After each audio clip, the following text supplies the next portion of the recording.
Good morning. What's up, everyone? How y'all doing? Getting set for yet another morning of chess. Coffee check? Who's got their coffee? That's also a mug check as well, right? Who's got their mug?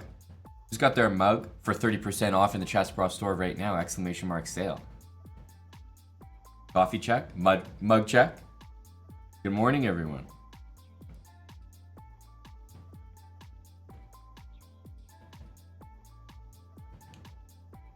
Badkins, 10 subs, starting off the morning with a bang. Let's go. Not waiting a minute for this energy to get in here. Eric's got a game in about 5 minutes. Thank you, Badkins. 003. Jude 950 for 18 months. Big Chesticles for 13 months. Dirk Diegler, tier 3 for 2 years. Thank you, Dirk. O'Toole Time, using Prime for 8 months. And Hey B Shakespeare with 5 gifted subs. Thank you, Shakespeare. Maxi beats Epps with a Prime sub. Fresh as ever. Mug on the way. Alright, you get a pass, Shirts. You get a pass. Hey, Clark. Morning Shock. How is everybody? I see FCST fan in here. EMAD. Sheldon Turner, thanks for 4 months with Prime. JDM's MVP as well. The big 13. Not an unlucky number around here. Hey, Kilimanjaro. Good morning. Double reverse. Bully. California Jack. Anchorless. That's 3 years on the dot. G Madrid, I know. 16-ounce mug. Remember, size matters. GM Nelson. 18 months with Prime. Good morning, Amadon. Lerp, what's up, buddy? An unbanned Lerp. Alright, guys. Gotta remind everyone once again, welcome. We got commentary this morning. We're tracking Eric's games in the Meltwater tournament that he's playing right now, Airthings Masters. I want to remind everybody, first of all, who the hell's playing in this event. You got some of the big dogs here, and it's a tough event. I mean, there's a lot of super strong players here. Today's going to be a very tough day. Can't sugarcoat that, but every day is a tough day in this tournament. Alright, so we got day 1 under our belts. This is the schedule, right? So we've played day 1, now we're on day 2 right now. We got Ding, Duda, Aronian, and Mabadyarov. At least we get 2 whites today. And you can also see days 3 and 4 there as well. Those will be tomorrow and the day after that. Alright, but we're focused on day 2 right now. That's today. We got 4 rapid games coming up. And it's 15 minutes with a 10-second increment. A refresh on all the rules. Top 8 qualify. So that's what's important here, is after those 4 days of chess, finishing that round robin, everybody plays everybody once. Right, they're all online games, 15 plus 10. And after those 4 days of chess, whoever is in the top 8 according to the standings, based on 3 points for a win, 1 point for a draw, 0 points for a loss, whoever's top 8 will qualify and continue to play even after that. Alright, so that's what we're working with. $750 also for a win. So might need the accountants out in full force this morning. Eric's got a couple wins under his belt already. He's got a draw. He's currently 2.5 out of 4. And he's starting against Ding Liren. At least he's got the white pieces, you know? It's nice to get those damn white pieces for a change. Today, it's 2 whites and 2 blacks. So, how are you guys feeling? What do you guys think of the event so far? Maybe there's some new people here. If so, welcome. But hopefully we got some returning viewers who caught the action yesterday. It's pretty exciting. Eric's 2.5 out of 4 after day 1. And looking to add to that. What else? What else?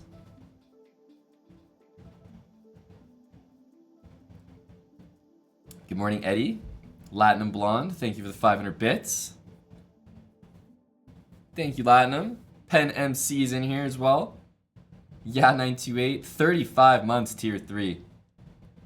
And we've already got action here. We've already got action.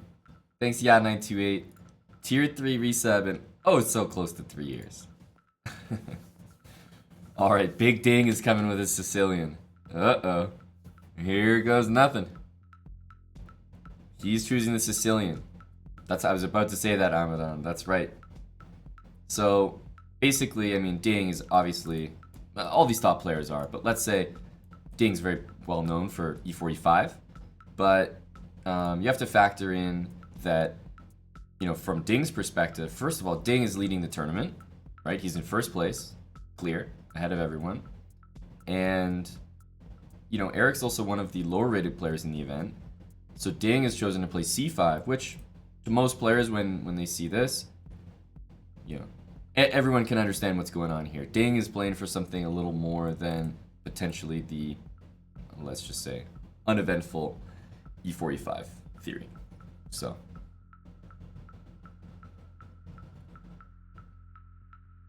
Alright, bishop b5. So this is a line that Eric has always played, and in my opinion, always played very well. There's c4 is a move here, a4 is a move, castle, c3. There's so many ways to play this, but I'm excited for this game because not only is Ding a super strong player, but Eric's playing an opening that at least he knows pretty well, and he's been playing for a while. So what you're seeing here is Ding deciding to play the Sicilian instead of e5, but also Eric deciding to play bishop b5, which avoids some of the mainline open Sicilian theory.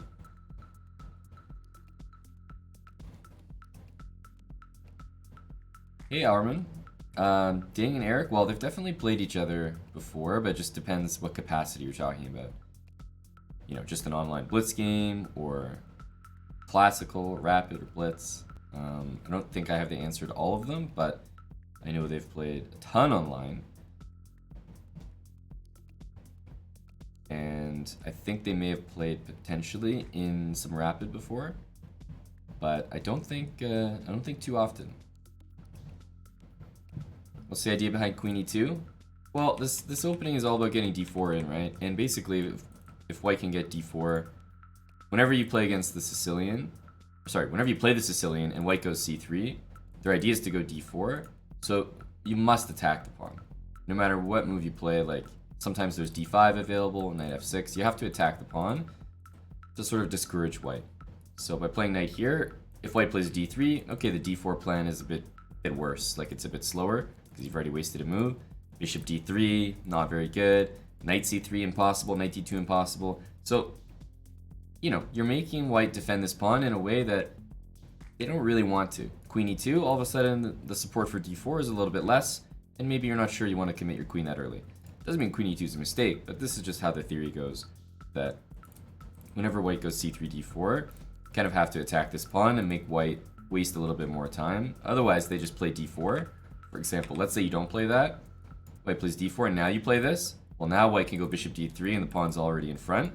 White could go Knight D2, and basically they just have to center for no reason. So this goes for any time the move C3 is played in the Sicilian. You kind of have to attack that pawn straight away. Okay, here we go. We're caught up with the game now. Yeah, this was also in habits. I recommend playing C3 in my Building Habits series, because let me tell you, not a soul under 1500 understands that you're supposed to attack that pawn. So nobody does it, and you just play C3, T4, and you just win. That's why I recommend it.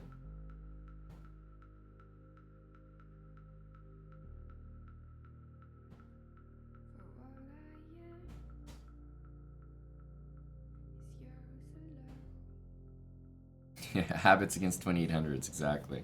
Well, classic maneuver. Hopefully you guys have seen this one before. Knight maybe headed to G3.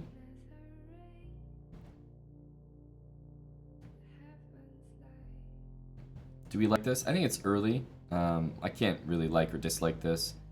You know, Eric's got, as I said, Eric's got an opening he's familiar with, and there's absolutely nothing wrong with this position. So I think we're happy in general. Right? But still early. Still early. Piece is still getting developed. Dub City, thanks for the Prime sub. And Mintberry Crunch, thanks for using Prime. Full year. Appreciate that. Well, white's got, yeah, pretty even. Badkins, pretty even. This, by the way, this is a serious move. A5? Oof. Guy plays it like it's theory. I mean, I get it. Pawn is hanging, but still, the guy whips it out like, you know, like it's no big deal. Eric in stride has to defend that pawn. And maybe Eric's more familiar with this than I'm expecting, but it looks easy enough to play that even if maybe a5, b4 was surprising, none of white's moves have been strange so far, so it's still pretty normal, I would say. So it's hard to really comment before this because both sides are kind of developing, executing their plans. I mean, white's doing the classic maneuver knight to g3. Happens all the time in, let's say, Brie Lopez. I say Brie Lopez because it kind of does look like it, the way that white developed. And also this particular Sicilian variation, pretty common maneuver. Now there's finally some time to breathe and assess the position. I mean, it's never surprising to see certain moves appear here, like potentially h3, bishop e3. Okay, we're maybe going to c1, sometimes a3 as well, but in the current position, let's say that things get traded twice. I think white's pretty happy with that. So it's probably just about completing development here. There's no particular threats, right? This is a position I would say is relatively non-threatening. Relatively. Right? There's no serious threats that black is making. He's gaining some space on the queen side, but white doesn't have to be careful about too much. You can sort of pick and choose how you want to develop here. You have to remember as well that, I mean, this is rapid chess. Nobody's going for a crazy advantage out of the opening, usually. In classical chess, you'll see players take a little bit more time and use some deeper prep because you want to get an advantage out of the opening, you want to make use of the white pieces. But in rapid chess, it's a little bit more balanced, that players aren't really trying to play like necessarily top level theory. So there's absolutely different preparation for rapid chess and classical chess.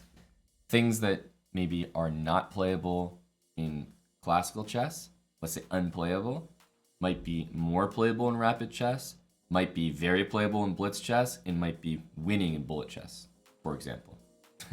So there's absolutely a different style of play depending on the time control. And some variations and some lines are unplayable in certain time controls and top tier in other ones. Or, well, it's 15 plus 10, the time control, if that's what you mean. And we have 4 rapid games today. Back to back to back to back. C4 looks nice. Well, I gotta be honest with you. To impress, if C4 looks nice to you and it doesn't look nice to me, it's probably not nice. I'm being honest. C4 doesn't look like a terrible move, but it definitely commits the structure, right? After C4, okay, it's not like the end of the world, but I would say after C4, I'd be pretty surprised to see it. It changes the structure a lot. There's going to be some squares that black and, well, that both sides have to deal with. Let's say after this, you know, black has to deal with the b5 square permanently. White has to deal with the e5 and c5 squares permanently. So, yeah, I could see c4 happening, but I would say that this is not how I'd expect Eric to treat the position. But maybe Eric's looking at this position and saying, what am I doing long term after b4, right? Short term, I can see moves. So I can play h3, I can play bishop e3. Right, I can get rook c1. I can play a4, a3. I have moves, but long term, what am I doing with white? It's not entirely clear, right? There's no kingside attack happening. These pawn pushes in the center are let's say relatively uninspiring, unless you're going for e5. This is probably one of the only pushes that you'd ever really consider. At the moment, it looks like it just tosses a pawn, so not really playable. But e5 is really the only one that you'd consider. So maybe c4 happens, because at least it changes the structure in a way that going forward there's a clear plan for white. Like if you take, it's clear your knight's going there, the bishop's getting out, rook over, you've got the bind. It's sort of a long-term thing. But I would be surprised. I don't normally see Eric handle the positions in a very committal way like this. Color me surprised. We see c4 on the board. I would say that this game is going to be pretty frisky. This game is going to be pretty frisky. That's my initial assessment. Explosive, eh? Haven't heard that one. Haven't heard that one. What we're going to see here is, well, Ding has to take, as far as I can see. If white plays d5, I think white's, let's call it winning. Let's call it winning. I think black has to take this pawn. Time even again? I don't think that's the case. Clearly Eric spent some time here, but I wouldn't put too much stock into this clock because it's a little unreliable. Probably after Ding moves, Eric's clock's going to go down 5 minutes again, so never know what's happening there.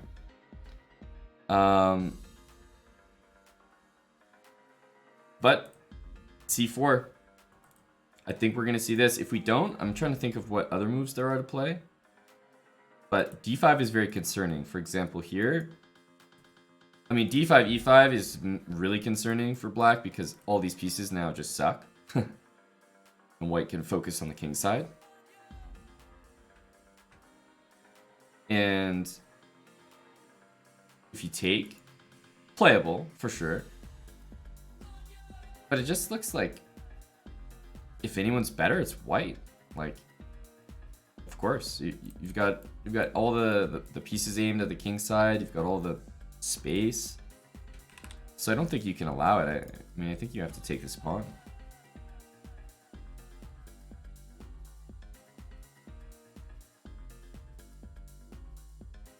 So I'm expecting this structure, and as I said, pretty committal decision because, well, white's got some squares, but so does black. And if the c-pawn gets attacked, we'll probably see b3. So something like knight e5. Yeah, you can throw knight b5 in, but with this threat, I think we'll probably end up seeing the move b3. Let's catch up with the game here. Takes knight c5. So yeah, as expected, of course, you have to take on d4.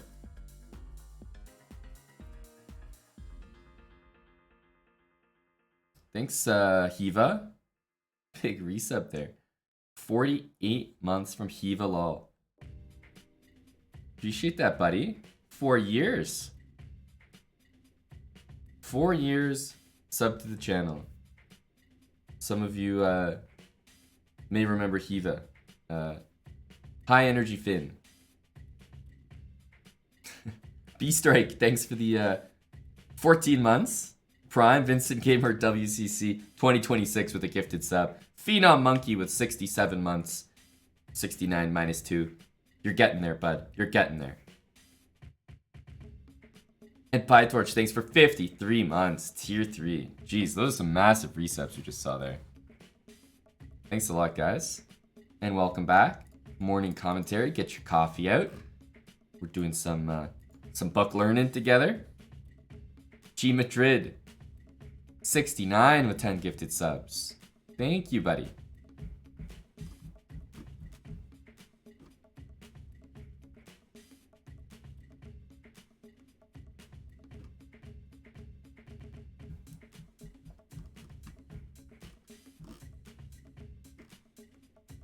Toph's coming in here hot with a big take. This is Eric wins these. And Toph, honestly, is a guy to be trusted. I mean, anyone who's been to Tulum knows what Eric Hansen is capable of, and definitely, you know, is more qualified to speak on the subject. Loopy, no eval bar. That is factual, my man. There is no eval bar on the screen. But that's only because you are not subscribed. Those who are subscribed do have access to the eval bar. So, yeah, if you consider subscribing to the channel, I'll get that eval bar set up for you, man.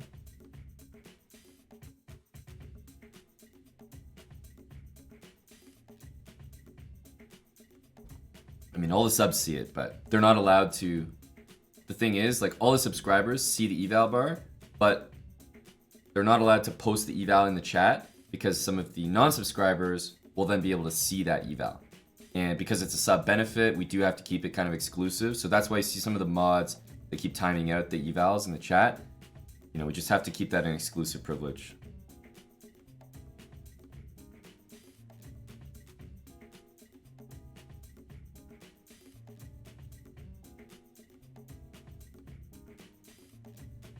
Tempest, 5 gifted subs. Thank you, buddy. Let's go. Some good morning energy here. I think the clocks are probably reasonably accurate right now. Rook a6 played, big time move. Look, knight b5 is always there. Rook b1, gotta support that pawn. Black can always get the open a file, but it kind of ends there. You know, that's sort of it. There's good pressure on e4 for black, but it's covered at the moment. And black's probably not in a rush to take this bishop. It's at the end of the day, it's not a, I mean, it's not a fantastic piece.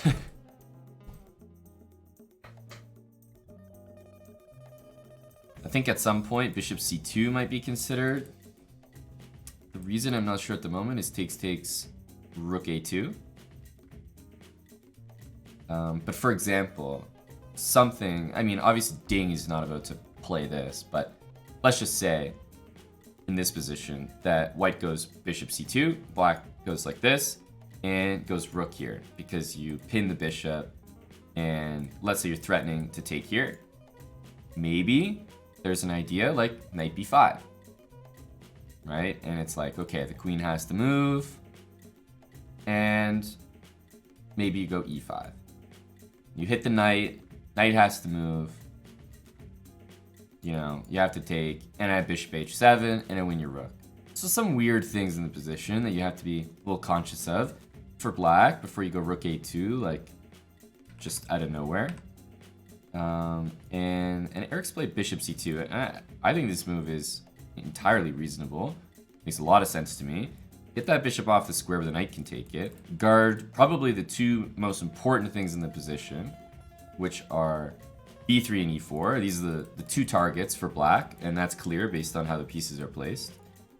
Right? This is going to be a very important bishop, guarding those two pawns. And maybe we play, okay, I don't know about f3, but it's possible to play f3 to solidify this. Bishop e3 can finally happen after you go f3. Right, but white's got the Maroczy bind, so we're really just kind of clamping down on d5. We have knight b5 coming in.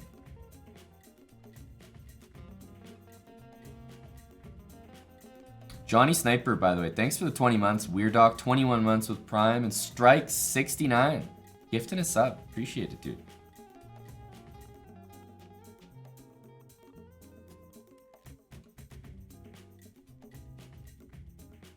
But you also have to appreciate that because white has these pawns, like, you can say, yeah, black's making some threats here. But at the same time, I would say that, you know, apart from this A file and the pressure on pawns like this, black's got a tough job as well, right? You can occupy squares, but it's tough to get these breaks in, like d5, stuff like that. So Ding's also got a tough job ahead to sort of prove the advantage.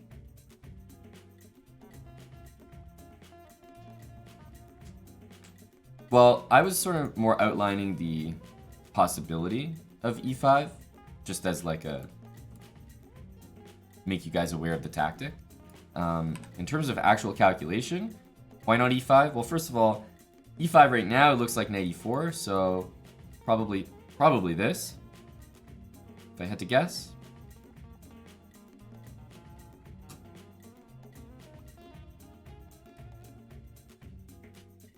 And I don't know what's happening here.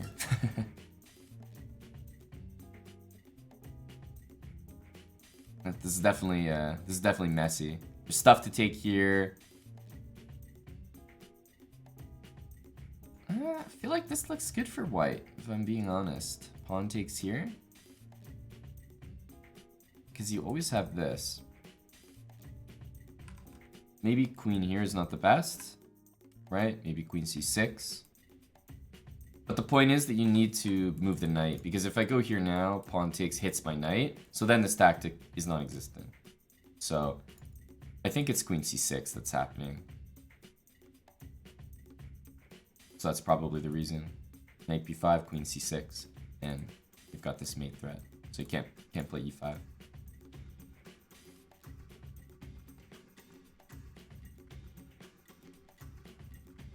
So bishop b2 is played.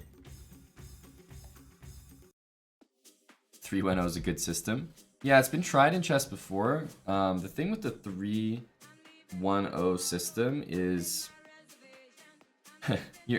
it's always pretty risky in chess to play for a win. Like, if you try too hard, you usually put yourself in a position where you can just lose. And chess is a little unforgiving. It's hard to like play emotionally in chess, where you're like, oh bro, like I came into this game like I gotta play for a win today.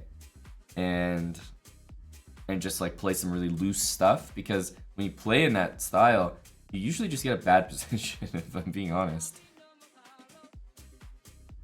You know, it's hard to just like ramp up the pressure and just, I don't know. It's not like another sport or something where you can sort of like, you know, maybe you call it like pulling the goalie in hockey or something. Like,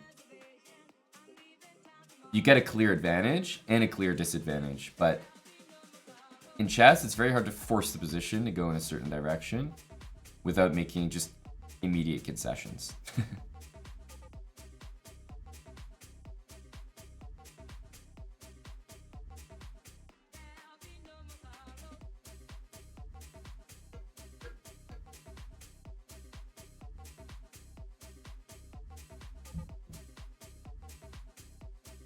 Yeah, the power of friendship doesn't work well either. It's true.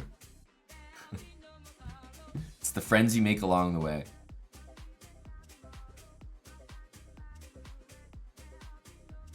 That's correct.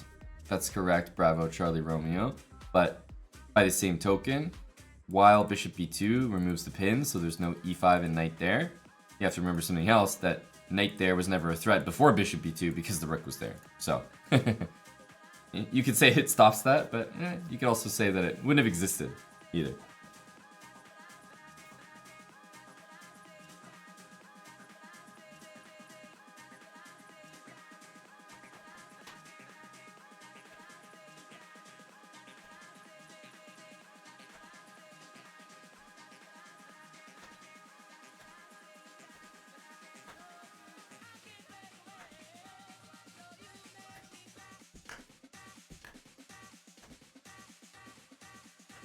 Yeah, you definitely are wild hacks, but it's different. That's the problem. In chess, it's so objective. So in chess, let's say like I sack a piece, and I want to say that that's like pulling the goalie, that I'm giving something up to like get an attack. Objectively speaking, like sacking a piece just kind of randomly in a position like this is just like losing. But I wouldn't say it's the same in hockey. There's a little more like, I don't know, there's a little more variance, a little more emotion, and like, you don't get a lot of that in chess. Unfortunately, some of these top guys like Ding, if I sack a piece against Ding, I mean, goddamn, the guy's just gonna beat me. Like, I might think, oh yeah, I'm gonna sack a piece and Ding's gonna get attacked and he's gonna mess up. But in chess, it just doesn't happen too much. Like, the guys just don't mess up. It's so objective. It's really, really brutal that way.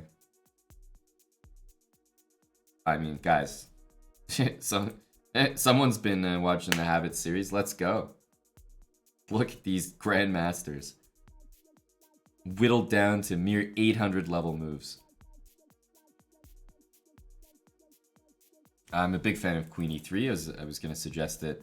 I like getting off the line with the rook, supporting the B pawn, just watching over it.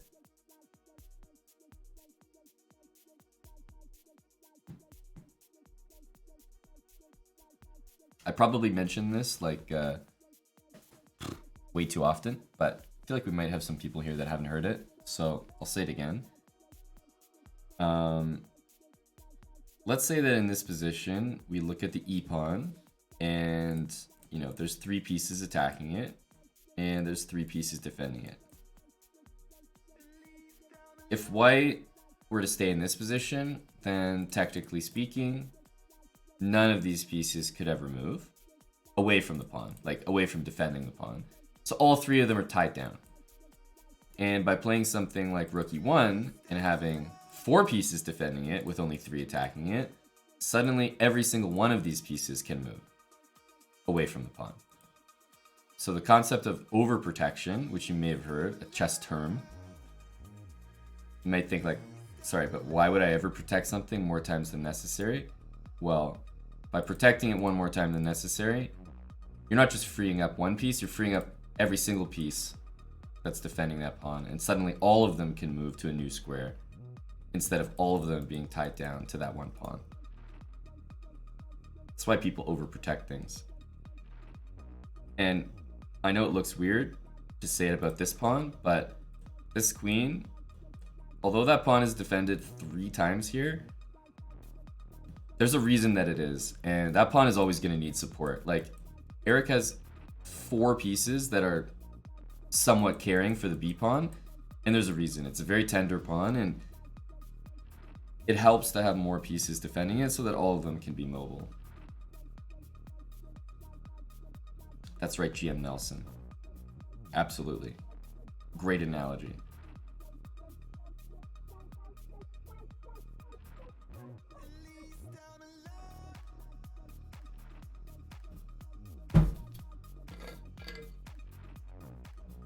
I don't know what the times are. Usually after somebody moves, you get a more accurate representation. So kind of wait and see here, but position is it's still progressing here. And I think this is a good game for Eric to be in. Double-edged, no question about it, right? Both sides have their pluses and minuses here.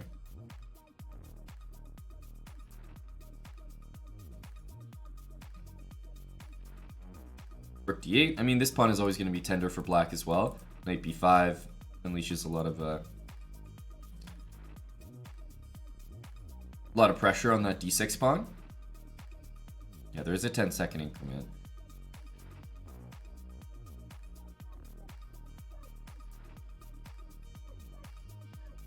We'd be happy with a draw here. I mean, I think when you're lower rated than most people in the event, you kind of have it in the back of your head that as long as you play a good game of chess, if it ends in a draw, you're reasonably satisfied.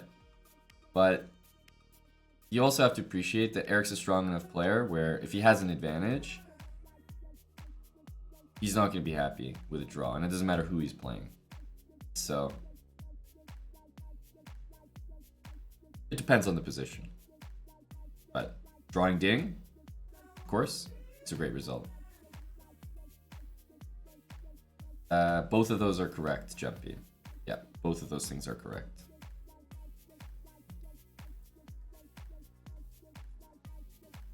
This is a stupid question, but what is the time control for this event? Is that a stupid question? Man, if that's a stupid question, I'm telling you, I got some fucking idiots in the chat then. Whew. I got a long list of dumbasses then. Been asked that a lot. Seems like a fairly reasonable question, no?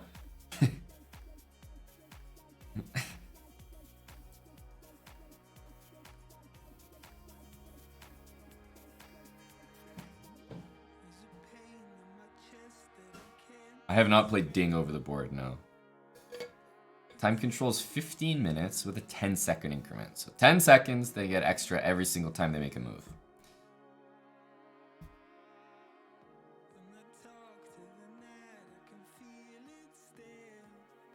I've barely even seen Ding over the board. Like, there's different levels. Like, hey, have you ever played this guy? It's like, okay, calm down. Have you ever seen this guy before? Like, have you ever been in the same room as Magnus? Dude? Big Ding is, you know, being in the same room as Ding is a big deal already.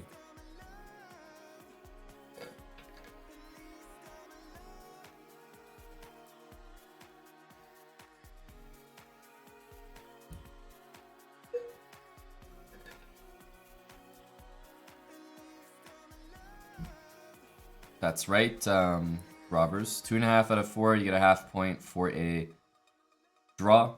Full point for a win. Well, let's say you get 3 points in the standings, but when I'm reporting the results, it would be a little dumb to say, Eric has 7 points out of 16, or you know what I'm like. Nobody would understand what the hell I'm talking about. So there's a different scoring system in this. You get 3 points for a win, 1 point for a draw. But in terms of just individual games played, Eric's got 2.5 out of 4. That's right, JK Russia. Mr. Ding. That's a legendary Sasha Grishuk interview where he refers to Ding Liren as Mr. Ding.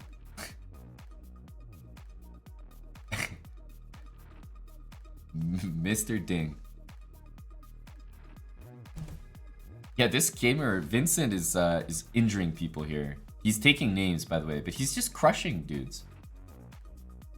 Like, do you know what I'm talking about? Like, he's just like he's checkmating Anish just like on the board. What's going on here? Like, just checkmate. Like, hello?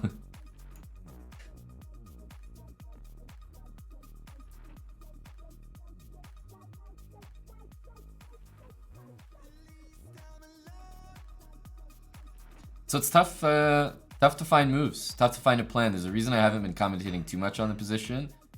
It's because it's not the kind of position where there's a lot of concrete things like, oh, white plays this and black has to respond like this and white wins by doing this and this is a major threat. No, not that type of position. In time pressure, the position is going to get very, well, it might explode, let's say, but immediately we see one repetition. Now, in chess, they say always repeat. Why do you always repeat? Because you want to find out, you want to lift the kimono, as Yasser likes to say. You want to find out what's going on in their head. Do they actually want this draw? Do you actually want this draw? Everyone has to admit something, right?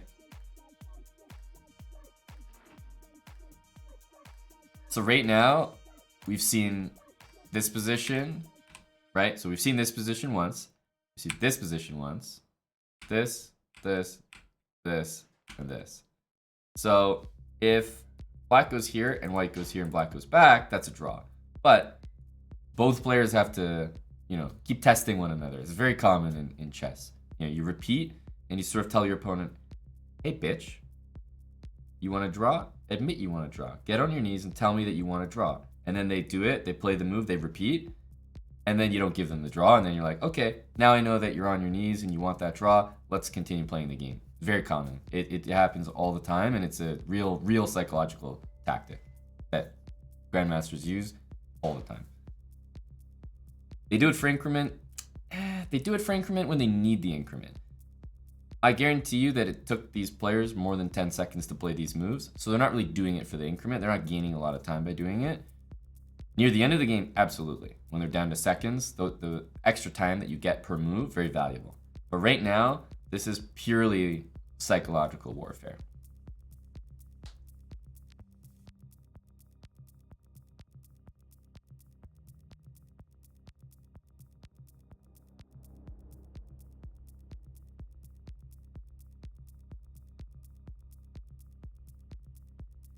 Knight f4. Trying to think if this is a threat or not.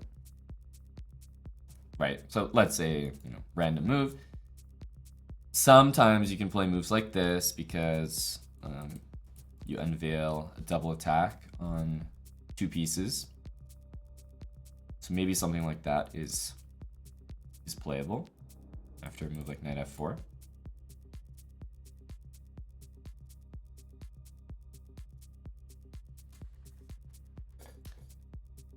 Giorgio, I was with Eric when we were watching the games, and Eric didn't bet on the Leafs. He was betting on the Leafs game.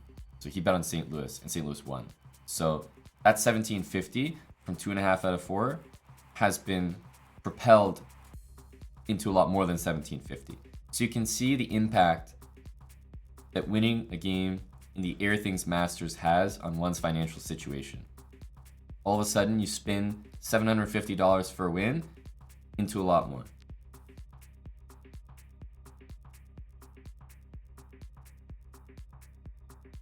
Ding preparing d5. Yep.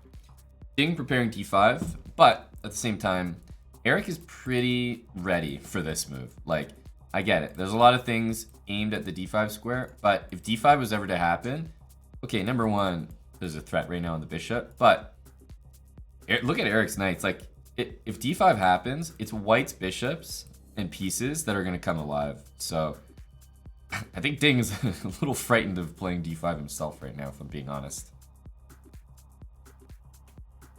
Ooh, LHS Chess. Thank you for 20 subs. Let's go. We are pushing upwards and upwards. 11K push. Thank you very much for the 20 subs, LHS Chess. And I like the move Rookie 1 from Eric. Yes, agreed, J-Bell. Even Knight H5 here comes to mind. Had to take care of this pawn first. Liv Callow, thanks for 18 months with Prime. 33 months from Ribazorn. Young Mertens with 4 months. And a big 20 bomb from LHS Chess.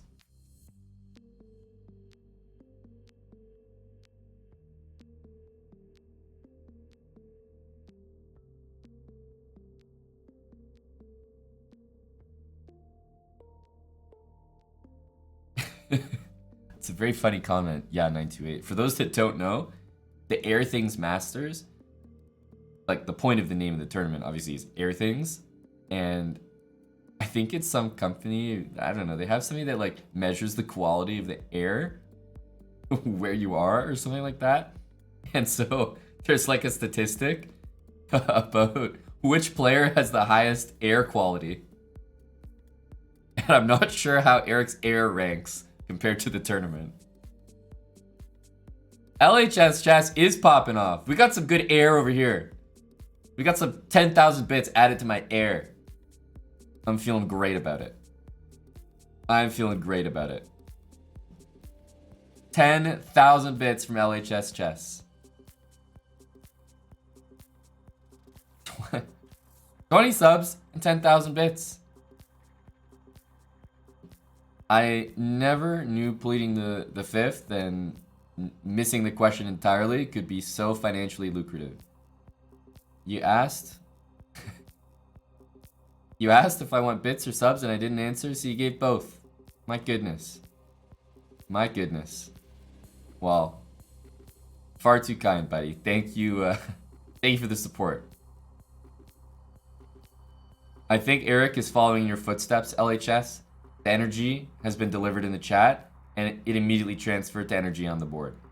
Knight d5 is definitely high T. What did I say? There's a reason black's not playing d5. Look at these pieces come alive. Right? Knight f5. Queen g3. There's big time energy happening here.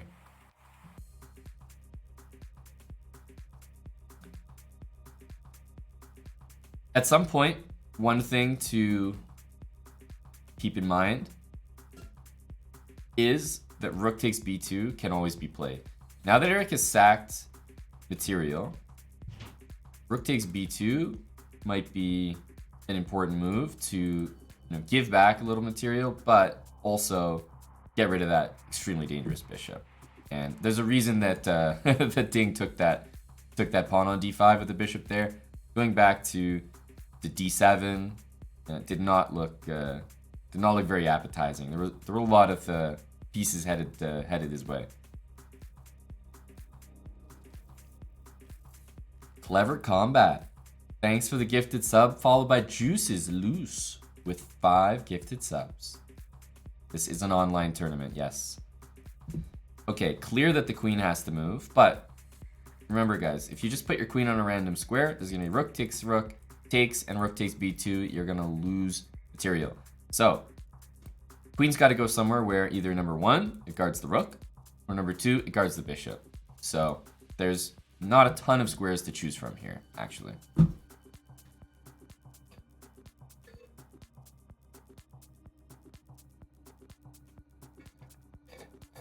I mean, I get it. You guys are hopped up about queen d4. Understandable. Remember that this pawn is hanging, so no matter where the queen goes, you know, black is thinking about playing knight or queen takes d5. But I still think queen d4 is probably one of the top moves. Queen to c1. Okay, for some reason we didn't like this, and I think it's because queen d5. Like, Eric doesn't want to be in a position where his queen is here and black's playing queen d5, I think. Like, I'm pretty sure he would rather have knight takes d5 on the board than queen d5 and be faced with a queen trade. So we're down, yeah, we're down to less than a minute here.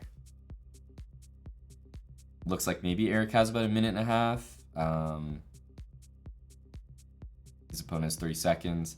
Black can definitely consider a move like knight c3.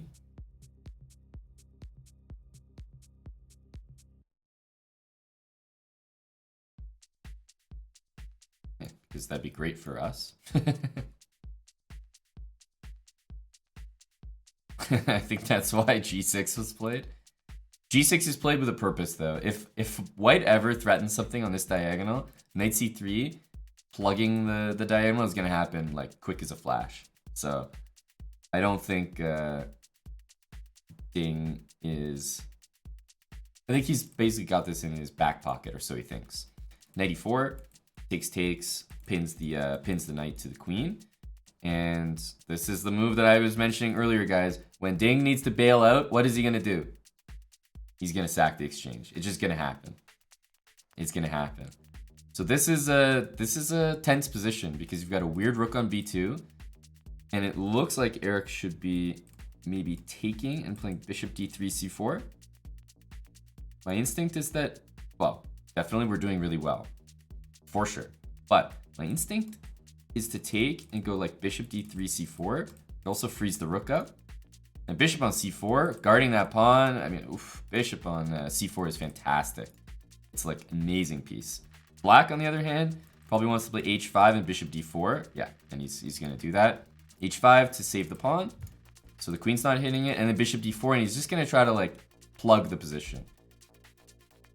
Yeah. Yeah. So yeah, there's no doubt white is better. I mean, that doesn't need explaining. Ding is down to not that much time either. Pressure on f7 here. Fantastic stuff. And if you go rook here, keeping in mind knight e2 is covered, I'm not sure you really want to do that.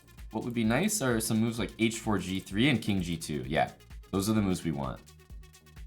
Those are the moves we want, I think. King on g2 is great. It's a light square. Queen f3 can always be played. This is going to be still a very, very tough conversion, but once the rook's activated, everything changes. You know, once this this rook, let's say, gets to like a6 or God forbid the 7th rank, it's over. So it's all about whether this rook can get where it needs to go. And right now it's safe but not active. If it gets active, white wins this game.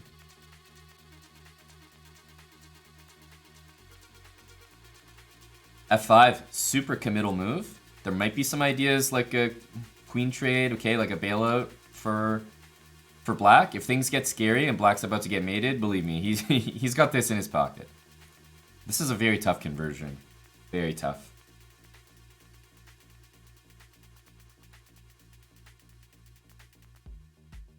Would a queen exchange be good for white? Honestly, I don't even know if I could answer that. Like, at this point, black can force the exchange if he wants to, so it's not something white really has a say in. LHS is popping off, guys. LHS Chess came in with another 20 gifted subs and another 10,000 bits. If we get a dub here with the LHS chess energy right now, it might just turn into a nightclub in here. Thanks a lot, man. You're sending it right now in the chat, and I've always said, no joke, when there's energy in the chat, there's energy on the board. So let's see if it translates. I appreciate the support. Yeah, so rook e2 is definitely a move.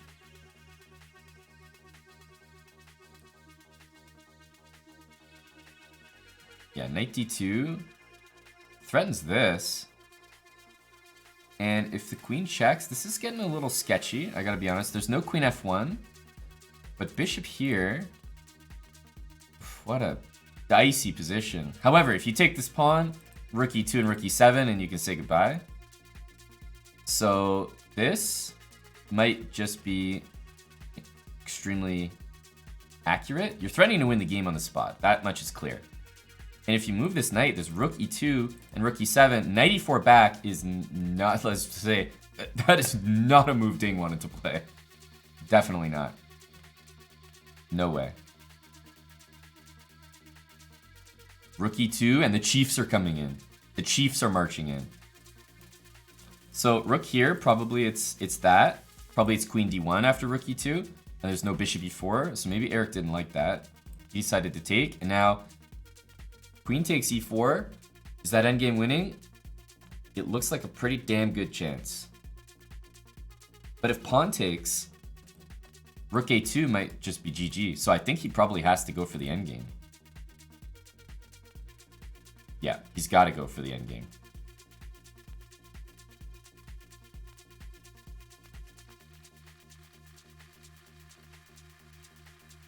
I mean, this is conversion city. You got to be careful of the move c4. c4, if you handle this, then you win this game. So as long as c4 doesn't concern you, yeah, you win this game. Is he going to, yeah. He's going to bring that rook around, and this should be done, if I'm honest. Realistically, you want to bring your king there and sack, but I think king here and king here is the other way to do it. You got to be careful not to like go down here and try to sack, because maybe black picks up these pawns, but there's not a world where this isn't winning. King e4 check, king e6, yeah. Black had to stop king d5, otherwise I think it's too easy for white. But it's not done yet. And with guys like Big Ding, it's never done. It's never over till it's over. Guys, we have to hold. Hold the KOs. We have to hold them. This is good training for edge play. You have to hold. Hold it. All right? It's not in the bag yet. This is Mr. Ding we're talking about. Rook g1? I like rook g1. So rook there. Rook h6. Rook h6 looks pretty good. I feel like rook h6 is good. Rook h6. You have to keep this pawn, king there, and then I feel like you just kind of send the c pawn. So if black plays bishop here to hold this pawn, the c pawn just goes. So I think it's too easy, basically. King takes b2 looks fine here.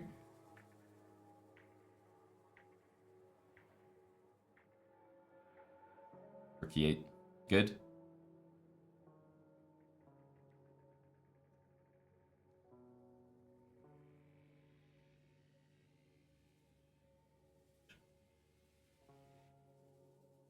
Hugh, buddy, you gotta hold. You gotta hold. Hold those KOs. This is good practice. You, buddy, you gotta hold. Hold it in, boys. We're not there yet. We're not there yet. This bishop does not have good squares available. And Mr. Ding knows that.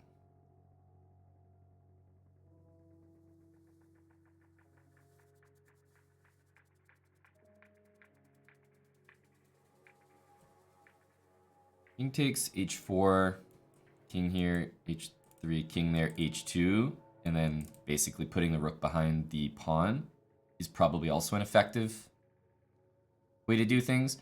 Rook d8 definitely makes some sense, like bishop there can't work. c5 is now going to be a threat in many positions. So the bishop's covering h8, which is something to keep in mind. But there's kind of always rook d1. So pawn here, pawn there, h3. And then...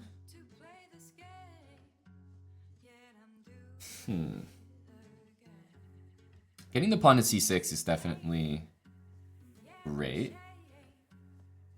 The king's cut off, so you kind of always have the... you always have the c-pawn in conjunction with the king to use. So I bet that position... I don't know, maybe the king goes out. I was going to say leave the rook here, cover both pawns, and then sort of bring the king up. And like use the king and pawn the push. Now here. No, because this guy's also coming. Yeah, so if you have to go here and the king collects this pawn, I guess you have rook h5 after king d5.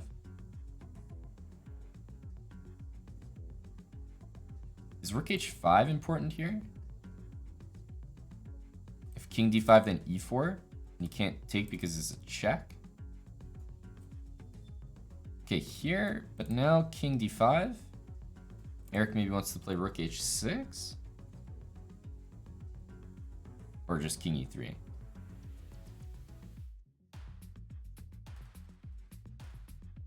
I mean, the king is going to the h-pawn. No, he's definitely not losing, guys. But at this point, yeah, he's no longer winning. This is why you hold, guys. This is why you hold. We got guys KOing like 40 moves ago. Guys, relax. There's a whole game ahead. It's like let's say you placed a sports bet, right? And you place the sports bet for a team to win, and there's 2 minutes left in the game, and the team's up by 7. And your buddies like come over to you and start showering you with champagne. Like, bro, congrats on the win. Oh my god, dude, so sick. Congrats on the win, bro. And you're just like, dude, shut the fuck up. What? There's still a game to play. There's still a game to play. That's you guys in the chat. Bad luck, Andes. Relax. This is one of the best players in the world playing with the black pieces. You think he's just going to roll over? Do you think you guys can win that game against Big Ding? Yeah, I'm sure it's winning. Not a doubt in my mind it's a winning endgame. Winning it is a whole different thing. Winning the position is a whole different thing. So, this all looked good. So maybe here, like, are we just supposed to kind of take or what? King here loses to that. So...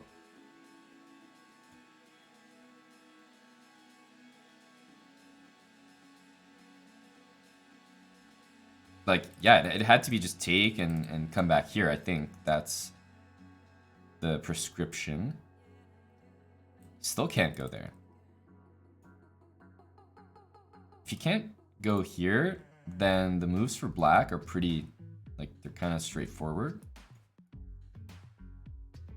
But, you know, this is scary to think about as well. Bishop h4, and you're thinking like, oh, I might actually lose this game.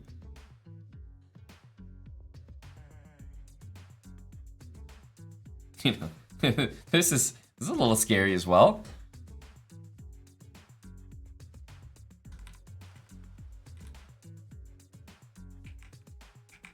But definitely bishop on e5, way too strong. Covering that square, guarding the pawn, and covering h2. This doesn't look promising anymore.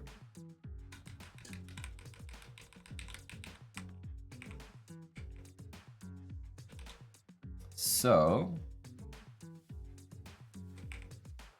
I'm wondering what the simple way to do things is here. Maybe, well, king here, bishop here, maybe rook here. But, you know, this is, it's not nice to do this, but probably this was another plan. Something like this. But 2 connected pass pawns is never nice to give up optically. And playing rook g1, I mean, it's kind of hard not to play rook g1 and take this pawn. I mean, this makes too much sense. Yeah, after bishop e7, taking the pawn, the thing is, there's this bishop h4 move, which I'm sure is scary to calculate. Yeah, there are other games coming, and Eric doesn't have a lot of time, so I'm just going to update the title here. 3 out of 5.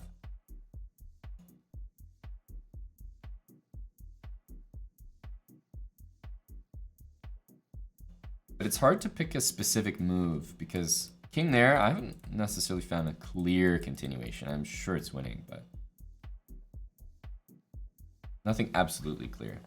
So this is, well, this is a good reminder. It's pretty much what I always say.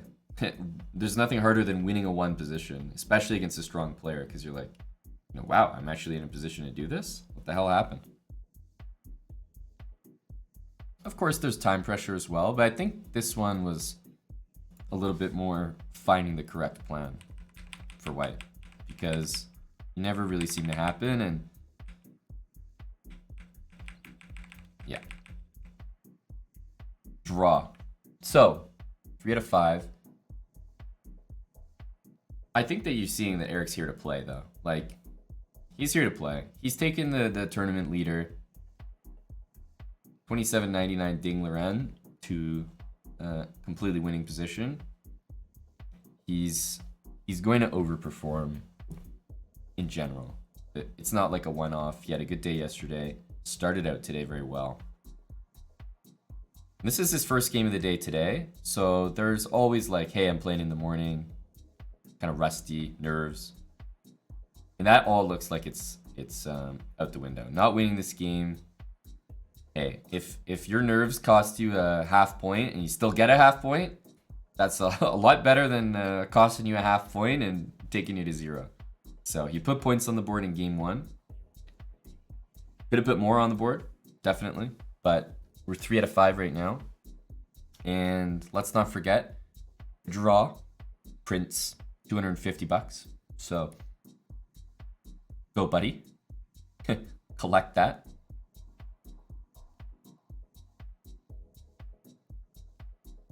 That's right, Baz Maniac. That's right. The ongoing count. 2K. 2K. 2 wins, 2 draws. Top 8 qualify. That's correct. There's still lots of chess ahead. Monify 1, 2, 3. Thanks for the 50 months. 5-0. Ukivili with the fresh prime sub. Sarlander. 25 months. LolCB with 18 months. And MapRail. 10,000 bits. Thank you, MapRail. Yeah, I agree. It was a great game. The chat needs a good bamboo stick. Everyone in chat needs a bamboo stick. KO, like, it's such bad luck what you guys are doing. KOing when the game is not over it's such a cardinal sin. It's like dumping the Gatorade on the coach when literally the game is not over. Like you dump Gatorade on the coach and then the coach is just sitting there soaked in Gatorade and the buzzer beater goes in. And it's like, how fucking stupid are you? You don't dump Gatorade on the coach until the game is over. Very, very, very bad.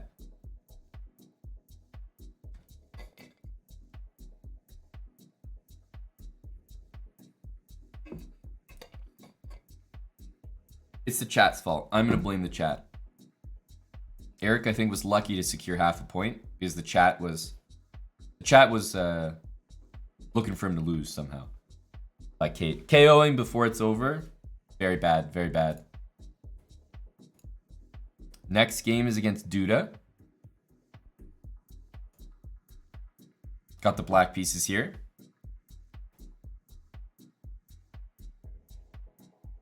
Hey, energy got out of hand. I get it. I get it. But that is a cardinal sin. Celebrating too early moment.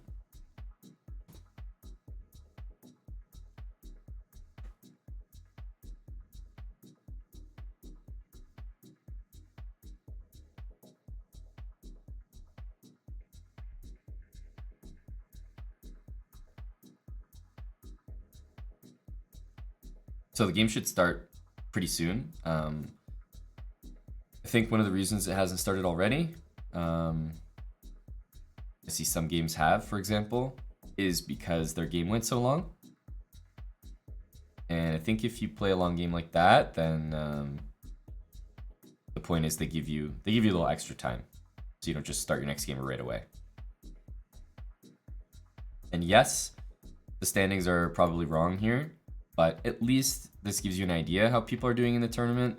But I'm well aware that the scoring system is 3 points for a win, 1 point for a draw. So these are not the actual standings right here because, you know, Ding at 4 points is basically, you know, 3 wins, 2 draws. Whereas Nepo at 4 points could be, I don't think it is, but it could be 4 wins and a loss, which would put him technically in first place. So that's what's going on.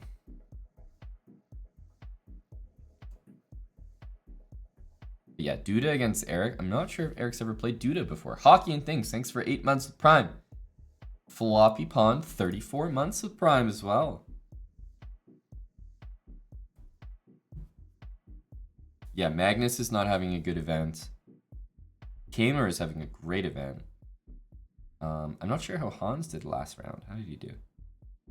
He drew Mamadjarov. He's having a great event. Like, he lost to Eric, but he's doing really well. Refresh, eh? You can always refresh.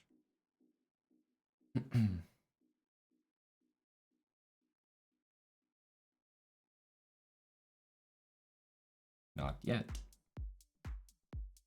You have to remember, even if the games are, let's say, live on the official broadcast, this like the games aren't played on chess.com, right? This is a Chess24 event. So the games aren't played live here. They're being broadcast here. So there is some buffer time.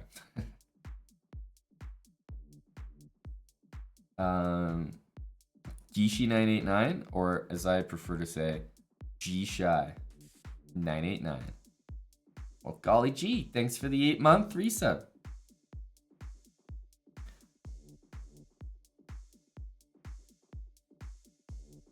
Kosteniuk is, yeah, it's a tough event. You can't underestimate. I think Eric was saying yesterday. Oh, I had the board flipped. You guys told me to refresh. That's why that's why we were watching from White's POV. Once again, blame the chat.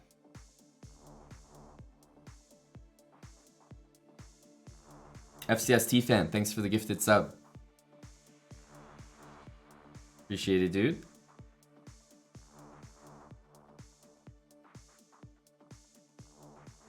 Eric was saying the other day that, I mean, obviously there's rewards for winning and drawing, but there's $0 if you don't, right? So it's possible that someone can play this entire event, lose all their games, get paid nothing, and I mean, just how brutal, like, how brutal is that?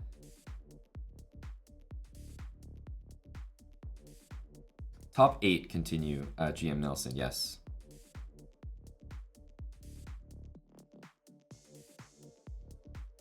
Xerxes, thanks for the 6 months with Prime.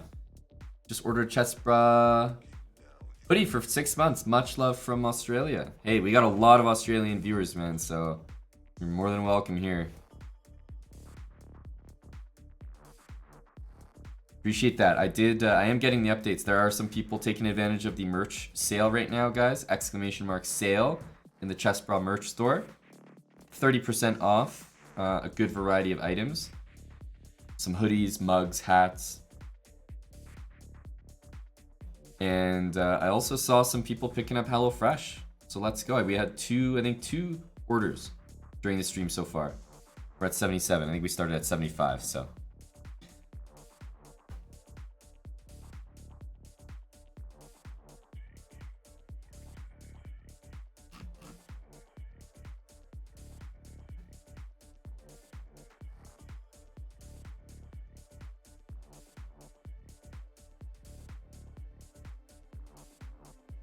Yep, there's a link there, ! HelloFresh you can use, check out. It's a pretty big discount with free shipping. It's US only, for those wondering. But it's a pretty sizable discount and definitely worth a try if you've never, well, tried or heard of HelloFresh. Check it out. In our chessbrah merch store, we also have a lot of items on sale at the moment, so. Lots of savings to be had.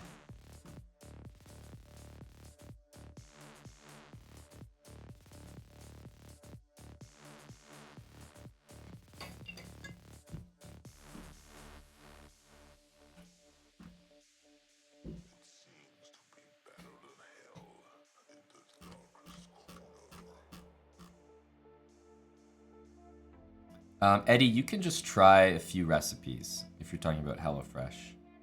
So it's not like you need to sign up and be locked into some like long contract or recurring thing. You can just try a few recipes. I have some arriving actually very soon, and we'll be doing a HelloFresh cooking stream, which is coming up this month, probably midweek next week. So that'll be fun.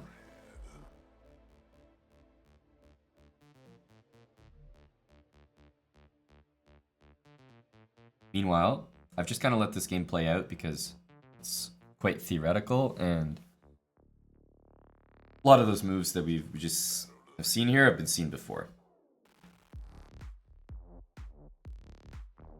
But now we sort of reached a position where both sides have committed a little bit to their sides of the board and their plans. I mentioned this maneuver when Eric did it in the previous game. Knight d2, knight f1, knight g3. It's pretty common. This knight can still go to e3. Knight g3, really, really common.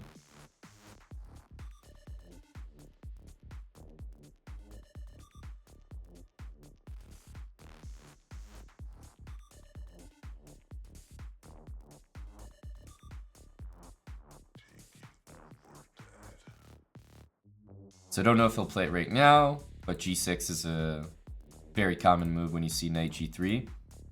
I always use this as a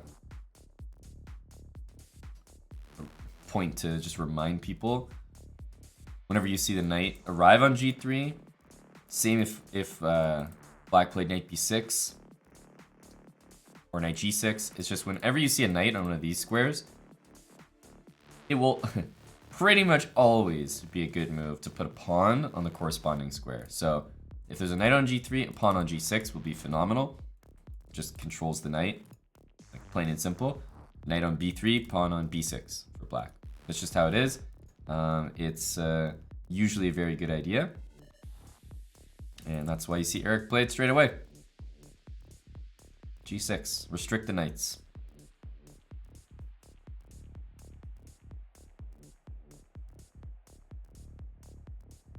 If black didn't have a bishop, dark square bishop, then I would be a lot more concerned about the weaknesses of g6. But because we still have the dark square bishop, at least we can challenge for the squares, which is important. No, black is not trying to play for f5. Definitely not. White often tries to play for f4. Black is probably trying to push the pawns on the queen side. White's played b4, which is very committal. Black's gone and taken it. Got to do something. But no, black doesn't really want to play f5 here, and well, just can't, essentially. It's not playable. Hey, Orbis. Yeah, we got a closed position here. Sometimes even f6 gets played. Bishop f8. But now after b4, things are getting a little more open, more dynamic here.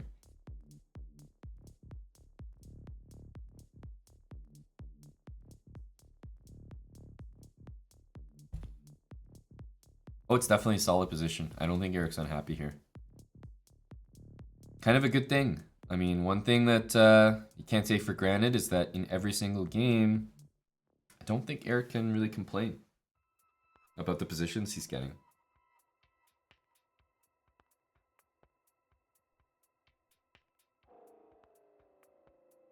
Strike 69, you're 100% correct. If Eric isn't losing, he's winning. Can I show the evaluation bar? Yeah, the evaluation bar is actually, it is up. The subscribers do have access to it. CyberShark88, thanks for subbing with Prime, or shall I say, thanks for viewing the eval bar with Prime. Radio Slavs87? Radio Slav. Okay. Thanks for the Prime, buddy. Thanks for accessing the eval bar. Razak32 as well. You can't live without the eval bar. None of us can. Axenia Prime, 10 months. Brian Regber, 20 months. Senile Oyster, 49 months, tier 2. Baifuru with 10 months. Kevin Barker for 20 months. Geopic, 10 months with Prime. Man, the eval bar energy is huge in the chat right now. People are loving it. One of our top sub privileges.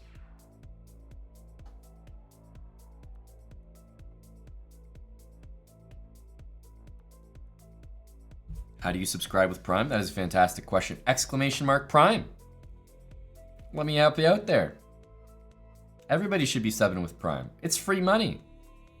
You're not paying any money, but I'm getting money. I need more interactions like that in my life. If all my financial transactions worked like that, I would be a very happy boy. Exclamation mark Prime should help you out.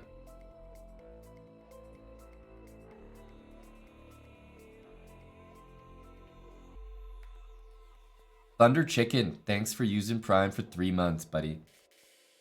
XK's in 13 months with Prime. Affinity US, thanks for the 10 months. Prime again. My goodness, that eval bar is getting a workout.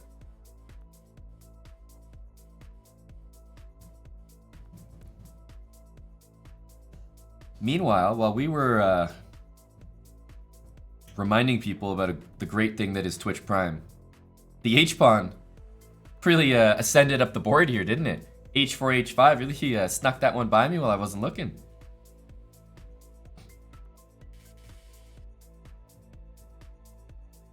Sir Cherno Billy. Great name. 6 months Prime. Matthew, 9 months with Prime.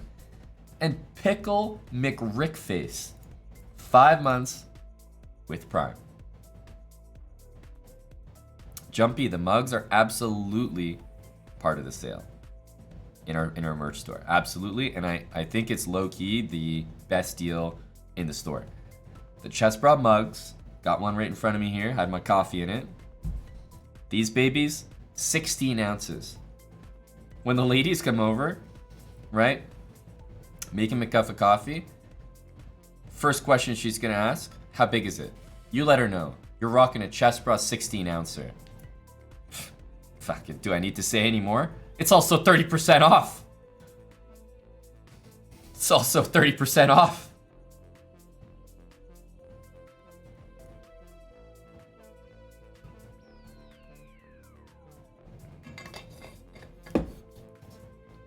I'm telling you. It's worth it. Mr. Haddon, Prime sub, fresh, brand new. Welcome to the channel. Toidles 26, 4 months with Prime. MN 2197, 15 months, and Askena 12 months, full year on the dot with Prime. Thank you, Askena.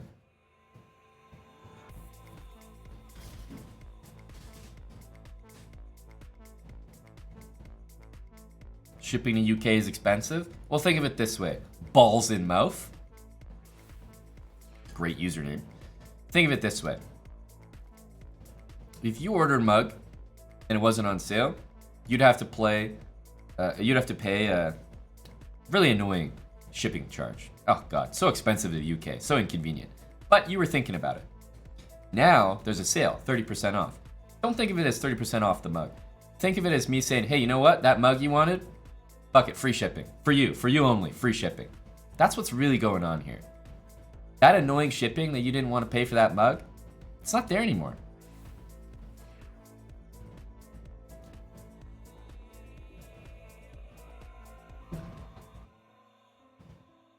How much is the mug? Buddy, the mug right now, I'm gonna be honest with you, it's 30% off, and it was only 20 bucks to start with. So you're looking at a great deal right now. For less than 15 bucks, you're picking up this absolute hog of an item. 16 ounces.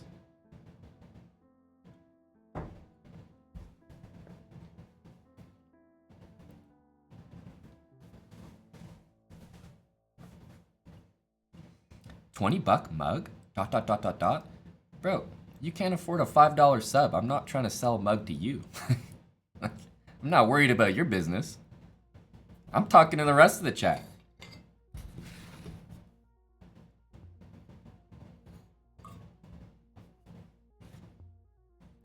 Knight F5 is on the board. Guys, we now need to train our energy towards the chess. What's going on after Knight F5? We saw a big time move from Eric in the last game, sacking a knight of his own. Now, Knight F5 has happened. And a lot of times, you know, you don't have to take this knight. So a lot of times you can just react to this by sort of ignoring it. But Eric's made a lot of strides over here. I mean, he's definitely winning on the queen side. So it's up to his opponent to do something on the king side. This is a classic game of chess. Like, Black's pushing over here and he's much better, making making a lot of strides. B4, knight B3, let's say. And if White doesn't do something drastic over here, Black's position is just going to be overwhelmingly better. And positionally, structurally, it is better for Black. So White probably needs to, you know, produce a checkmate.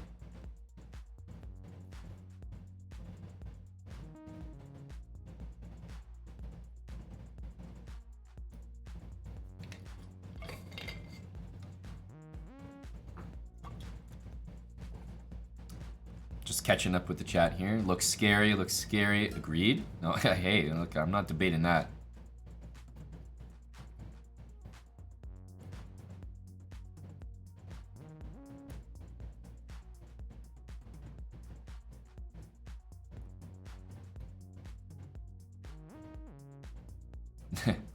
So far, all people can say is that they're scared of Knight F5. Hey, look, I get it. I'm scared too. We need some variations here. We need some moves. I get it. We're all scared, but that's not helping. That's not helping. So first of all, if pawn takes, very clearly, there's queen g3 and queen g7 mate. So that, let's start with that. All right, we understand.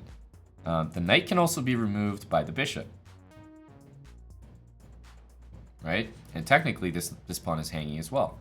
But at the cost of a single pawn, you know, this is about to happen. Probably queen f3. And then this is probably a pretty KO kind of maneuver. All right, and there's a lot happening here that can be thrown in, but at the end of the day, this looks like it's gonna just win for white, so it has to be dealt with first. Knight f5. You could ignore it altogether. We've looked at both capture moves. You could ignore it altogether and just do something completely different, right? So let's just say like we take this just as an idea. The reason that we're scared of doing this is because nothing matters over here if white's playing queen g5 and pretty much delivering checkmate, queen f6 and queen g7. So the dark squared bishop is extremely important. So that's what we can establish already, that taking it either way looks pretty sketchy. Maybe bishop takes is playable, but definitely not pawn takes, obviously. And that our dark square bishop is extremely important. Okay? Or let's just say we can't allow this. That much is clear. So, okay, bishop f8. Definitely seen that suggested in the chat. Bishop f8. Let's say bishop takes f8. If you play king takes f8, well, you can say goodbye. And if you play rook takes f8, I'm looking at a few moves here, but the combination of knight g4 and queen h6 does not look very nice. So let's say in this position, white played the move knight g4. Takes here, gets mated in a very fancy way. Knight h6 mate, you don't want to be part of this. So bishop f8 also looks like a very tough move to play, right? Now, you might say, oh, well, what about bishop f6? Well, bishop f6, knight g4 is just with tempo. Now, I get the bishop has a square to go to, but moves like this, they're with tempo like that, very scary to deal with. I would also say after knight g4, bishop h8, that, I mean, I'm literally concerned in this position about moves like bishop g7. Like just crazy moves. Now, who knows if it works? This is me just saying I'm scared of something, but if I'm even calculating something like bishop g7, I'm a little frightened of the whole idea. Eric decided bishop f5 and ab3. So this is a total mess. This is a total mess. As I said, black is winning on the queen side. The question is if white is winning on the king side. If they're not, pretty clear what's going to happen. Basically, white mates or white loses. That's pretty much what it feels like. MCat says, yay, Eric played my line. Oh my goodness. Listen, dude, if you're happy Eric played your line, none of the rest of us are. That's not a good sign. Got guys in the chat celebrating. Hang on just 1 second, buddy. That's not a good thing. Look, this is a team thing here, but you know, we're a team. Well, we all want the same thing.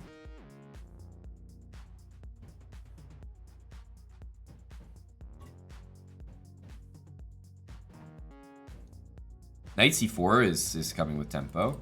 That's a great move. Notice how Eric did not take part in this knight d5 stuff.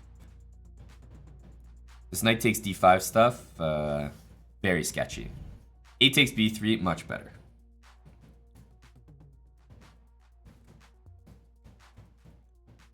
Don't think I could produce that for you, Mr. Haddon. Don't know the odds on a draw right now. I got you. Thanks for the gifted sub. You do got me.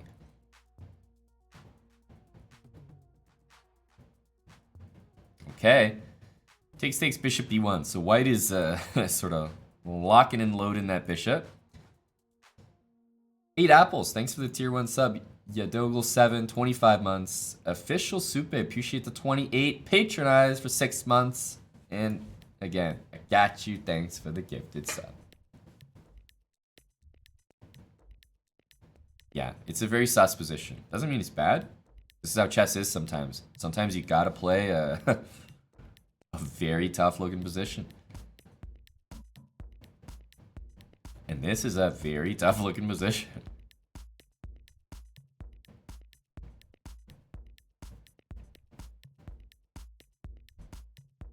This knight will make an appearance at some point.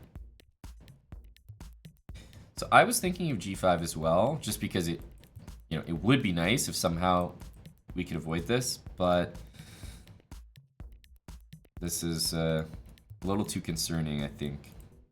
Going this way looks wrong, and going this way, I could never, I could never put up with this. But I did think about g5. You have 0 moves. Well, you gotta remember that, you know, after takes, we don't have to keep taking and allow this checkmate, of course. So probably something like captures here, f takes, captures here, and then maybe, I mean, it's not great, but bishop f6, this kind of thing. Let's catch up with the game. Yeah, obviously f takes has been played. E4, I mean, e4 seems like probably the only move that I could produce. Honestly. I don't have many other moves that other than e4 to play as black. This feels pretty lost, definitely. Bishop f6, knight g4. Looks quite strong. Maybe there's even better at that, I don't know. But even something like this, you know, it's check. Let's say the king takes. I mean, I'm even looking at like rook takes e4 here.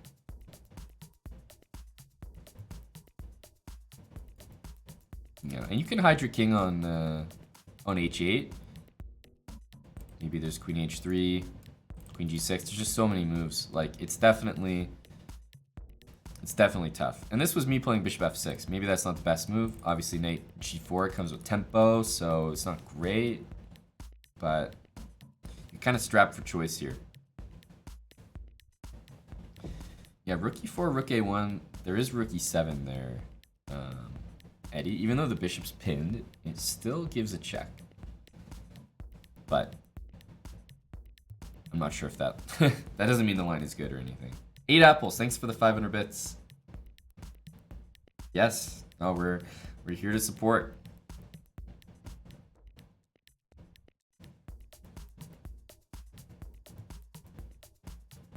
So bishop f6, I mean, to me, just kind of feels like a move to try, but knight g4 is pretty strong. I mean, I assume it will be played. The other one is pawn takes h7, but maybe black hides the king on h8 there. Yeah, bishop f6 is almost the only move that makes sense.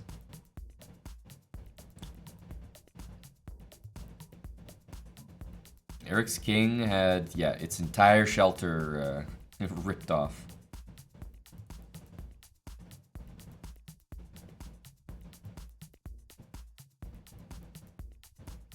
And is it just me, or like, I mean, I feel like we've been watching this game for a while, but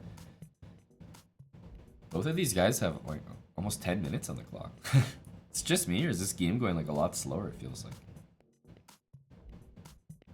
Like, I would expect the players almost to be in, you know, a little bit of time pressure at this point. We're on move 30, and both guys have a ton of time, it looks like.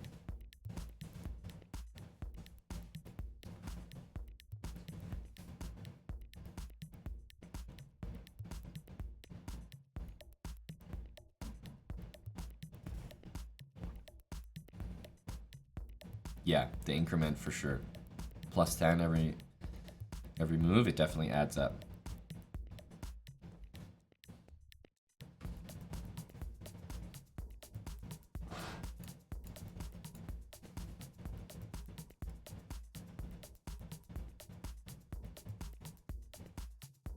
It is 15 minutes with a 10-second increment, yes.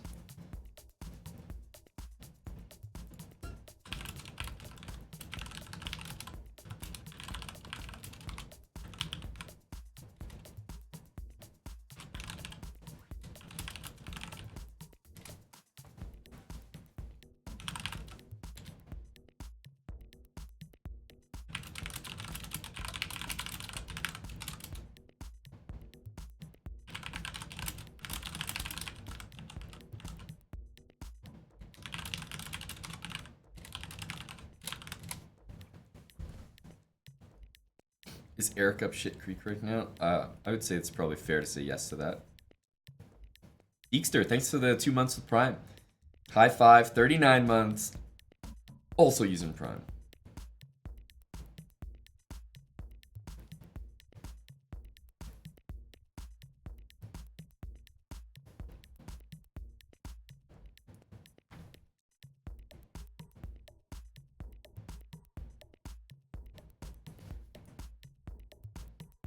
Yeah, I mean, takes here, yes, black can take. I'm not sure if that's the best move, because I've talked about this before, but sometimes it's nice to use the pawn as like a shield. So you kind of hide your king behind the opponent's pawn, so the lines aren't open. Don't know if this is a good move. Maybe taking is better, but the point is you'd at least consider this as black. King h8. It's tough though, I mean, like, knight g4, God, such an annoying move to deal with.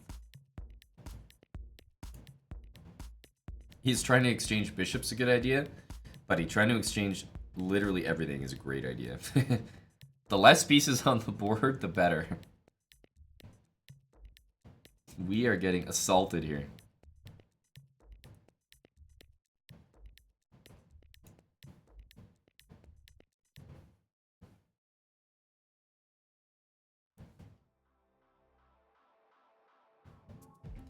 Ryan Regber says, King h8, Queen g8. Am I fucking stupid?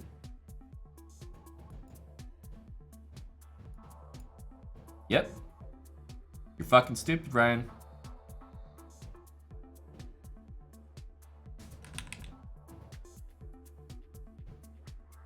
Go, Ryan.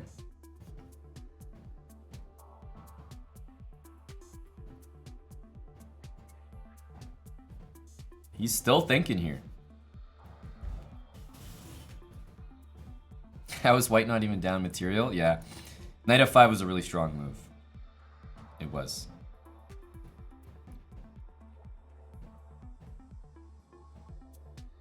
Like, basically white has a overwhelming attack and didn't have to sacrifice for it, which is kind of like the holy grail of attacking. If you can get an attack without a substantially compromised position, then you're very, very happy.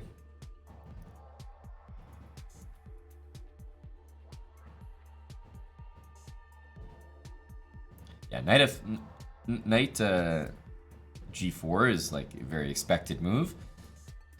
White is bringing one of those pieces into the attack that has not been doing anything so far.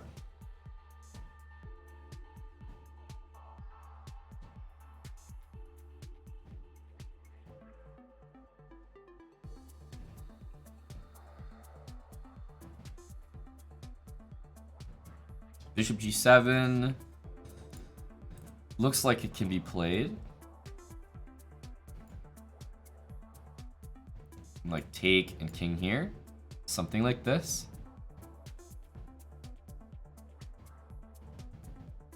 It's tough, but you know, this is a reasonable defense. Don't know the true evaluation of what's going on,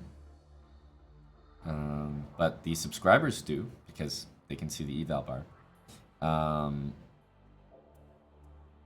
But this looks like a reasonable defense.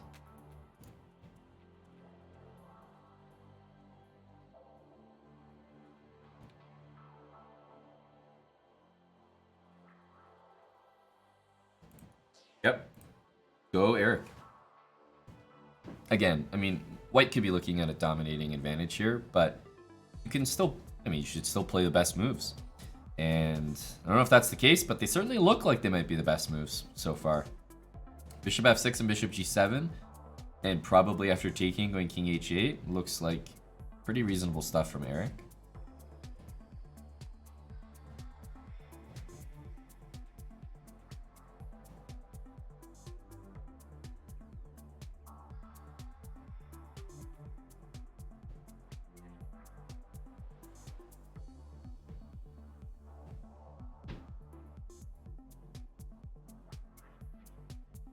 I like what I'm seeing here. White's also spending some time. This happens, right? When you're attacking, sometimes the defensive moves are really easy to spot. Maybe black's worse, but the moves required to play defense are often easier to spot because there's not many of them. But the attacking moves, there are plenty. I mean, white has so many choices how he wants to continue the attack. You always are trying to make sure you pick the right one.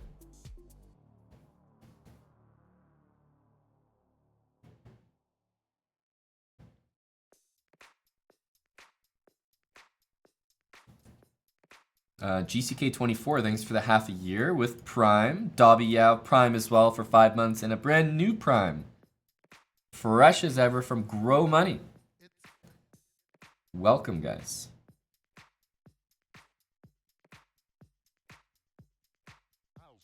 Yeah, it feels like g takes h7 should happen. Remember that, you know, black's now probably threatening to take on g6. So that's another reason why I would expect this. But in fairness, after king h8, I don't think there's that much there.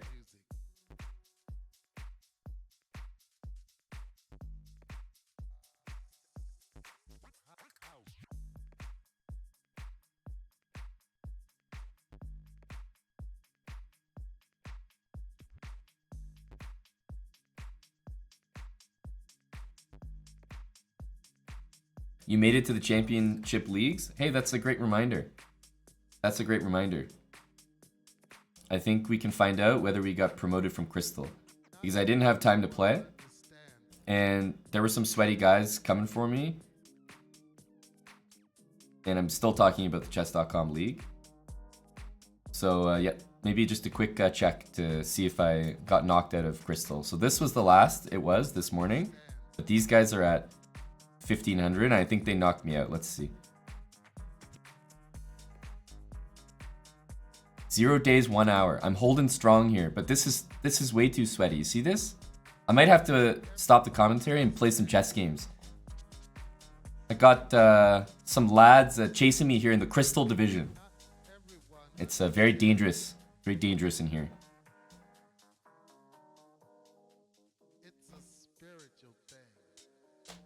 Jackson, thanks for the prime sub. Real science, 23 months, coming up to 2 years. Okay, what we thought was gonna happen happened. King h8, great. Big fan. Right? Love to see that.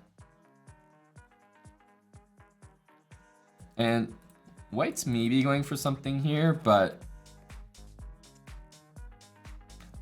great news is I don't see clear wins. I really don't. Okay, I don't see clear wins, which is a great sign. The king is, I mean, I don't know how I'm saying this, but the king looks relatively safe on h8. Is it weird that my king feels more safe right now than it did right here? I've got nothing, but somehow I feel more safe. I think it's a 3 result game. I mean, black has this. This is long term, right? This B pawn can win the game. So black has a win condition. So it's absolutely still playing for 3 results. Some results more than others, but 3 results.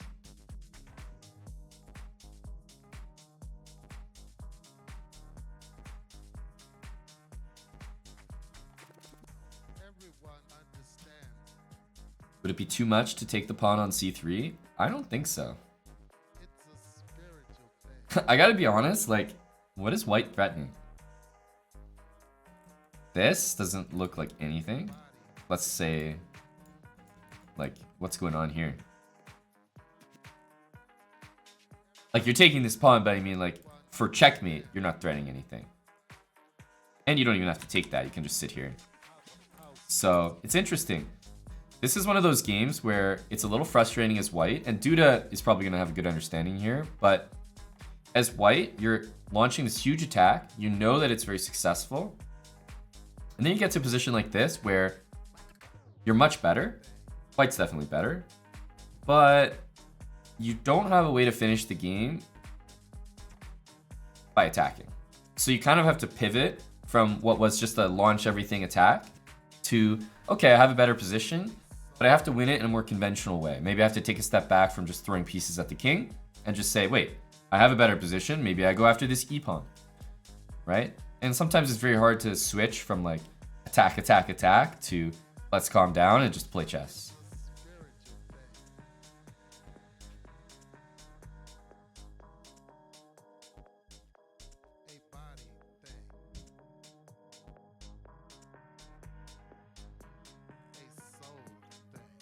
This bishop has been rendered pretty useless, and again, after queen h4, I don't see the threats. So I'm absolutely thinking about bishop takes c3.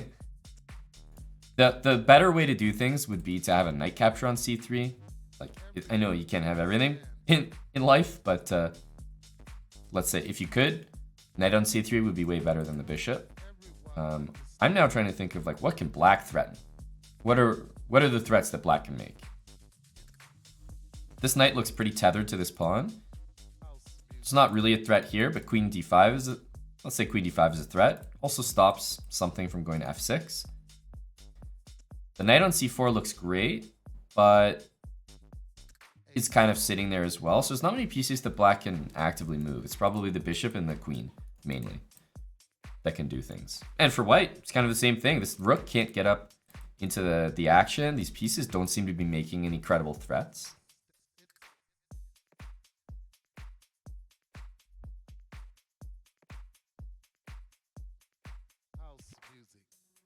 Large Meech with the prime. Thank you very much. Also, core for a full year. Is that what's it? What's a 2? How am I supposed to pronounce that? You got me. You got me on that one. Thanks for the full year though, dude. Big resub and a big time to do it.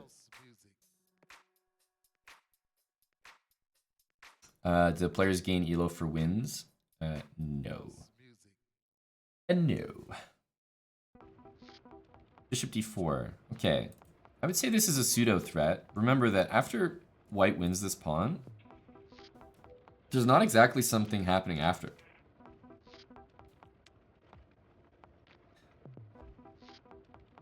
Oh, CO2. Okay. Gotcha.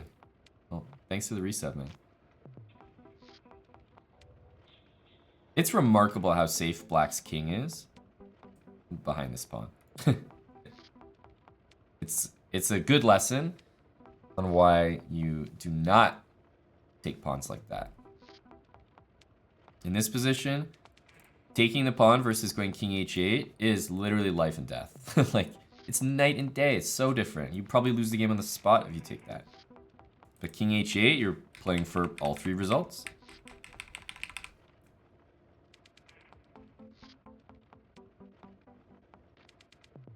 Yeah, the bishop relocated in a nice way, certainly.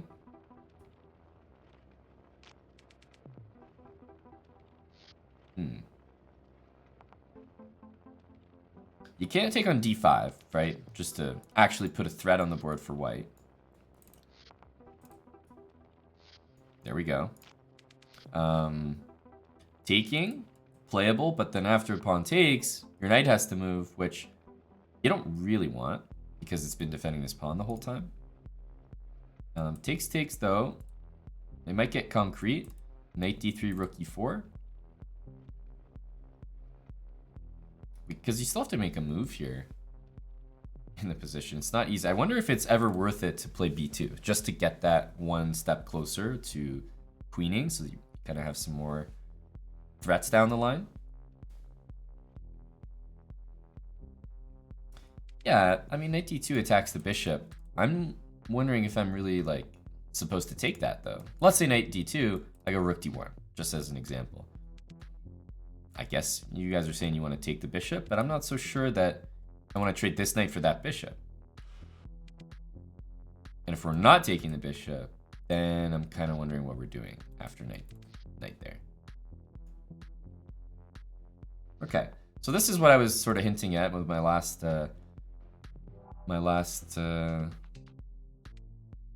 couple minutes of babbling there, was that I think pushing that pawn closer means that, you know, all the knight d2, whatever moves we have coming in the future, we're just going to be that much better because we're always going to maybe have that threat of promotion. So push him, baby, right? I can get behind that move.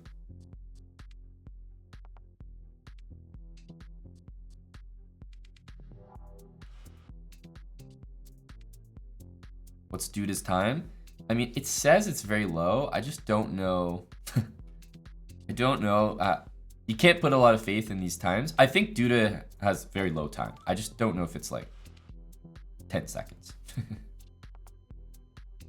Same with Eric. I don't know if he has 3 minutes. He's also, I feel like he's also been thinking, so. Minute each. That sounds reasonable.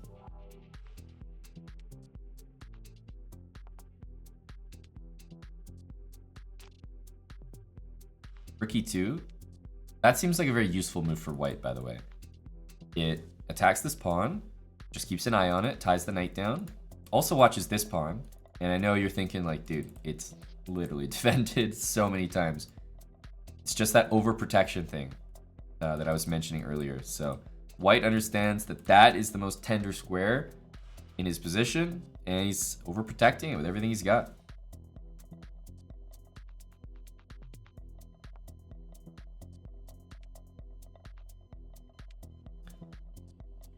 Queen g6, still no threats really that white is making.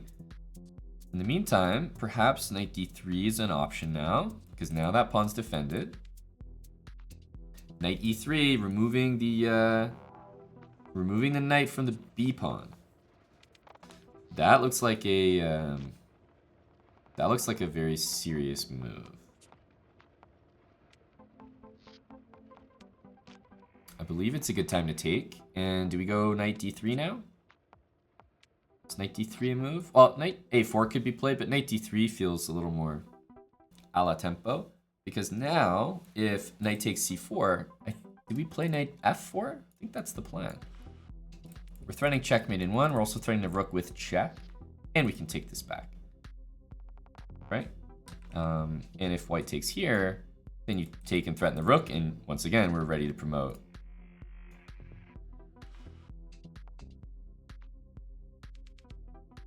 So knight d3 also makes a threat of knight f4, so that can't be discounted. Is it a winning move, knight f4? I'm not sure. Okay, queen e7. Pretty obvious threat. Rook f7 maybe can be played. Rook f7 and king takes. So knight f4 is incoming. Are there other threats? I mean, knight f4, I'm not sure if it even is threatening to win, because after knight takes, pawn takes, the rook would cover. Knight f4, rook c2, for example. But rook e8 makes a good impression, I think. Doesn't the queen have to go back? Yeah, it goes back to h4. Stops knight f4. Are there real threats here for black? Like knight a3, bishop can take, and rook takes b2. Goes back, and after queen e7, is there rook f7 here?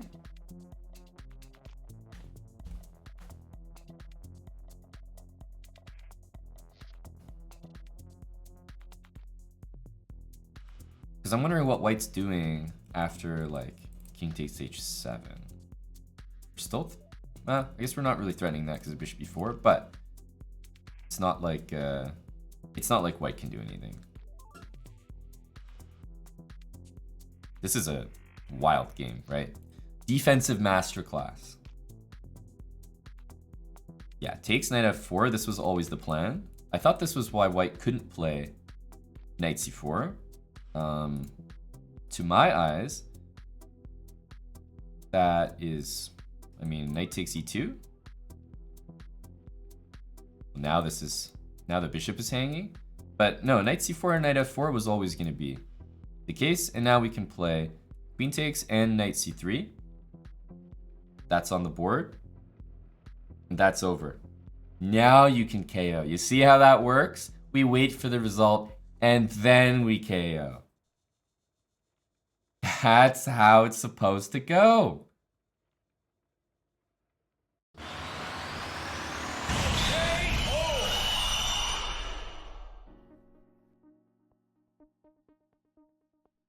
There it is. Easy plus 750. Knight takes e2, game over, just like that. Guys, after knight f5, honest answers only. Show of hands, who's getting checkmated here?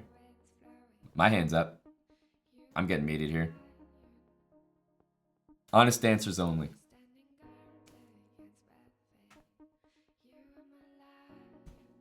I am definitely getting checkmated here. But not Eric. E4, cold-blooded. Every single pawn in front of the king was ripped off. The guy's butt naked, doing a streak across the Great Lakes. And he doesn't care. Defensive masterclass. Turning it around, and then tactics at the end. Rook A8 is threatening to do some pretty nasty stuff. And knight F4 after knight C4 was always the intention. Very strong move. And white just missed it here under time pressure. And it's over. After knight F4, it's done, because let's say you want to guard mate, you got to play this. I'm taking with check, and this guy's hanging. So many reasons. Very tense game. I think that was a very... You know, I've talked about something before, the concept of it's very hard to just checkmate your opponent if they're playing well. There is always defensive resources in the position. And I thought this game was almost a perfect example of that. It's so easy to overestimate white's position in this game, especially here. But it's not easy to checkmate someone that doesn't want to be mated. Like, if black makes a mistake, sure, the game might end. We looked at a lot of lines where I was showing some nice mates for white, but a resilient defender is not going to go down easy.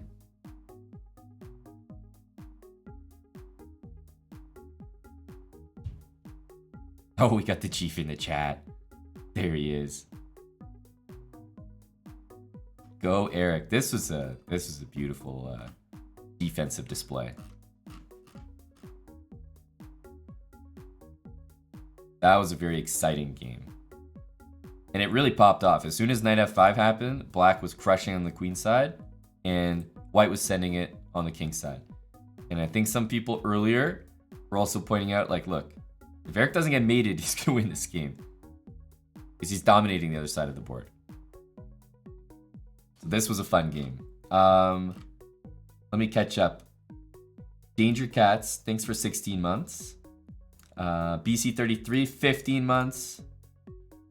Juice is Loose, Mick Naster, and Submill with 5 gifted subs apiece.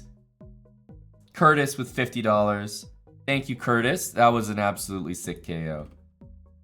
FCS T-Fan with a pair of gifted subs. 3. He added another one. Kotis with 5 gifted subs. Shin Keeping, 34 months with Prime. 700 bits from Goblin. Following the games. Hope you're enjoying, buddy. These have been very exciting. Freddy Pats for 750 bits for the $750. Eric just won from that game. Foot02 for 18 months. Guys, the energy is great right now. Gotta update that title as well.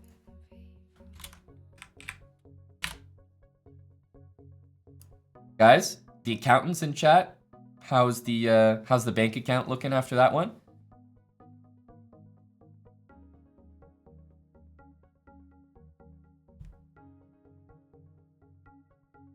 $27.50? $27.50. There you go. Well, if Eric's gonna beat a $27.50, yeah, that's how much money he's gonna have. There you go. There you go.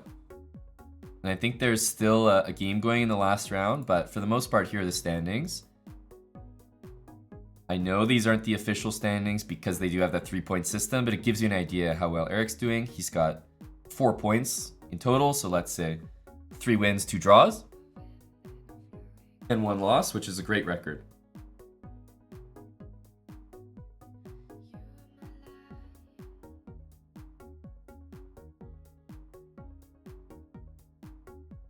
Nebraska, a win.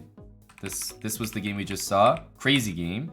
And really important theme. I've said it during the commentary. I'll say it again.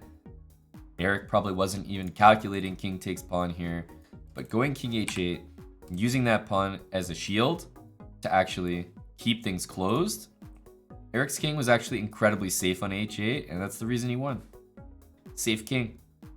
It's pretty crazy that I'm saying safe king after all 3 pawns just got ripped off, but safe king.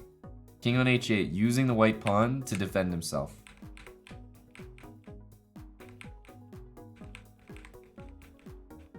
LHS, you got to rip out for now.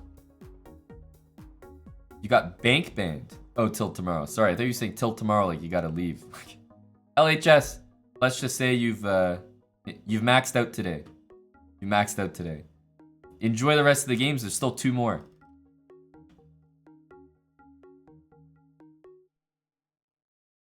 The bank KO. Yeah, he's been supporting too hard.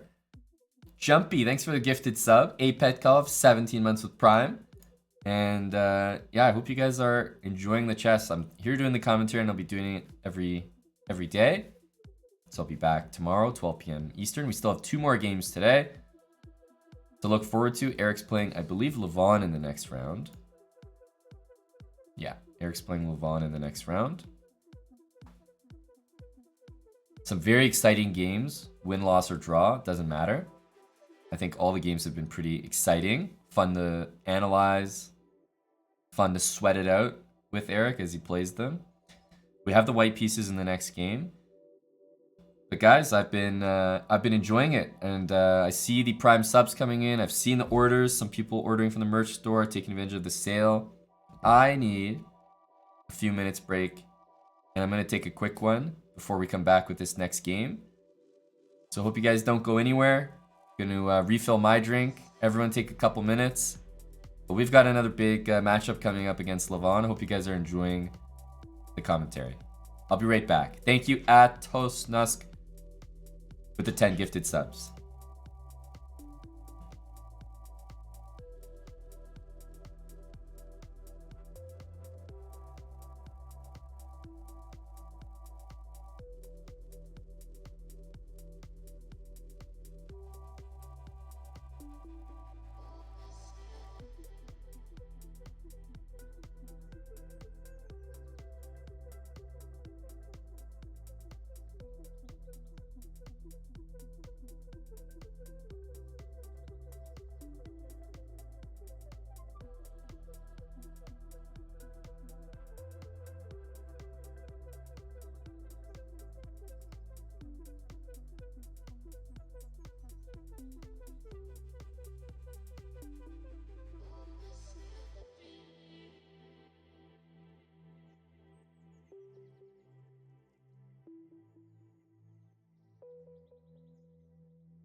Alright. Game just started, guys. We're back. I needed those 5 minutes. I've been so hyped. Losing my voice. That's a good thing.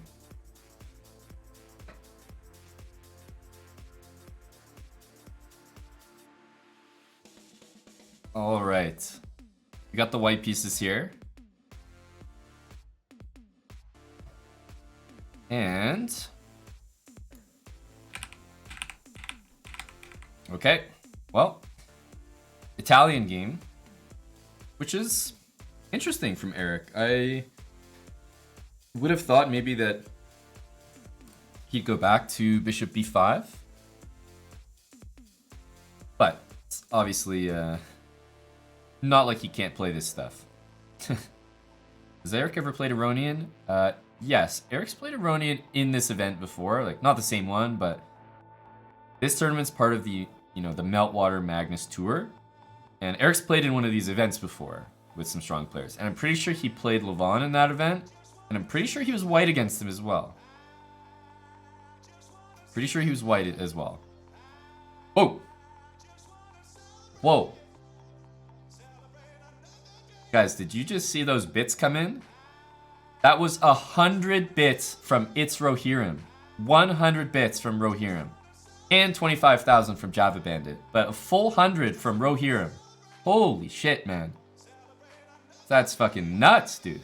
Rohirrim really breaking the bank for the boys here. Eric's crushing it, and Rohirrim's throwing $1 at him. You gotta love it. Yeah, that's how much you're worth, Eric. Go, Eric. Java Bandit, 25,000 bits. What am I saying, man? That is crazy support. 25,000 bits, guys, from Java Bandit. Holy cow. Get that man the love he deserves. Appreciate it, dude. Appreciate it a lot. That's the same as a draw, basically. 25,000 bits. Yeah, that's the, that's what we earn for a draw in this tournament.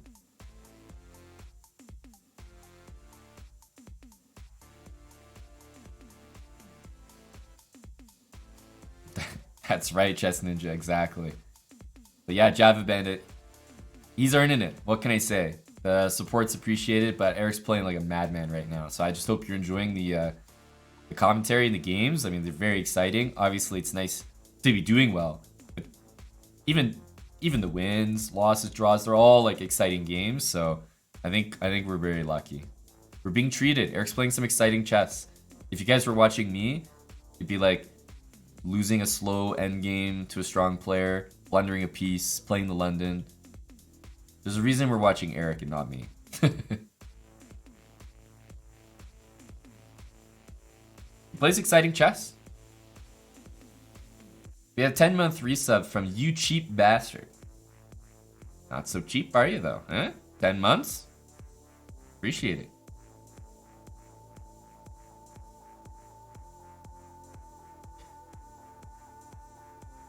Alright, buddy, you didn't have to fucking trade the queens after I gave you a whole speech about how great, exciting chess you're playing.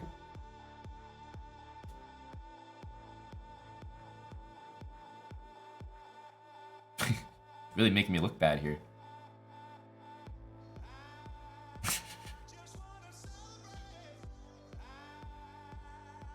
But no, in all seriousness, this structure is usually a good thing. First of all, you remember when I said that, let's say a knight goes on g3, then someone should play g6. Knight on b3, someone should play b6. Similarly, across the board, you can also control squares very effectively. For example, here, knight on c6, pawn on c3. It's just good to know that general pattern and theme that a knight can be dominated by a single pawn, as long as, you keep the pattern. Knight on g6, pawn on g3, knight on c6, pawn on c3. It's usually a good way to corral the knights and sort of keep them at bay. So yeah, maybe a4, knight c4. Eric's just got a position that I think every player would basically say is, yeah, it's just slightly better for white. One thing I'll say about Levon, though, is he's extremely talented at playing these kind of positions as black. Maybe slightly worse, but he plays them almost as if he's like pushing for a win. And he does it a lot in e4, e5. This is a bit of a different e4, e5, kind of like King's Indian-ish, but he plays these positions often and pretty well. So bear that in mind. He's used to playing these, grinding these type of positions. So Ya928, $100. $100 donor from Ya928. The games are good. The commentary is chef's kiss. Why, thank you, Ya928. I'm blushing. Appreciate it.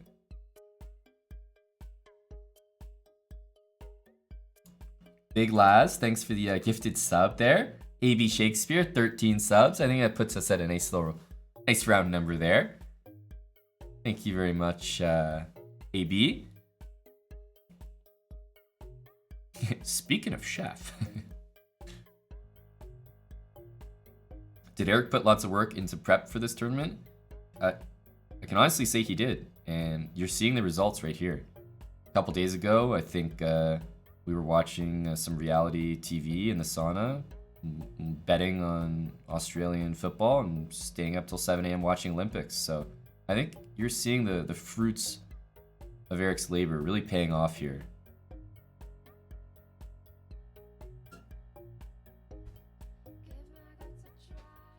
It's always nice to get that feeling, you know, when the hard work pays off.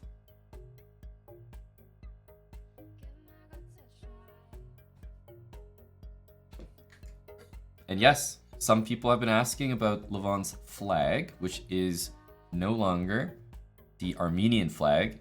In chess, basically, I mean, as an individual, you know, Levon probably still has an Armenian citizenship, but as a chess player, you can represent a country that is not your own, let's say. So obviously I represent Canada, Levon represented Armenia, but the USA can say, hey, come play for our federation, our chess federation. So that's what happened. So he plays for the American Chess Federation. America. America.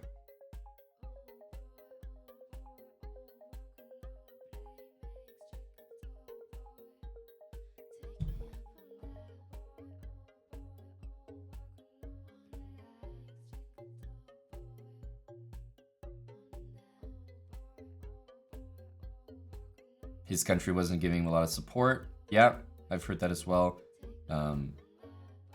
You know, it's all about the levels, right? Because obviously Levon, crazy strong player, Armenia isn't really supporting him. When you think of it, it's how good he is in relation to the support he's getting. It's not that he's getting no support, because hey, I could boys, I could launch a serious complaint. Canada like probably doesn't even know I'm a GM. But it's relative to how strong they are and, you know, what they do for the country or the federation, achievement-wise. Is Eric the strongest Canadian chess player ever? Well, he's definitely playing like it.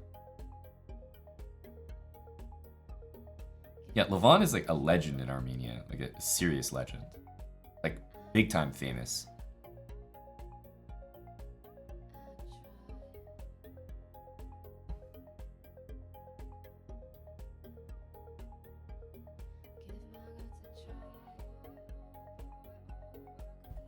Bereyev is not naturally born Canadian, no. There aren't a lot of Canadian-born GMs. But you're looking at one.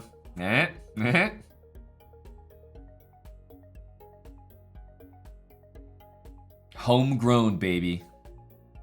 Grass-fed. Free-range Hambo.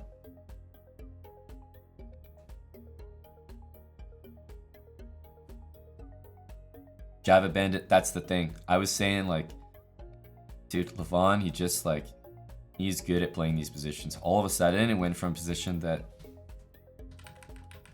you know, we might be a little more optimistic about, and Levon took this position. He rerouted his knight, got his bishop to a great square. Like, Black's position looks very good.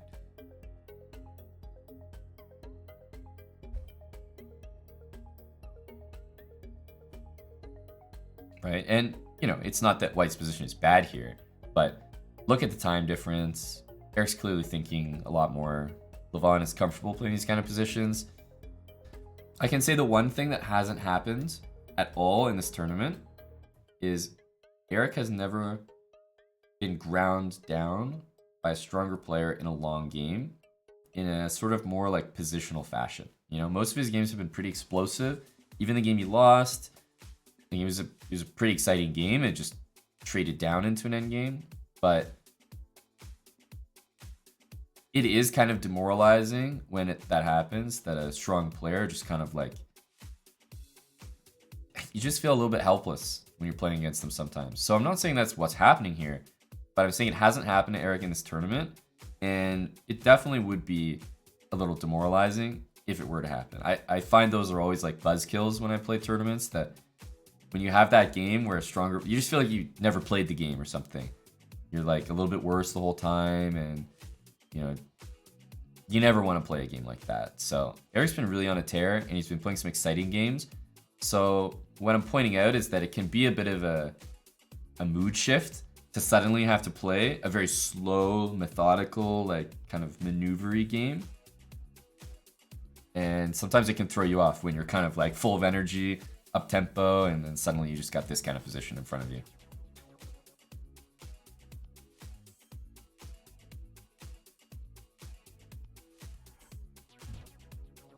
I wouldn't say White's playing it too passive, but I definitely know what you mean. It's just, yeah, there's a different style of position than ones we've seen before.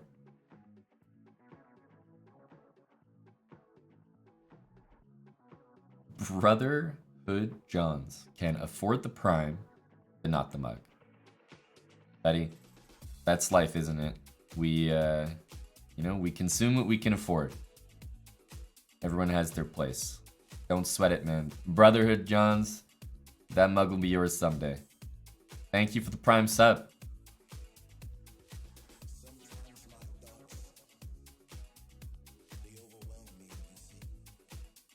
Where's Eric right now? Well, he's not here. We don't live in the same place. That's helpful for keeping the stream very active. But yeah, no, he's not here. It's not like he can hear me. That would not be good for business. Don't think he'd have the same score if he could hear me shouting. Makasu Berry, thanks for 15 months. Appreciate the prime as well from Makasu.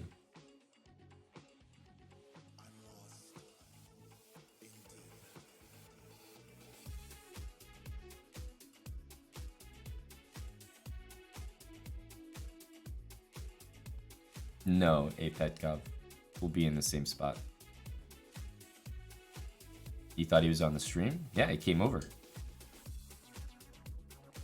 If Eric was playing upstairs or something, then yeah, he would just walk downstairs and he'd be on the stream after his games, probably fist bumping. But no, he yesterday after he played his games, he just came over.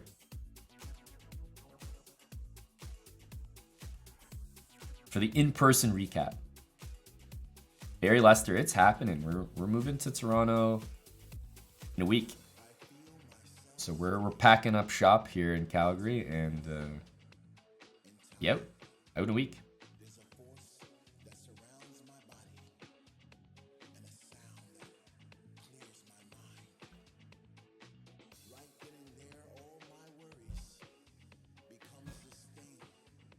Did I help Eric prep? No. No. You gotta remember that tournaments like this, it's hard to prep, right?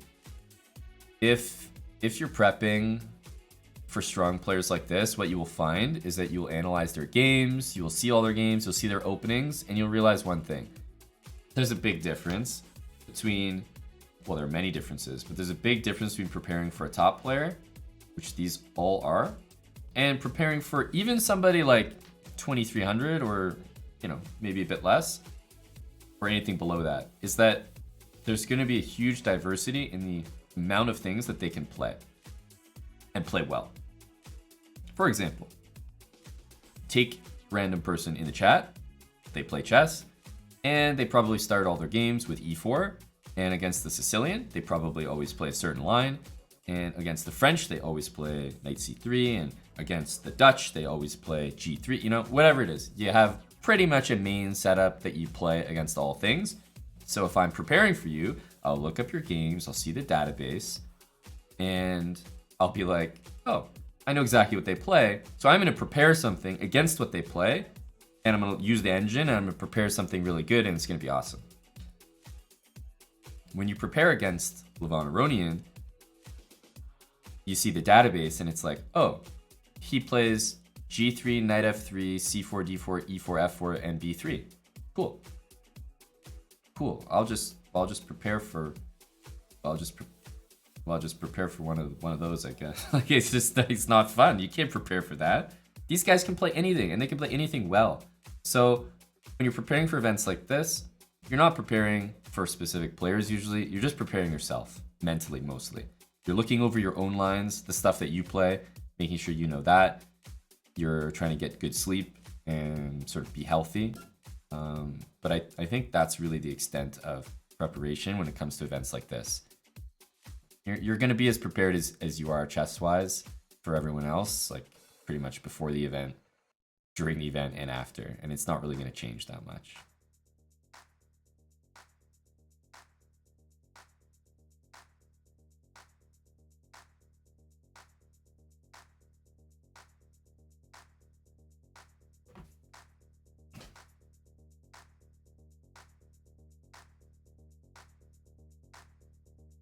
Just need to get good. Hey, ain't that always the answer? That's right, prepping some HelloFresh. We will be doing a cooking stream. I've said that before I moved to Toronto, so within a week. It'll probably happen next week, middle of next week. Why does the giraffe emote exist? Well, buddy, that's chessbrah lore. But I think there's probably a lot of people here that don't know why there's a chessbrah giraffe emote. It was the pretty much the first ever emote in the entire channel. Yes, it was. Chessbrah giraffe. So some real OGs will know. Some real OGs will know.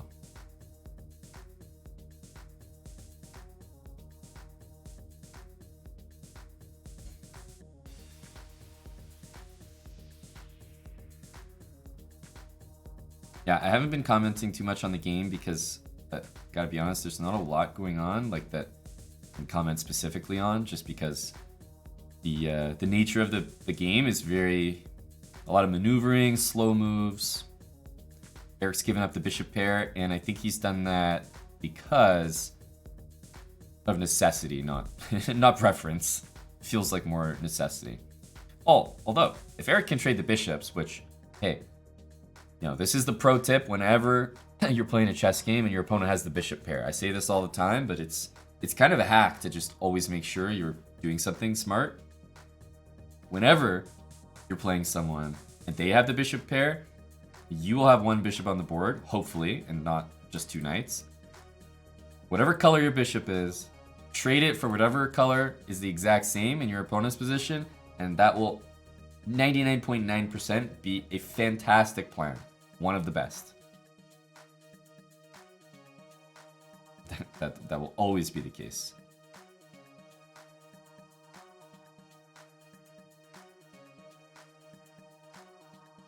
Yeah, pawn takes. Go Eric. Well, the thing is, if you don't take that pawn, you might end up on a3, or black's just going to take, and okay, he has the two bishops. So Eric's probably either going to play bishop b5 here, and knight c4, or bishop c4 and try to trade this off. I would expect bishop b5, yeah, played immediately. Knight c4 as a follow-up. Black might be looking at the move d5. There's bishop c6 to consider. The thing about this is pieces are getting traded, and stuff's also disappearing from the queen side, right? So all that sort of leads me to say that whatever advantage black might have, whether it's optical or it actually exists. I think that it's minimized by the fact that pieces are being traded and stuff is disappearing from one side of the board entirely. And it always gets more drawish when things, like if half the board is gone and the other half exists, let's say that you could be up an exchange, rook for a knight, but if there's nothing on the other half of the board, it's just harder to win, and the advantage of the rook against the knight will be minimized.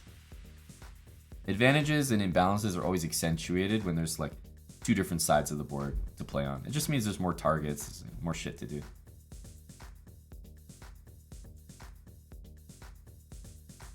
Pauly D, thanks for the Prime sub, my man. Appreciate that. It's a new one as well.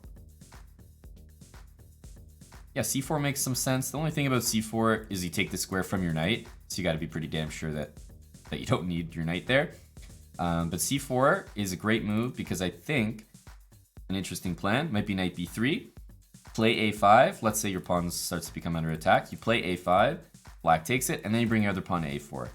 And it might look weird, but you can create a weakness there for black that you can target long term. I'm not saying white should be in a rush to go do that, but in case this pawn starts to get targeted and you're feeling pressure, you can always chuck it up or sack it, put another pawn on a4, and then close the a file for black's rook. So yeah, c4 makes a ton of sense. You're anchoring that bishop. You are up a pawn here. I know it's not the prettiest, but this pawn's not going anywhere. b6 and d6.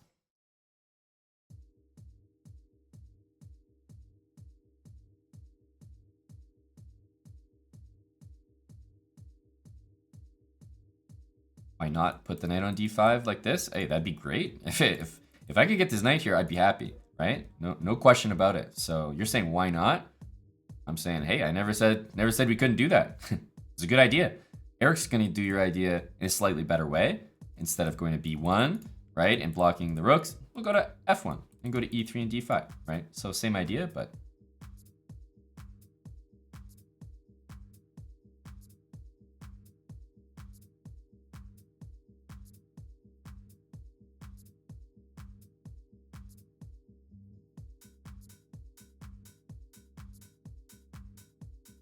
and if bishop takes on c4, it's actually not that. I mean, this might be the move, rook c1, but what I am saying is it's not that rook c1 pins the bishop to the rook and wins it because black does have this. It's more that in this position, either rook c1 or just knight e3, and what's going to happen is the knight is going to get to that great d5 square, and what else is happening? The pieces that are getting exchanged are the exact things that I pointed out would be dream if white could do. Exchange the light square bishops, because guess what? There's weak light squares everywhere in this position. There's pawns fixed on dark squares, and black's got a dark square bishop. So trading light square bishops is ideal.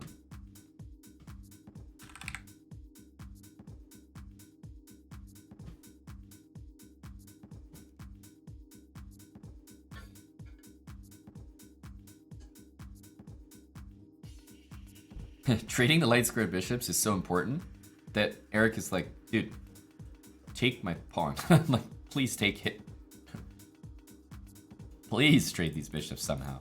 And it's worth pointing out that, bishop takes c4 can be played, but I don't like the rook taking and then my pawns are attacked. I'd rather just say, hey, after this, I go rook here or knight e3, and you're pretty much gonna have to exchange, right? Kind of have to.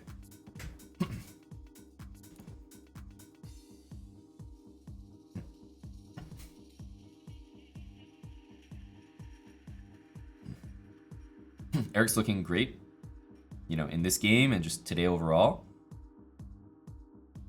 I know that he spent a lot of time in this position, but it's definitely paid off on the board.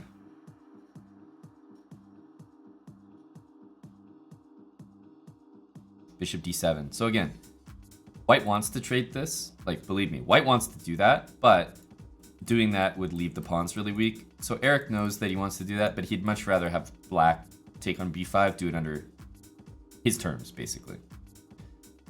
The bishop's also not going anywhere. So you might think, oh, like, if trading the bishop's so good, why is he not doing it? It's not going anywhere. This trade is always gonna sit there. So there's just no rush. And it's much better if you can get black to take you. That would be ideal. Yeah, white's pieces are jumping left, right, and center. There's going to be, yeah, there we go, pressure on d6. And if bishop h6, there's always h4 to consider. Make black play f6. Don't know if they want to. Plus, just knight back to f3 is going to be a good move as well.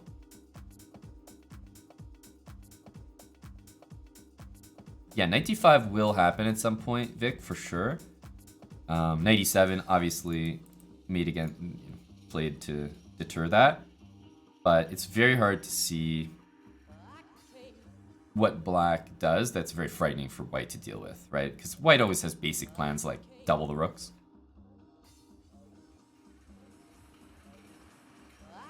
So yeah, h4 I definitely expected. I think f6 will be played, yeah.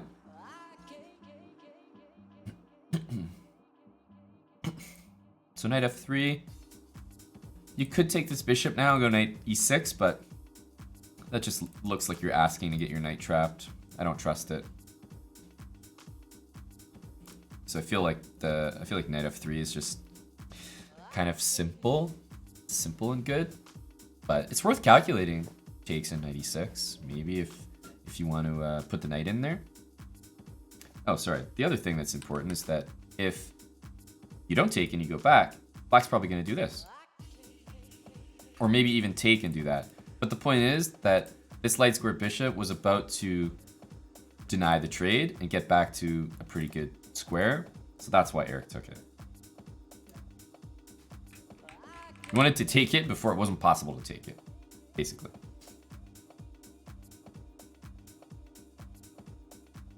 Is Aronian looking for a flag here? Well, he's already got the American one. I don't think he needs another one. Don't think he needs to beat our boy on time here. I'm not concerned. I got 3 minutes. Double the rooks. I mean, even if a pawn drops here, there's going to be d6. Like, the pawns are dropping in black's position as well. So this is not very simple for black to like start just winning all of white's pawns without his pawns dropping as well. Yeah, so knight e6 is the consideration. The other move. I mean, maybe you're thinking about this, but I would have to assume knight here is the intention. But let's say knight here. Rook's got to move somewhere. Rook back. Knight d5, I would assume, is the continuation. And this is a threat. And if it gets captured, you know, this is something that you might like. Like, if your knight can get to e6 and you anchor it in there, great, I get it. I get it. But to me, the knight just looks like it's getting trapped. Yeah, there's king f7 for sure. No doubt about it. And I mean, the knight is never getting out, which is the whole point of why I don't trust it. But okay, you can calculate. It's worth calculating lines like this. Okay, king takes, knight takes, c8, because the bishop's very offside and you have a pass pawn. So you give away 2 knights for a rook. I don't think it's good, but this is what, I mean, you have to calculate something like this because it could be something that players might misevaluate. So I'm sure there's some time being spent on knight e6, and there you go. Eventually you decided against it. Bishop e3, rook c4 played. Now there's pawns that need to be corralled. Black has pawns that he's going to be taking. White probably has pawns that he wants to take. Knight c8 is kind of a good, kind of annoying resource. Can be protected, covers both weaknesses. So this is one where if I'm looking at the position, I'm sort of feeling that Eric is fighting for a draw.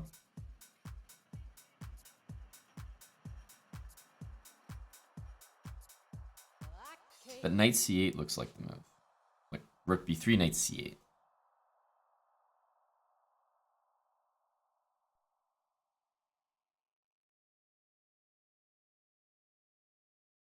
Maybe Brando. I guess the problem is the rook's kind of just sitting on c4, so black's just gonna go like king f7 there or something. It might still be played.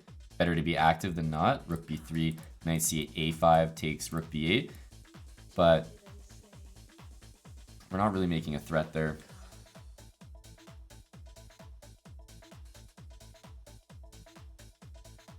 Why not rook b1? Well, I mean, white's trying to have both pawns attacked at once.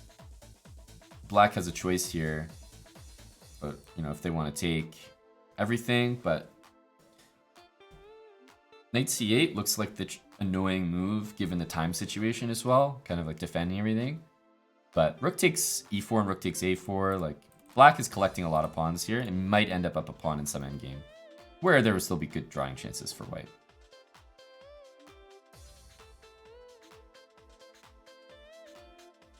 But this is a pretty classic game, you know, playing a stronger player, down on time a lot, and probably in a around equal position.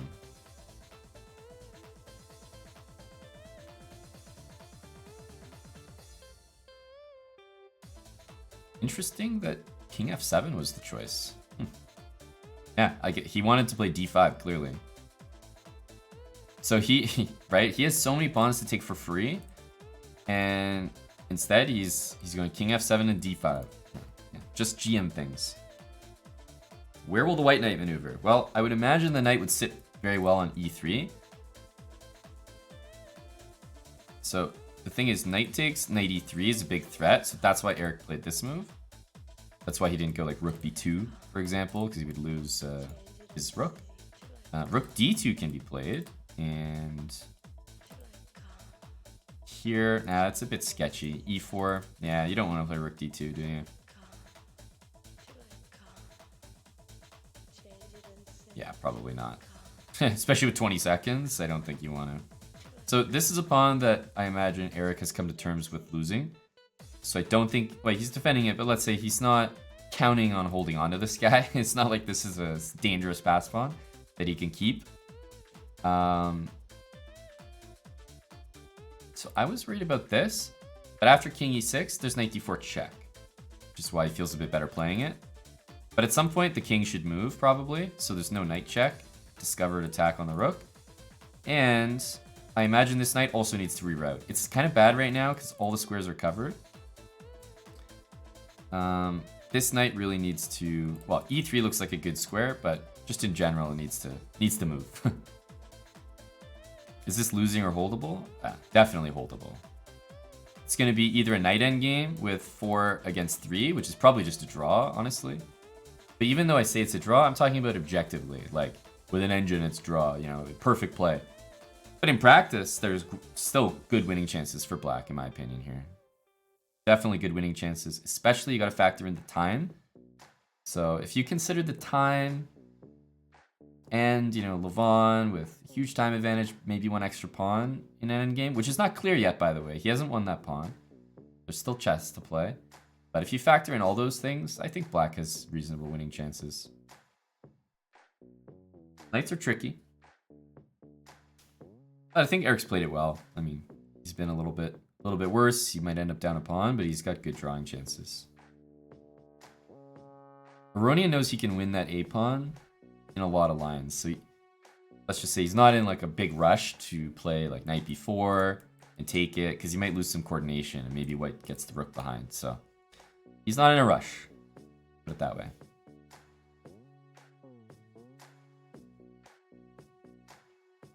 Eric's doing a good job. I imagine the evaluation is pretty close to equal.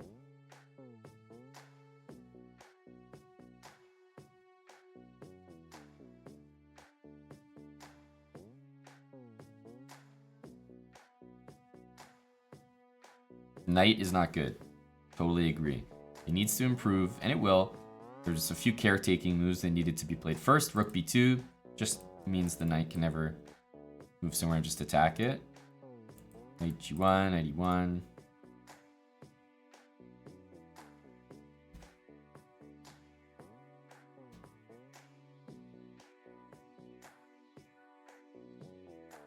I know you're there to bop him, the iceberger. Just making sure you're put to work, lad. So there we go. There's that a pawn. Dropping if captured. You could, yeah, you can't take this way because the knight's protecting. So knight takes a2 if you want to grab it.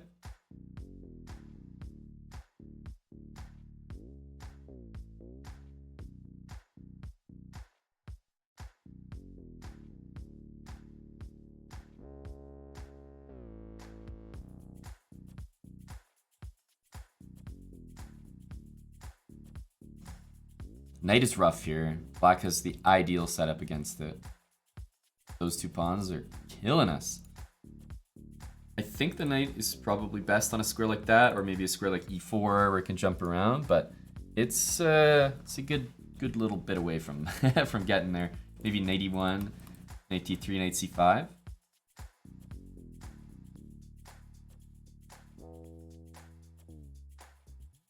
I would reposition the knight, yeah. Other than shuffling the rooks here, I think repositioning white's knight is the next item on the docket.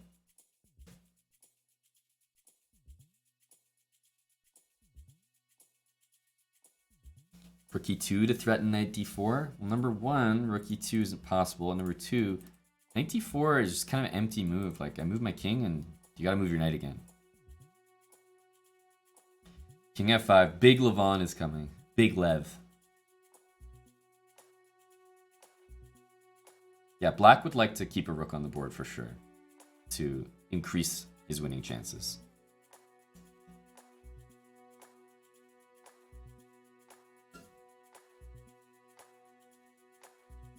So the thing that is nice for Eric is that if black wants to win this pawn, he can never do it with the rook because he drops the knight. So if he takes with the knight, then he's kind of, for just a brief moment in time, he's got all the pieces over there. And that gives Eric maybe some time to drum something up. So I think that's the hesitation that Levon's experiencing right now. Like, he might not want to grab it because of the counterplay. Brief counterplay that Eric might get. Yeah, knight d2 repositions. Knight h2, f1, e3. Now more than ever, I'm thinking a knight on e3 makes the most sense. Knight d2, knight c4, knight e3, for example.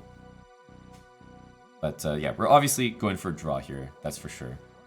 Eric could win this, but unlikely. Levon has a ton of time and a better position.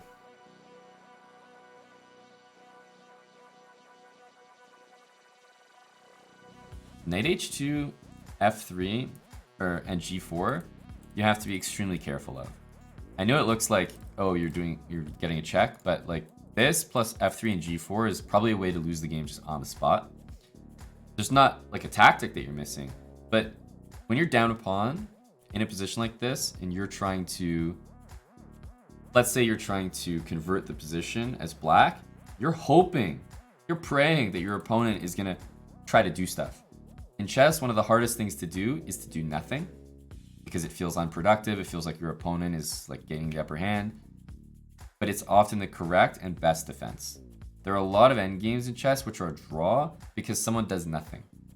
You have to sit there and just wait and just say, look, I don't see how you win, so I'm not gonna ruin my position, right? But playing knight h2 and then pawn f3 and pawn g4, it's like trying to be a hero for no reason. You don't need to do anything, right? Position's fine. It's okay. Knight e1 looks like a great move because knight c2, knight e3, and I've been saying the knight needs to get to e3 stat. So knight c2, knight e3.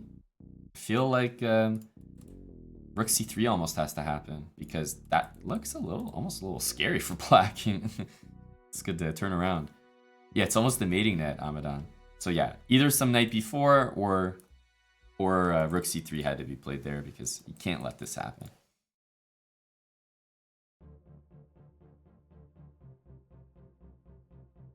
So knight takes d3 is a pretty damn good shot at a draw. You know, I would say it's the best we can do. Best we can do. In endgames like this, generally speaking, the more you trade, the better. Like, you never want to trade knights. Let's say that, just to start things off. Black has real winning chances here, so under no circumstances is this like, you know, just a draw. Not at all. But it's probably the best chance that we had given the previous position. So I think, yeah, I think we're happy here.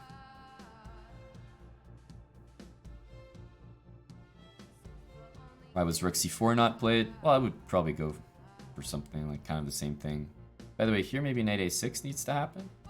Yeah. Because if knight d3, I think there was knight takes f3. That knight might go on a journey here.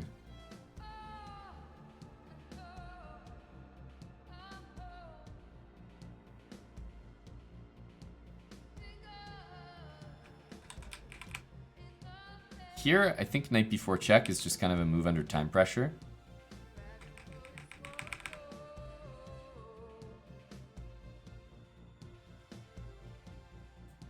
Is this knight getting out? Because I'm not sure that it is. The orientation of king and knight like this is really bad. The knight can go to e8 and make a threat, but it kind of doesn't get out, you know, after f5 or something. It doesn't really get out. So definitely would much rather have my knight on like e2 or something. Yeah, just somewhere safe. So Eric is not going to be happy with him placing his knight there, but it became almost forced that after king c4 you can't go knight d3 because knight takes there and these squares aren't available. And this one looks almost riskier than that one because there's less board to work with. You only have one square at that point. Knight here, knight there, and you're literally trapped. So it was a product of kind of an unfortunate sequence there. I can't tell if this is like where knight's just getting trapped, but there's no way this is good. This isn't like the way to do it.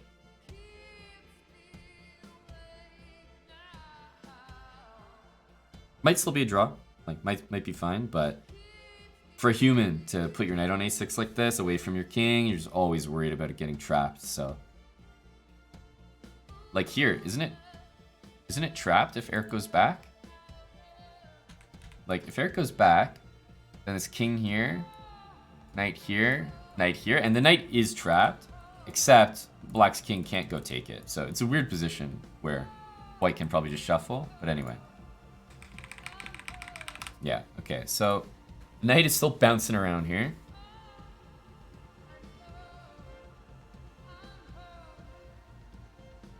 Knight endgames are pretty much the toughest in chess. Like, queen endgames are up there. But knight endgames, there's just not a lot of rules. The knights can jump around everywhere, and it's just, there's not a lot of principles that you can follow when you're playing knight endgames. Seriously, this is really tough to explain, but knight endgames are so difficult. Bishop endgames, there's always rules, like how to place your pawns. Knight endgames is like, there's no rules for how to put your pawns. It's so tough to explain. They're really difficult. Jumpy bastards, exactly.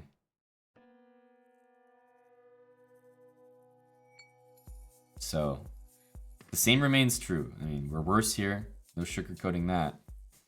But we're hopeful to at least get our knight out. And it looks like we'll be able to because, for example, if king here, knight f8, hitting the pawn, knight here, it looks like the knight's trapped, but we extract ourselves from h7. Ripwalk, thanks for 38 months with Prime. Basil's mama as well, Prime sub.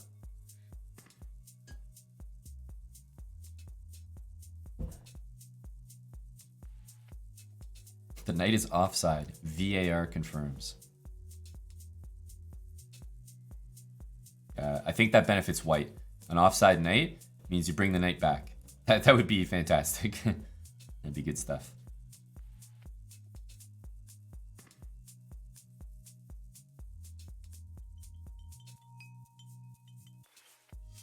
So 95, 97. Forced. And then black is gonna, like, if takes, black's gonna go here. Trying to get the knight to f5, so I get the setup. I'm not so sure that I would take this here as white. I think you want to just like move your knight around, jump into f4, and leave the king, and you want black to take you. That's ideal. So after king here, knight, I would think it's knight here.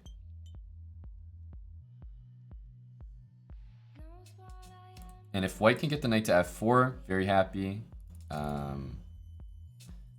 Not sure that he can, but I get a good feeling about this. because knight f7, knight g5 hits the pawn, so it kind of forces it, like encourages a trade. And once this happens, black's pawns are not very mobile, and white has very nice squares for the knight. So I'm more optimistic now than when that goddamn knight was sitting on a6 and just about trapped. So this has been a definite improvement, no doubt about it.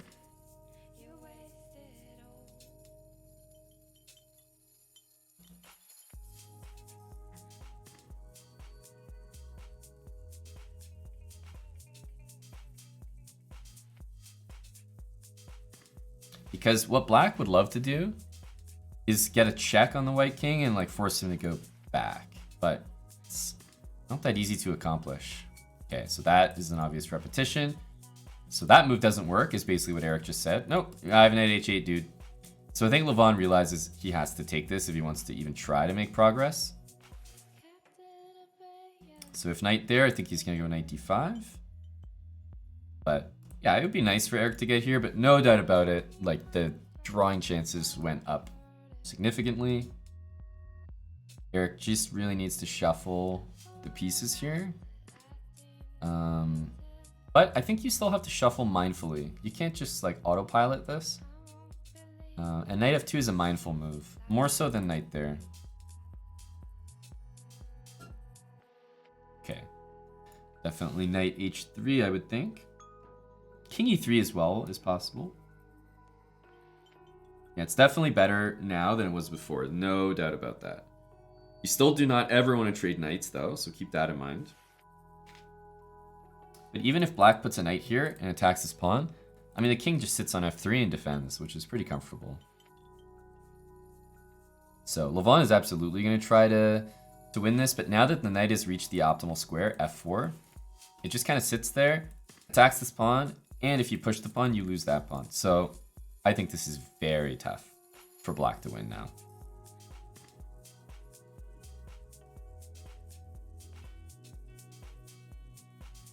But he's absolutely going to try. Why not? It's a carefree attempt.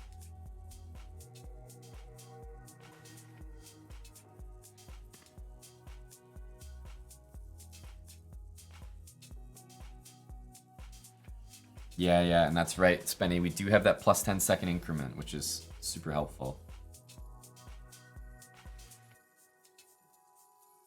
And this was definitely, much worse position earlier. And I'm talking about earlier before the endgame.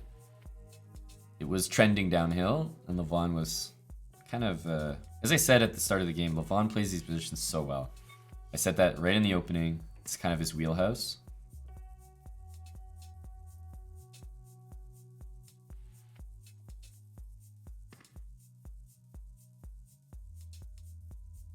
So yeah, probably the king wants to play, maybe king d4 even, yeah. White's king will just stay near the pawns. Black's shuffling around, he's going to try to win, of course, but I think the hard work for Eric is out of the way. Still got to, as I said, be mindful. You can't just, can't play this assuming that you're getting a draw here, because things can definitely still happen, but it's improved significantly. Yeah, if black doesn't make any pawn moves or capture anything for 50 moves, definitely there are rules for that. That would be immediately deemed a draw.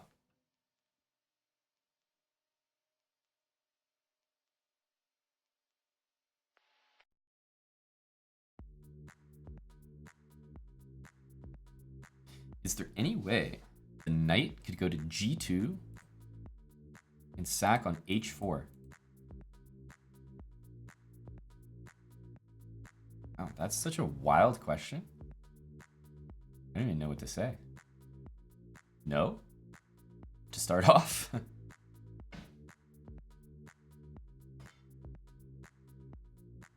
Is it bad etiquette for Eric to offer a draw here? That's actually a really good question.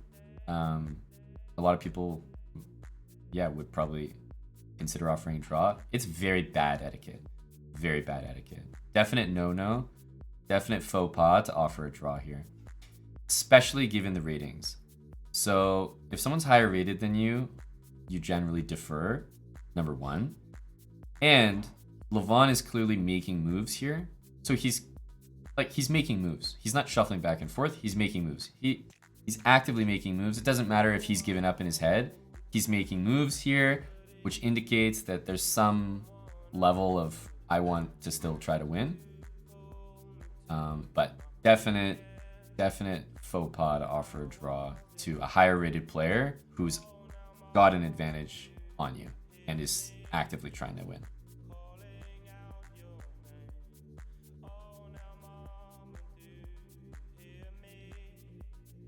And it's not one of those things where if you did it, Levon would like throw a fit or like it would be a really big deal. But Levon would just kind of think in his head like, fuck that guy. And maybe the game would be a draw. But I'd see this a lot with people lower rated than me or little kids especially. It's like, as the Grandmaster and as the higher rated player, I might be trying to win a position. I'm up a pawn. Maybe the little kid, like, he knows that he's got a position which is a theoretical draw, but it's up a pawn. And he'll just offer me a draw, and it's like, fuck you. You little shit. So, faux pas for sure. Big draw. We held the KOs. I think, guys, I gotta ask the chat. I always do, but last time we had the draw, it was with the black pieces against Artemiev. Okay, black pieces against Artemiev, and it was a draw agreed in the middle game by repetition. We said no KO. Didn't want to take the KO. Wasn't worthy. What about with the white pieces against Levon? But it was the nature of the game. It was a big hold with pretty much 30 seconds on the clock the entire time. Down a pawn against Levon. What about this one? Is this a KO?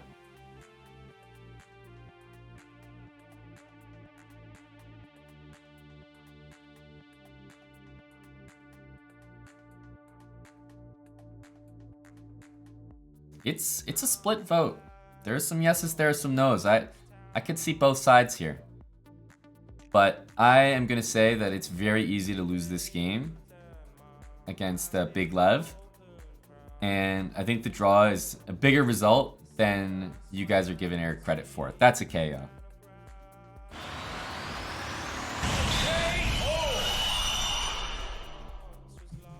Very easy to lose that position. Very easy to lose that position. Eric showed some good resilience with seconds on the clock. That is not easy. KO for a draw? Absolutely. When you save a draw that could definitely be a loss at many points, trust me, that feels like a win. And when you do it against Levon Aronian, until you've done that, you don't know how good it feels, man. I just can't explain it to you.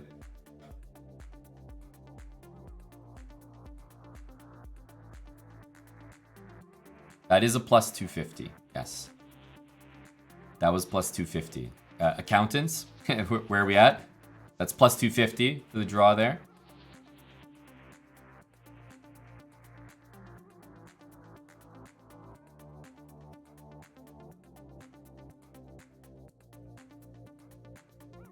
$3K, exactly. We're up to $3K. The bag is being secured.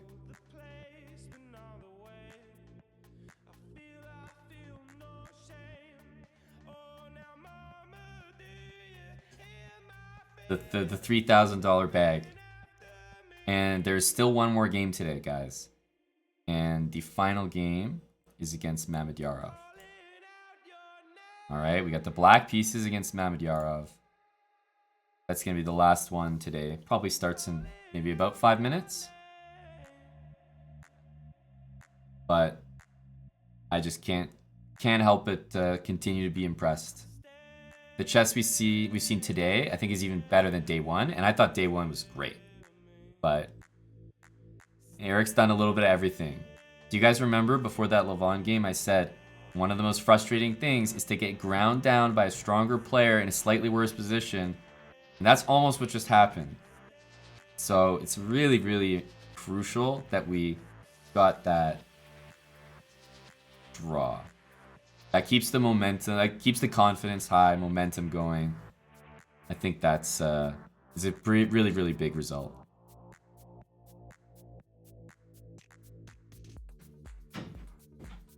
show the standings. Again, I don't have like the real standings factoring in the 3 points for a win, but I have these standings, which it will give you an idea at least. Eric's definitely doing very well.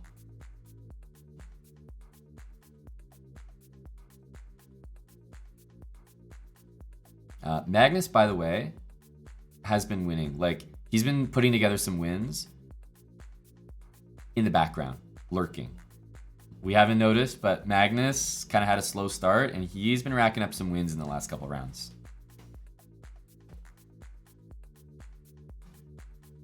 Um, 14 months from Norbert Noodle.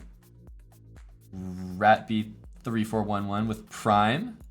We had Canada for a full year with Prime. Maprail 5,000 bits. And not just that, 10 subs as well. 10 subs, 5,000 bits. Maprail, thank you. How close are we to 11K? Oh, we're so close. The energy's there. Thank you, Maprail. 5,000 bits, 10 subs. Maprail's been here enjoying the morning energy, morning streams. Eric's Rapid Chess. It's been great. Results have been great. Games have been exciting. And the Chiefs have been playing very well. So good to have you here, Maprail. And good to have everyone here. Hope you guys have been enjoying as much as I have. I mean, losing my voice commentating, but games are great. Like, who can complain? Seth D. Hansen, thanks for 19 months with Prime. Montreal Runner, Prime sub as well. And that's a brand new one. Welcome to the channel with the Prime sub. Bequadro with 5 subs as well. Thank you, Bequadro. Again, I've said there's official coverage for this. So if you're looking for official coverage of the event, watching all the games, this isn't the stream for you probably. I'm not checking all the games, but if you're looking to pay attention to Mr. Eric Hansen, this is definitely the stream for you because we're watching every single game. Hang on a sec. That's a big number. Chef Longpep with 5 subs. And then Tempest with 25 subs. We must have hit 11K right there. We must have. Is there an official count? There we go. Yeah. Over. Crushed it. Killed it. Tempest 7MR. Thank you. Tempest AMR. Thanks for the 25 subs. Good lord. Chef Longpep. 5 subs. Got over 11K. That's a goal right there. RPN. Ryan, thanks for the 5,000 bits. How's the chess, Ryan? I saw Chicken Pants in here. We also got a good amount of people from our channel who are playing OTB chess right now themselves alongside Eric. Well, Eric's not playing OTB, but this is definitely more stressful. Hope the chess is going well for everyone.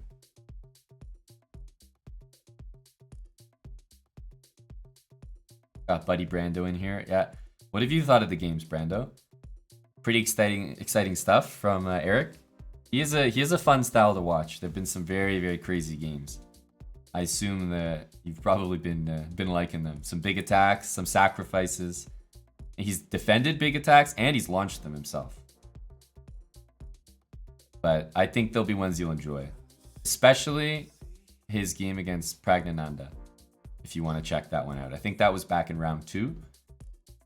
I think you'll like that one.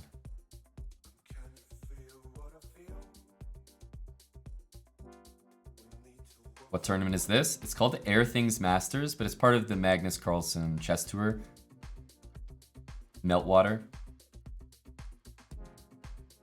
When does the next game start? Pretty much now. Pretty much now. Maybe they're going to give some extra time for the players because the game finished a little late, but I don't think so. It'll probably start in the next minute or so.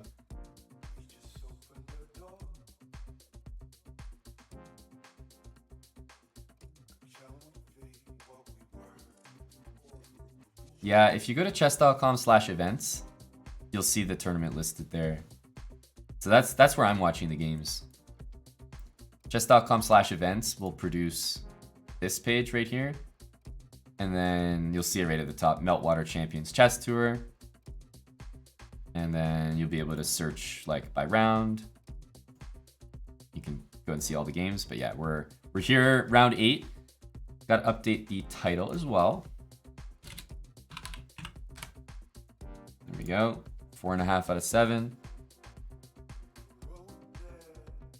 What's the time control? All right, you guys need to see this. Let me bring this on screen just for a sec. There might be a few people just joining or some questions about the event. So let me just bring this on here for a quick sec. Everyone get a good read of that.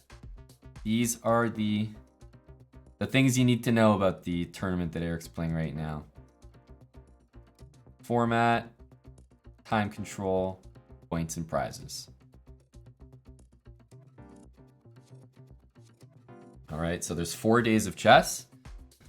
You'll see on this graphic right here, you'll be able to find where we are, right? We're on day 2 right now,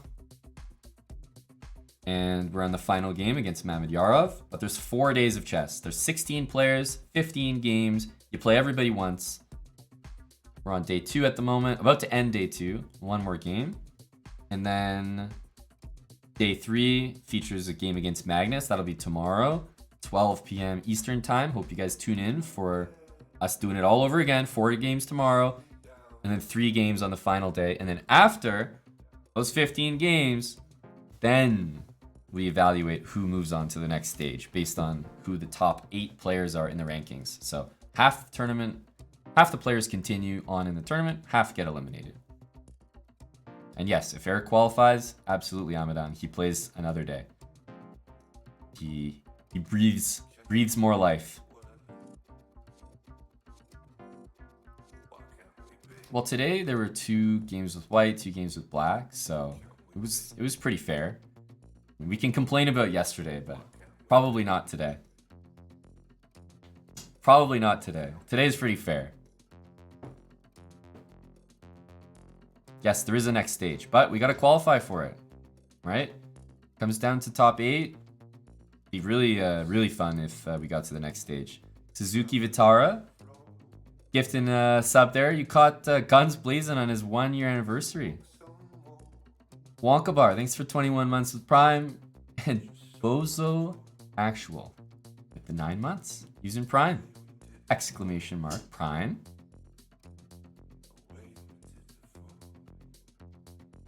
And I think there we go, just underway. All right, this is the last game for today. Let's flip that board as well. There we go. So, dealing with the Trump. Dealing with the Trump. Mamedyarov, pretty much one of the most flexible players in chess, basically. Like, he can play whatever. He can play whatever. He doesn't care. And yeah, I expected d5. So if bishop takes, we'll see probably e takes f6. Knight d2, okay. So stopping knight e4. And there might be some similarities with this position and the London. One thing about delaying knight f3 is, you know, let's say c5 happens. Knight c6. And let's say you play this. Sometimes in these positions, white can play this sort of weird move f4 and do it before the knight gets out and just get a pretty good stone wall. So white's basically playing a stone wall with the bishop outside the pawns, and you don't have to play knight e5 to play f4. You've already got f4. So a lot of times positions like this can be like, it's kind of a really good way to start the game. So I understand taking some time here as Eric, because you really have to be careful of your move order, especially when you're facing someone as tricky as Mamedyarov, who definitely has some, you know, serious ideas and setups that, you know, that he's confident in that work. Okay, c5 takes, immediately takes. So a much different setup. And again, you know, after pawn takes, e4, we've already got something which is quite unique. Yeah, this is the trump. Indeed.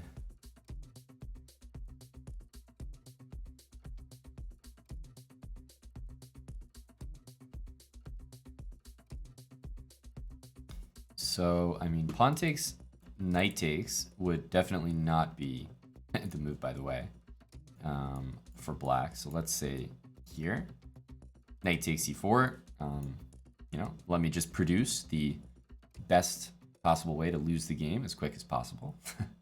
So there you go. Don't want that to happen. Obviously, you're not required to take the knight here. Not at all. But if you don't take the knight, probably in trouble because knight d6 is happening. Definitely don't want that. So takes, knight takes is the intention. If bishop takes here, okay, number one, you have to contend with e5. I don't think that's really a big issue after this, but e5 needs to be calculated, and then also just takes.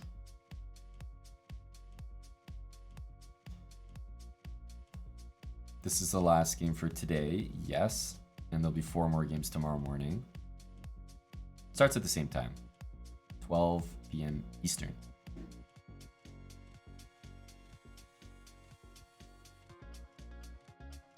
So queen e2, there's going to be a very quick long castle in this game. You can be sure of that. Maybe even right here. And after bishop e7, Eric's saying, look, if you take, I can even take back with the knight. Also, queen takes is reasonable now that it hits the bishop and the pawn. So I don't think this move is necessarily going to be happening. Amadan, do you have any insight into this opening? I feel like you kind of something like, I know you play e4, but I feel like you have these sort of tricky, trappy kind of openings in your wheelhouse. Have you ever played something like this?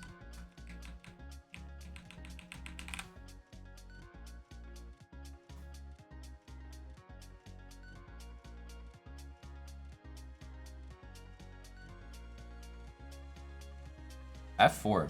Well, Eric's going to get his chances in this game. You can already tell. Queenside castling, F4, knight F3, very loose play by white. Bishop is, at the moment, trapped in.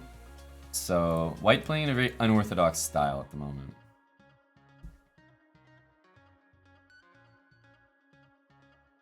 Yeah, there's 16 players in the event. So 15 games. Play everybody once. And you don't play yourself.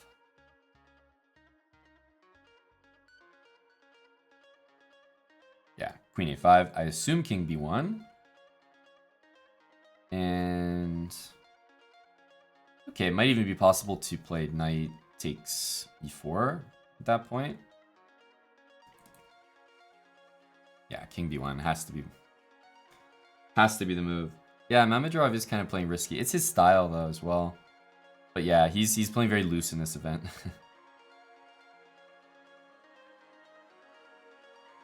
Oh, completely agree. Master Baton in chat says, seems easy to become a GM before 2019. Way stronger player nowadays. You agree? I will amend your statement to easier, which is, I hope, what you meant. No, it is not ever easy to become a grandmaster. Easier. And I agree with you, 100%. If I've said many times on stream that if I had to become a grandmaster now and I was competing against some of the talent that's out there, I would be frightened. I do think it's a lot tougher now. Unless you are one of the strong kids that's probably going to become a GM, I think it's insane nowadays.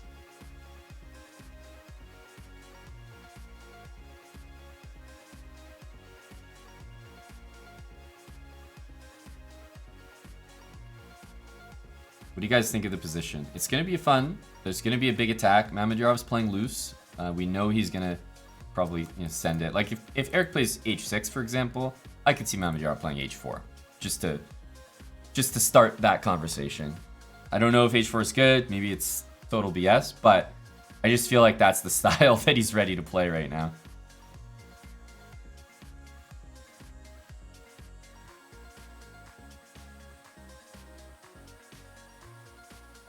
This is the 4th game of the day, and we're doing well so far. We got last round was a draw against Aronian. Round before that was a win against Duda, and then the round before that was a draw against Ding. But I think most of the chat can apologize because they were the reason that Eric didn't win that game by predicting the win and KOing the win before it even happened. So the chat owes many lashings for that. But it's been a good day. Draw, win, and draw. And the game against Ding definitely could have been a win.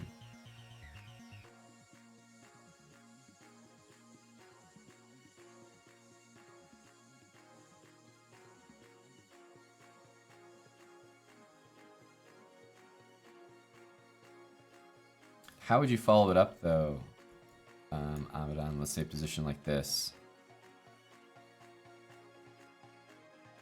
Like, black seems fine, but at the same time, not terribly easy, and I'm not sure we want to take this. The bishop is always the annoying piece to develop, right? Yeah, it pretty much feels like it, Ordrin. Is Eric a time trouble addict? Not in this tournament. Only the last game was very concerning. From the time perspective, but he kind of needed to use that time to figure out what was going on, make sure he didn't lose. So, Eric played a6, I think? Yeah. Now this is multi-purpose. Maybe you just want to defend this, but of course, b5 and bishop b7 is a big consideration.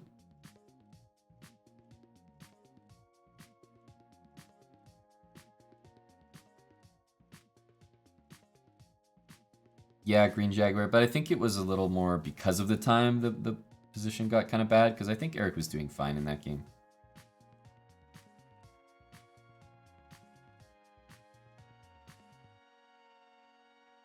Quintus, 5 months with Prime. Thanks, thanks Quintus. Slice serve 100 bits. Appreciate you being here, bud. Yeah, e5 I thought for sure he was going to play. You don't have to take this. Knight b3 looks pretty good. Even h4. Yeah, Eric's an underdog for sure. Maybe not anymore, right? You got to take into account current form. But yeah, in the event overall, for sure, Eric's definitely one of the lower rated players in the event.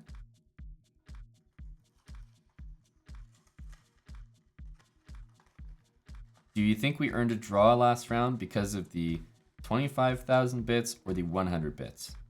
Asking for myself. Well, I think there is a plus EV answer that I can give right now. But I will say it was because of the 100 bits. I think Rohirrim's 100 bits really brought it home.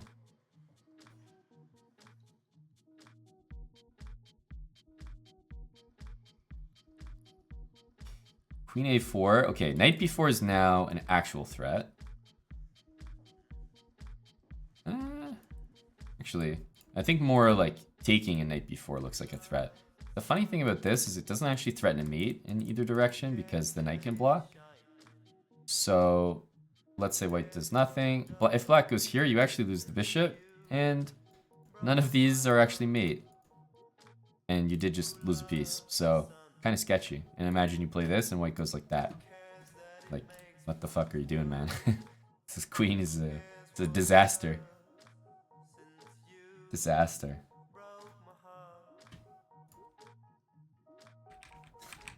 Yeah, that one's no good. G3 played.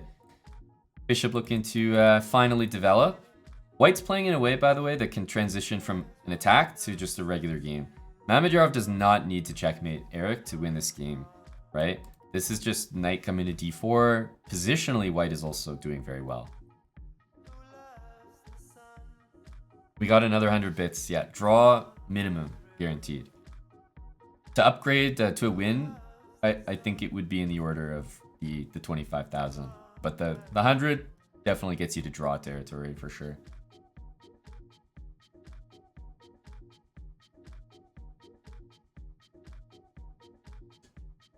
This is exactly how chat would play? Really?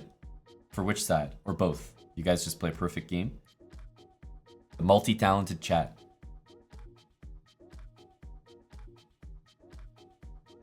Etapan, thanks for the 100 bits. John Seo, thanks for the 100 bits. Tempest, 200 bits. You see, guys, if everyone puts in 100 bits, we can crowdfund a win, right? If every viewer puts in 100 bits, we can do it. Everyone just put 100 in the pot. It's like a church collection plate.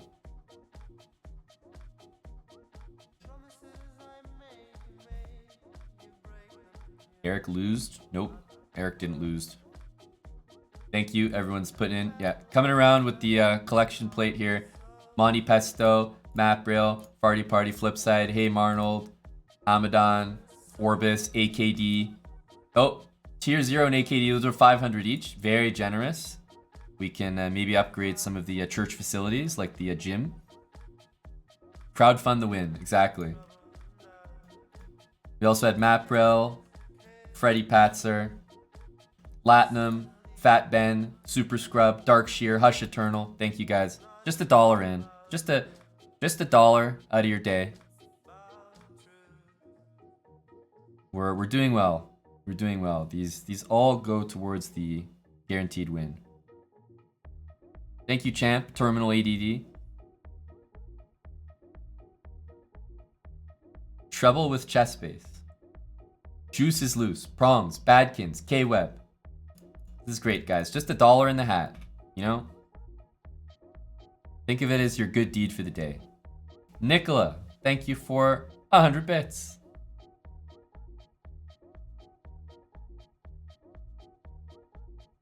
Positionally, it looks tough. There's no question about it.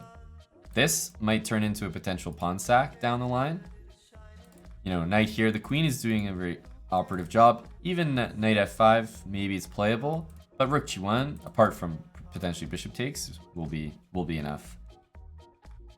Papatronics, thanks for the 100. Harmut, Bequadro, Brain Dead. Just $1 in the hat, guys. The chessbrah church thanks you.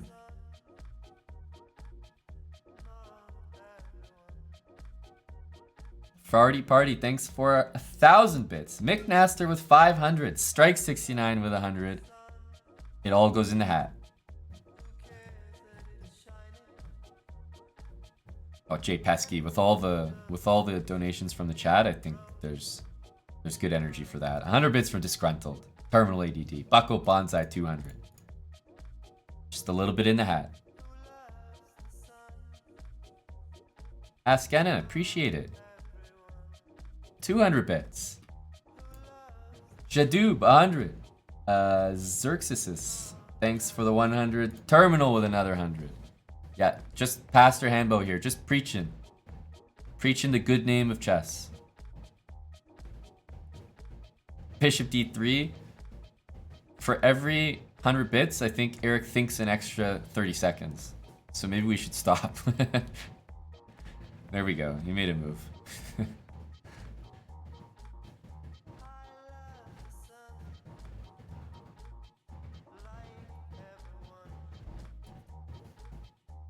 There's no bone in my body that wants to take on g5 here, so this looks like it looks like an h6 position, but this position is just tough. It's just tough. As I said, this might turn into a pawn sack here. I think it's turned into a pawn sack already. Like knight g5. White's position structurally, positionally is also very good. Plus, he's got attacking prospects, whereas I don't see anything going on here for black. Knight g5 is a brutal move. So for example here, let's say takes. Even queen takes can be played, and this is my point. It's like, you could trade into this position as white and just be better, right? Just play c3 and it's like, okay, I'm just better. King c5, king c2. White's just up a pawn and clearly better. So bishop c6 played. No h6, Eric's gotta hang on to that pawn, agreed. If you don't hang on to it, I think you're just clearly worse in an endgame where Mamadyarov's up on time as well. So thank you, Alex Zebrak, Three-Toed Prophet, Terminal again, Squibs, and Adam Hart Lover. Thank you for the 100 bits. Bits on bits. PyTorch gifting a tier 3 sub to Astane. From Ireland. There we go. Some Irish representation. We do have a good Irish viewership contingent. It's good to get more. I think Ireland and Australia, we have some good pockets there.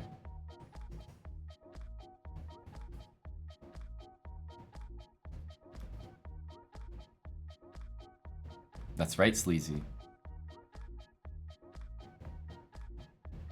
Is this going to be a capture? Oh, yeah, those moves happen very quickly. Takes knight c5, queen d4, and takes an e4. Maybe we go knight f5? You gotta be very careful because white's threatening stuff like this. So let's say you go here. Knight check. Bishop here. Of course, black can move the king. Might be a bit better, but just to make the point. Right?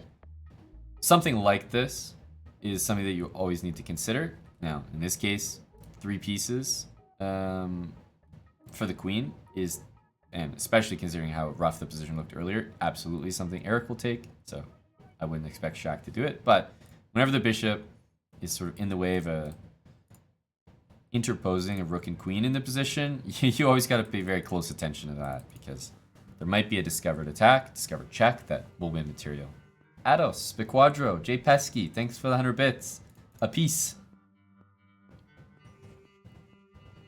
Hello, Dylan. Blonde Maestro, 69. Invisible Andy, thanks for the tier 1 sub. Not too invisible anymore. Making a name for yourself in chat.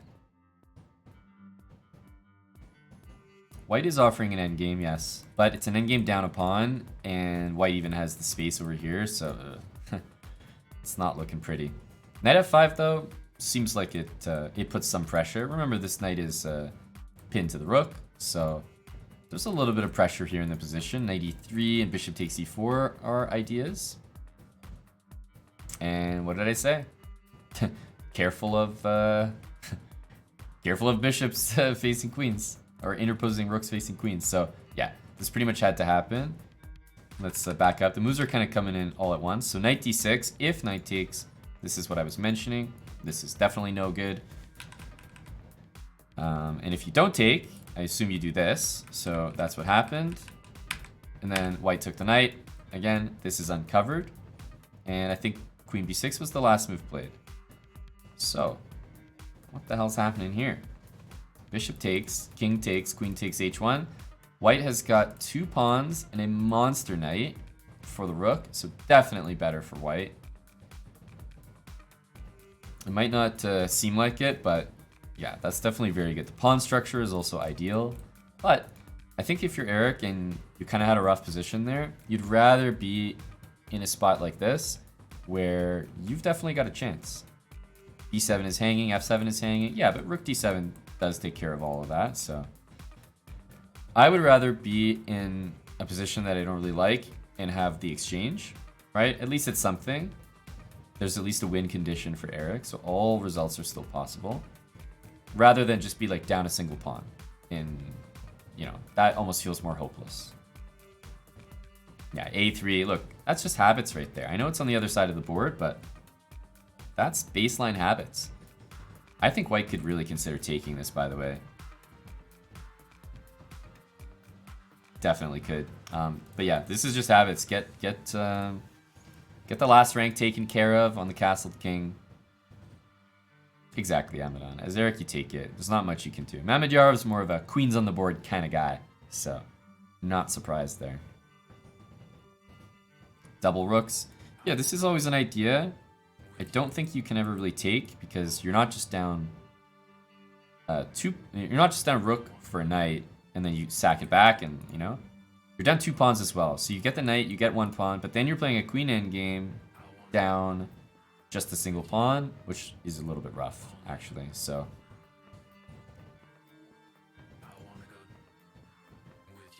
Bara Derbashi, thanks for the 100 bits. Caught this. 200. Clark Kent putting in some money in the hat. Marty McFly, Biquadro, all in the hat.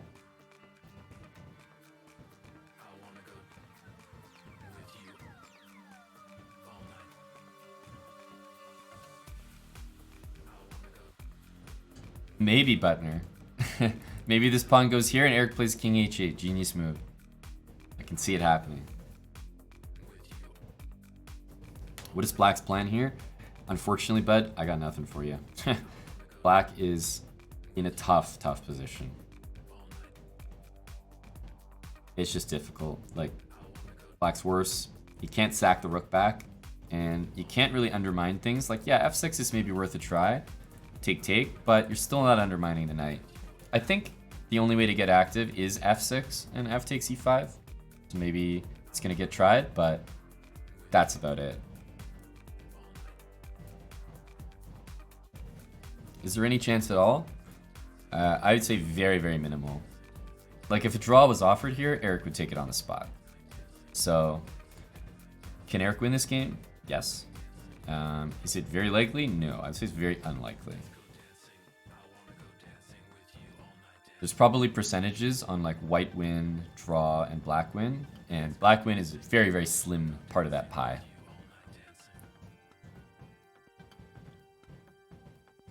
Queen endgame is bad just because you're down a pawn. It might be... I don't know. Might be worth a try. The problem is you're just down a single pawn. Everything else is even. So it does feel a little bit kind of hopeless. But if you evaluate here that playing this position with black is just going to get worse and worse and worse, then going for the endgame down a pawn might be almost your only option. But you'd have to come to that realization right now that it's unacceptable to play this position with the knight on d6 and that it's mandatory to take. Rook takes d6. If you don't do it now, it's just going to get like worse and worse, basically. White's position is going to improve every move. Black's position is probably going to stay the same.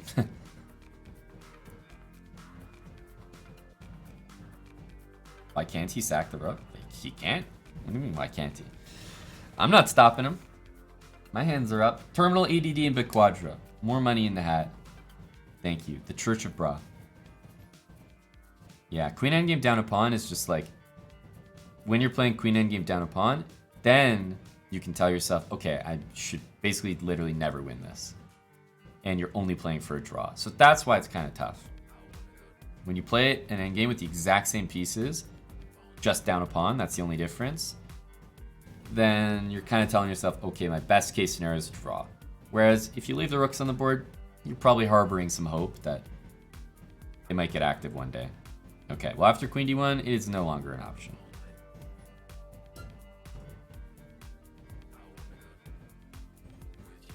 So f5 played. I think we all should be able to figure out why this is not playable. Drops the knight. No en passant, even though it's very tempting. The rook's on a great square right now for white. And I imagine something like, almost like c3, rook d4, queen b3. I don't know, I feel like queen b3 wants to be played by white. Every pawn is protected, so white's almost got like an ideal position here.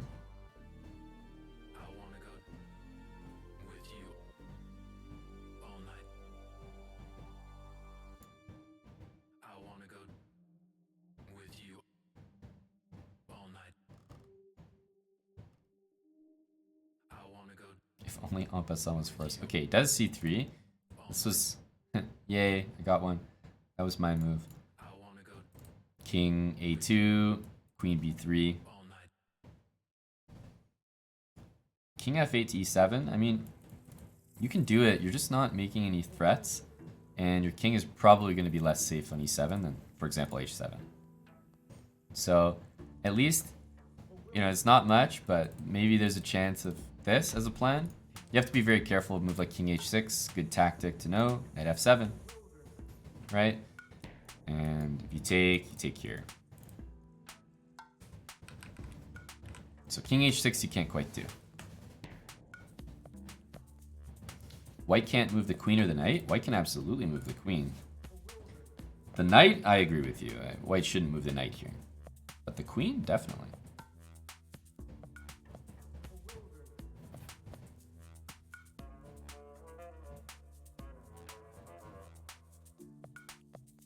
He is Pedro, definitely.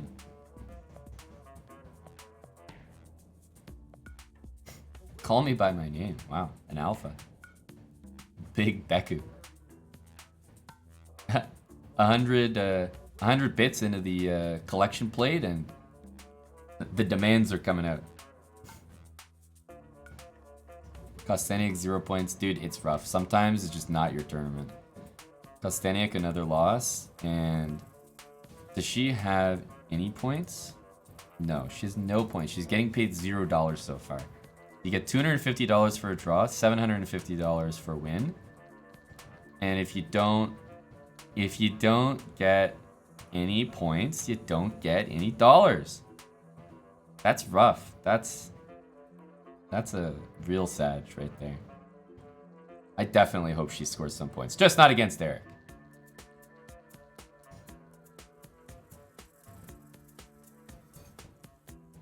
Is there an entrance fee?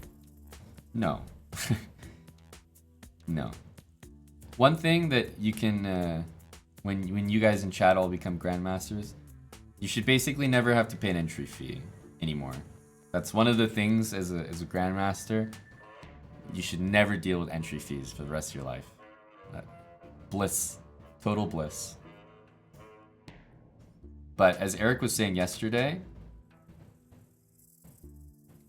I think they sent some sponsor thing to all the players, and we had to pay customs on what they mailed us. So we did start this event negative. We started it in the negative. So it's a good thing we got some points on the board. Did we get an air freshener? I don't know. There was a bunch of stuff there, but I didn't see it all.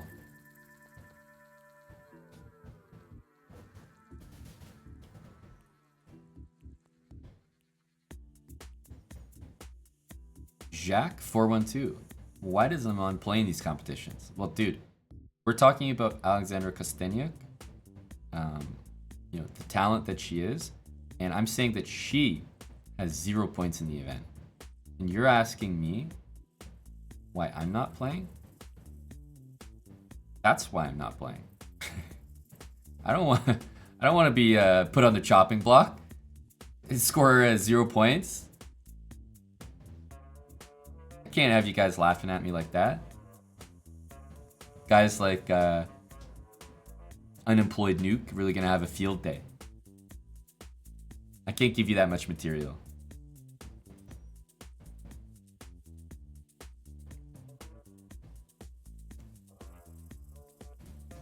Yeah, I just want to play in chessbrah arenas. Exactly. Well, Queen B3, I mean, making a threat, pretty much force Rook E7. The time is also ticking down, like it's a really brutal position, time-wise as well.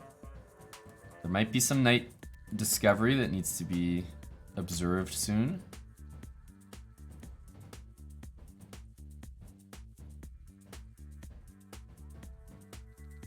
Like, there's gonna be stuff here for white. Like, things are just gonna fall apart. That's kind of how the position's gonna go. I'm expecting that Eric should probably play a move like this soon.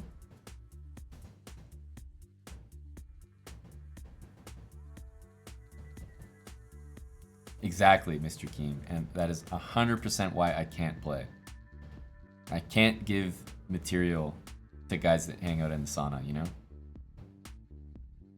Beku, thanks for 100 times 4.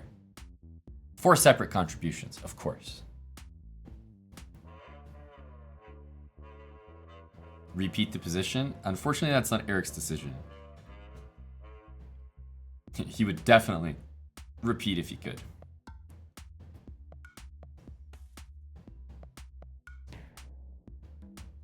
Yeah, we're still maintaining the 11K. Very important. We reached that milestone together today. Rook D7. Yeah, you want to generally have your rook here so that things are defended. Now I wonder, is A4 going to get played? Because white's got a really solid position here. Queen takes G3 is probably one of the next moves, but I understand Rook D7. You don't want to have the rooks loose and undefended. Tactics will happen.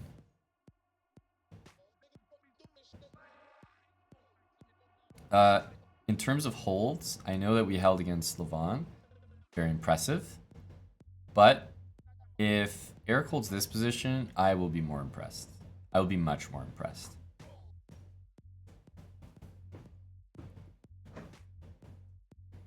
Chicken pants, one of the most important things you have to remember about church is that it's never the church's fault.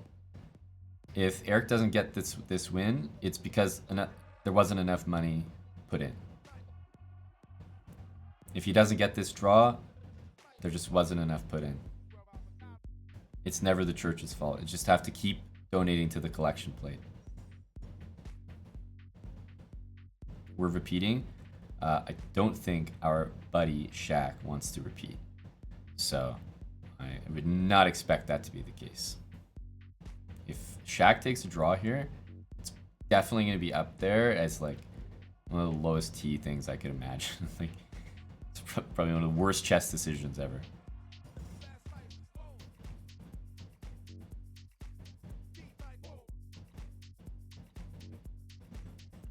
Hush. 500 bits. Beku with 100. Amadan, Jonseo, Tempest. You see, people are getting back in the spirit now. They realize that, yes, you just need to keep contributing. Okay, this would be really bad if White did a repetition here. Eric has like 30 seconds. It'd be such poor form to repeat here. Super Scrub with 100 bits. Confident that our boy's pulling through. The Endgame Magician is sending some Irish luck as well. Thank you, Eddie.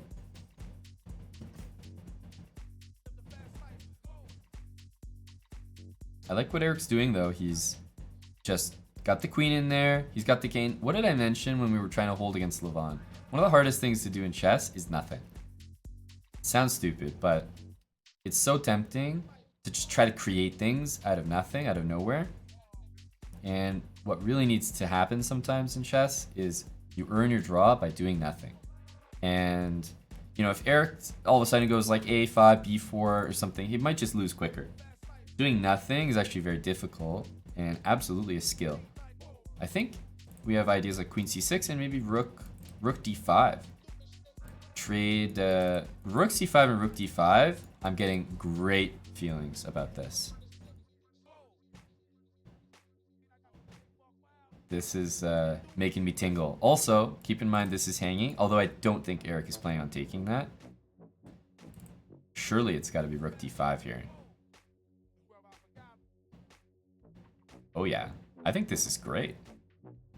Amadan, what do you think? Is Eric flipping him? I think he is. A little bit. Rook D5, this maneuver is massive. I think the winning percentage chances for Black just went up significantly. Now Black can definitely win this game. The chief is flipping. Oh no, guys. I'm seeing KOs already. Boys, get back to sending 100 bits into the church. None of this KO stuff. You gotta hold that in. Don't do it again. You guys have already cost us one game. I agree, Amadan. I agree. It did feel close to resignable earlier. It's crazy. Crazy how it flipped around. Now, takes. Is this just very smart? Because the king just walks up the board and the knight on d6, which looks so pretty, isn't looking pretty anymore. And by the way, this is forced, right? Because queen d5 is a killer? Like, there's no way White could play queen h2. It's just a ridiculous move.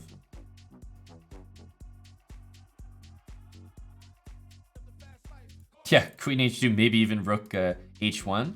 Yeah, it's definitely possible.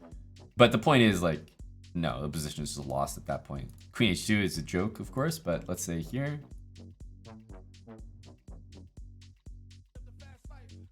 This is probably good enough. Anyway, he obviously has to take it. Yeah, he does. King h6, right? I think this was the plan. The knight is doing nothing all of a sudden.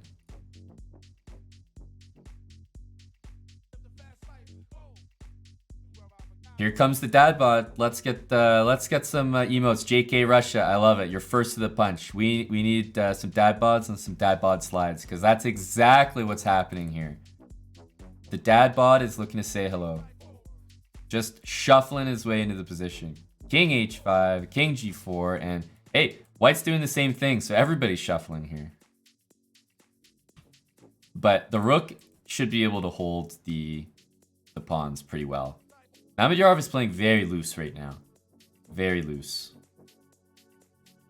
This game is wild. The winning chances just skyrocketed. And Magnus just lost to Pragnananda?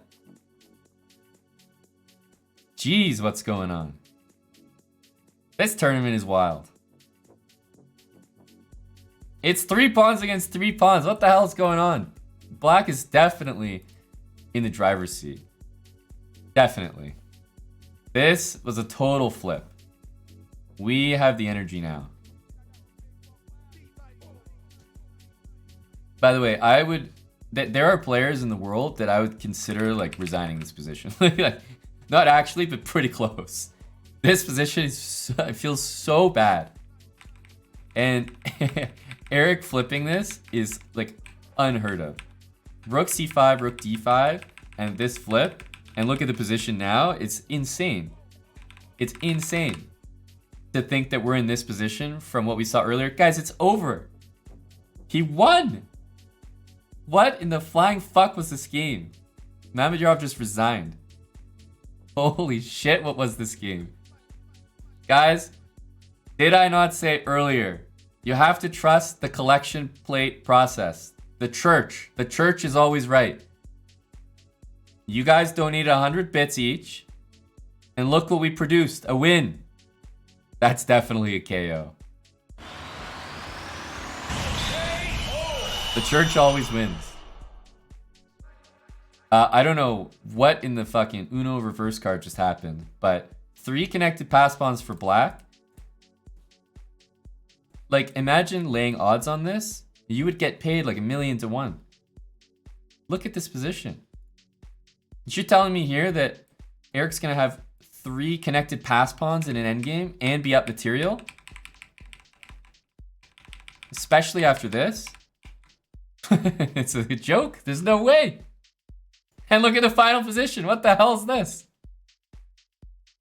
So I will update the title, but yes, we are at 5.5 out of 8. So we had an even bigger day than the first time. We had 2.5 out of 4 on day 1. 3 out of 4 on day 2. And Magnus just lost. What in the hell is going on? Eric definitely just descended the standings as well. Let's catch up. Who donated to the plate here?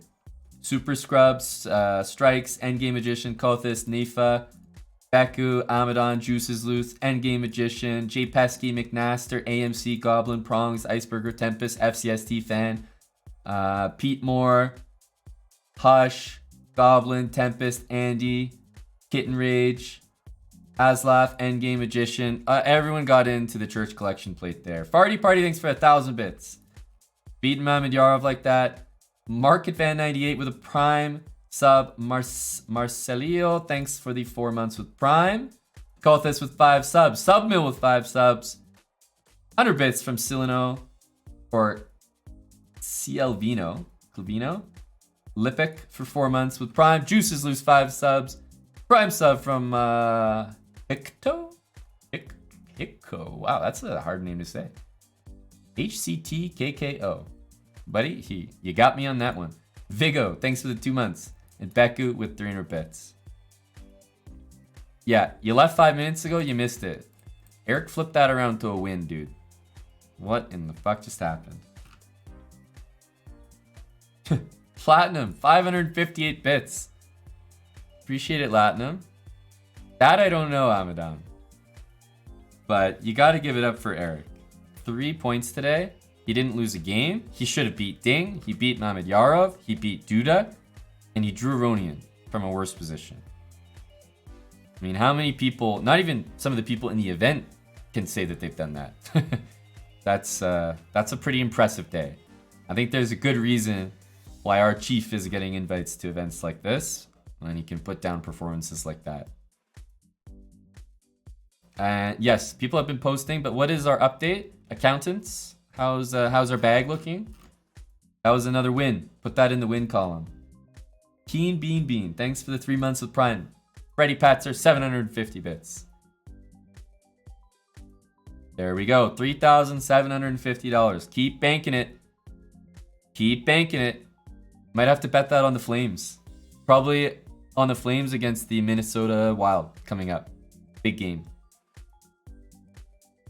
Yeah, if Eric's voice was lost yesterday after his games, then today you just can't. There's no way he has one.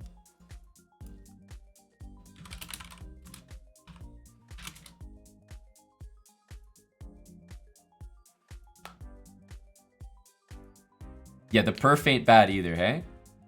2861 perf.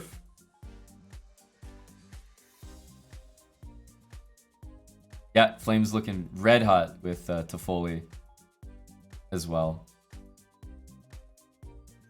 I'm checking in with Eric. Haven't heard from him. I mean, the guy just got out of the sweaty position against Mamedyarov.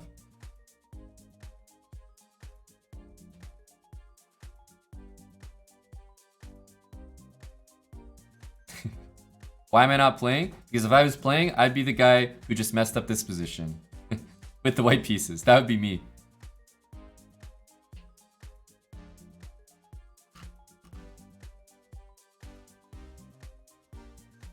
Shirts off, JK. That's great. Big Selly. There's the chief. He's in chat there.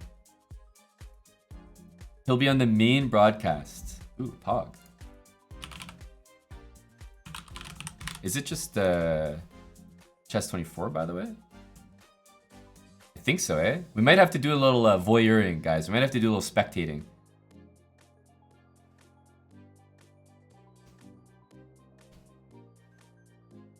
I think it's Chess 24.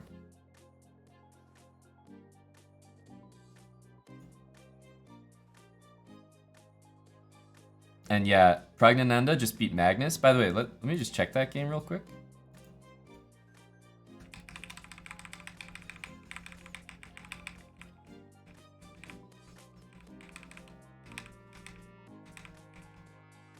Wow, Black won this game. It's very impressive. I guess the D pawn is pretty strong.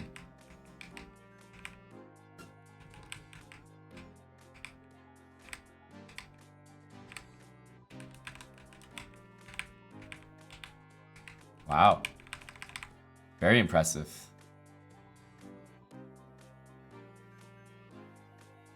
Yeah, X-Phone Linux, exactly. One sec.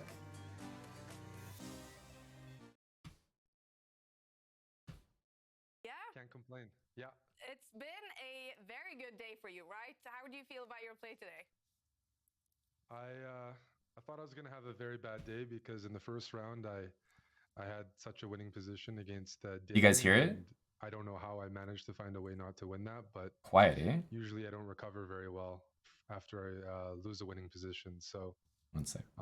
Can't complain about the play, not at all. But it's been a surprise. That's all I can say. I kind of had no expectations coming in.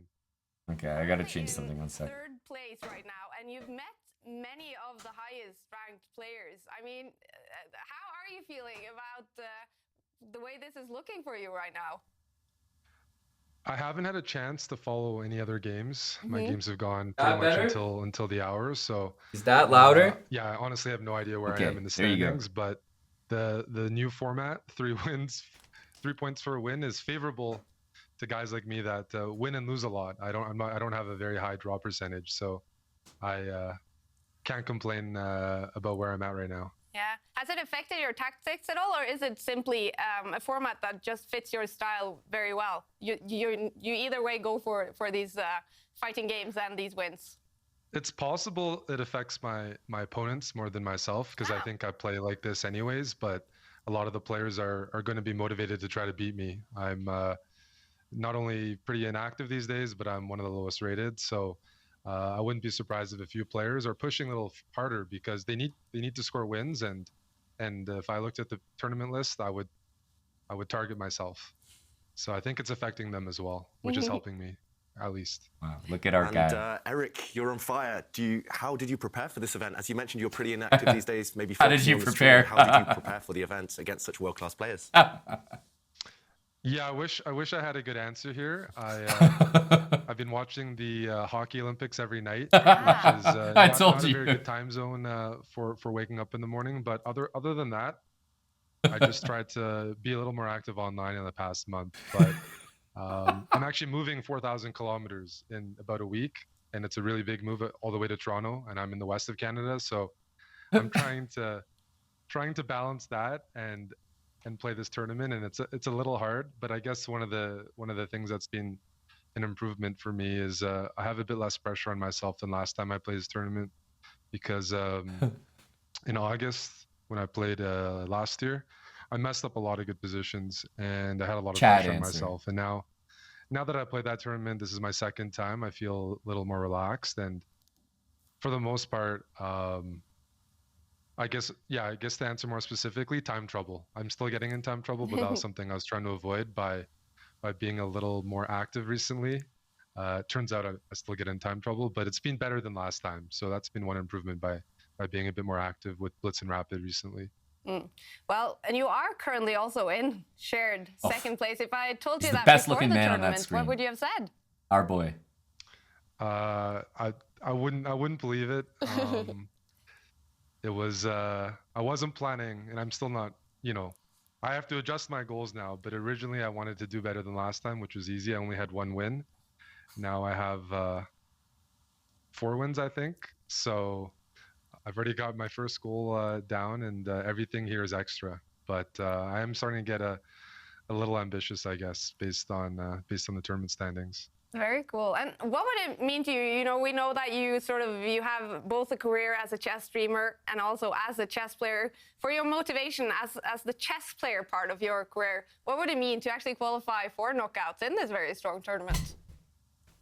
Well, definitely would be the best rapid result I've ever had in my career. So that would already be a very something I would look down, look in the past and be very happy about. But it would definitely be my best rapid result. And some of the games I played today are definitely among my best rapid games ever, I would say.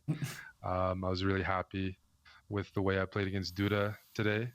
That was probably my best game. And even now, just winning against Shaq from a bad position. I normally am on the opposite side, so I kind of feel like I've improved a little psychologically. But what it would mean doing well here is probably that I should play more chess. Yeah. That's probably the main that would thing. be exciting, I haven't played much more in the last chess. few years, and I'm itching to get back, and a positive result would go a long way to get me competing more regularly. Oh, we love to hear that. Do you feel to modify your routine for tomorrow or kind of approach for the games, maybe your style, having in mind Nah, your bro, I'm gonna current be in the standing? sauna tonight. I'm probably going to keep things the same as they were. It's been working, and I definitely, when I put too much pressure on the openings or myself, I haven't had good results online. So I'll probably... Good answer, good answer. I know it sounds cliche. Just take it one game at a time, do what I've been doing.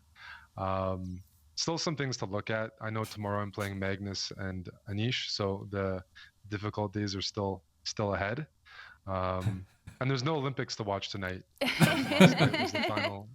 So I am gonna have to find something else to do. Maybe watch a movie. The Olympics boost is wearing off. Otherwise, just being like, because I'm just invited as a wild card. There's every game is kind of a good opportunity for me to play and learn. And I haven't overthought things too much past that. So I'll probably be the same as usual. Yeah.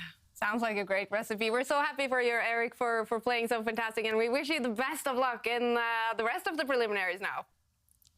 Thanks, guys. Thanks so much for joining us. And I'm not quite sure if there's still games going on. There's one game going on. There is one game going on. Okay, let's jump in. Get off my screen.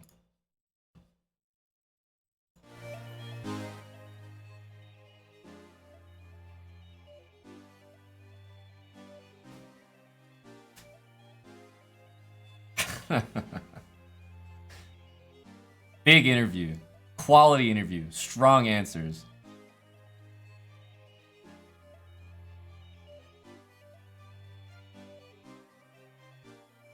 Chad interview, for sure.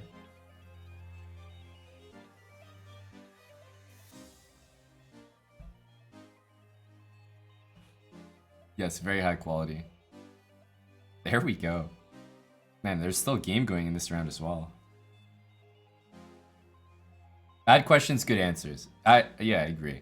Interviewing is a little tough. They probably kind of ask the same questions to everyone, more or less.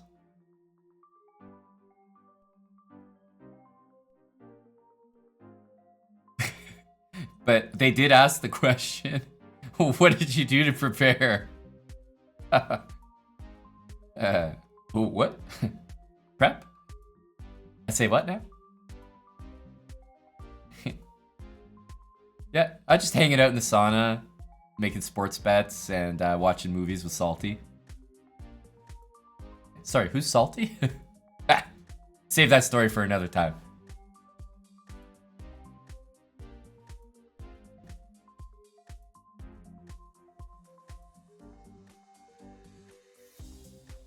Imagine being a competitor in this tournament that's, let's say, lost to Eric, and watching that interview. Like, oh, okay, so I guess he didn't prep. guess he was just in the sauna.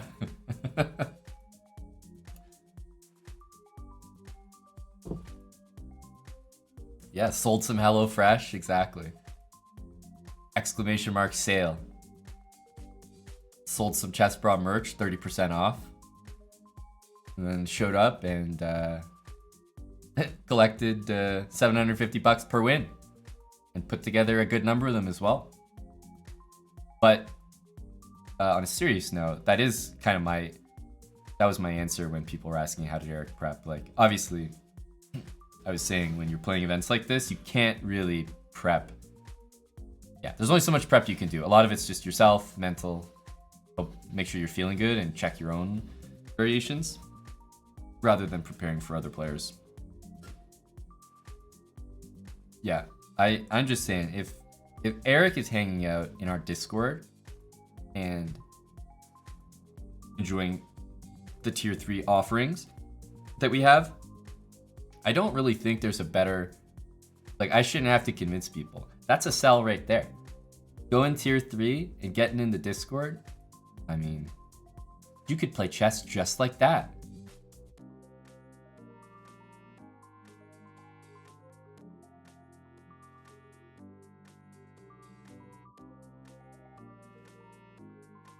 If anyone would do it, Ordrin, I feel like it would probably be Geary for just actually wearing the merch. I know Geary wears it, like, finds it comfortable, the chessbrah merch, and it's been awesome. Like, I do see him wear it all the time, so yay.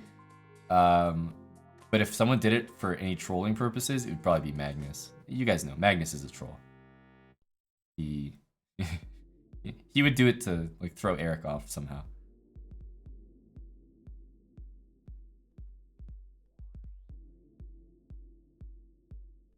I changed the music, by the way. Or sorry, I changed the volume when I put that on. So is the music like really loud right now, really quiet? What's going on?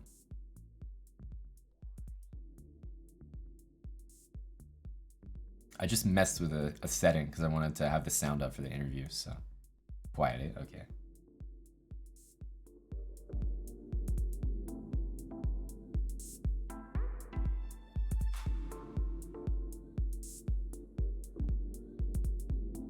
Better, tolerable. Okay, there we go.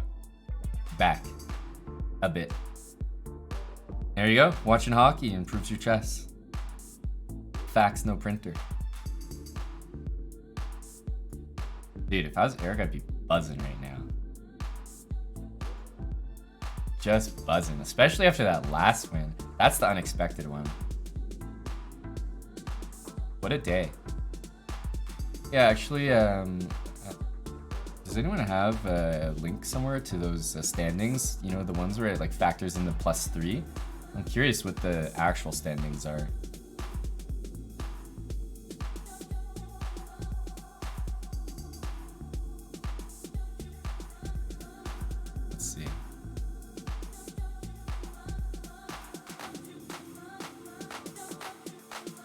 Okay, here we go. So right here, I guess. And I think there's a game still going. But, okay. 15 out of a potential 24 points. So, tied for second.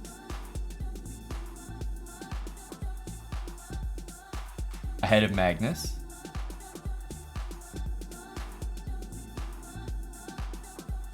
Wow, looking great. Looking great. Yep, tied with Ding for second there. And you should have beat Ding. You guys know the perfectionists that chess players are, and obviously how self-critical Eric is. Even though the day was pretty sick, of course he'll look back on the Ding game and not be happy that he didn't win that one. Hello, Johnny DJ. Yes, buddy. It's great. By the way, Nepo quietly is rocking this tournament, by the way. That's very impressive. He has 19 out of a possible 24 points.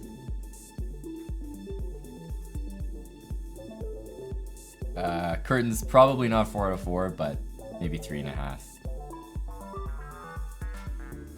These commentaries make it to YouTube. That I don't know. I don't know how we'll put it. It'll get on YouTube at some point somehow, but I just haven't. I don't know. Been busy. Been waking up, commentating, and like haven't had a lot of free time. As Eric said, you know, moving everything. It's a lot all at once. So haven't been on top of everything, but yeah, it'll make it to YouTube at some point in some form.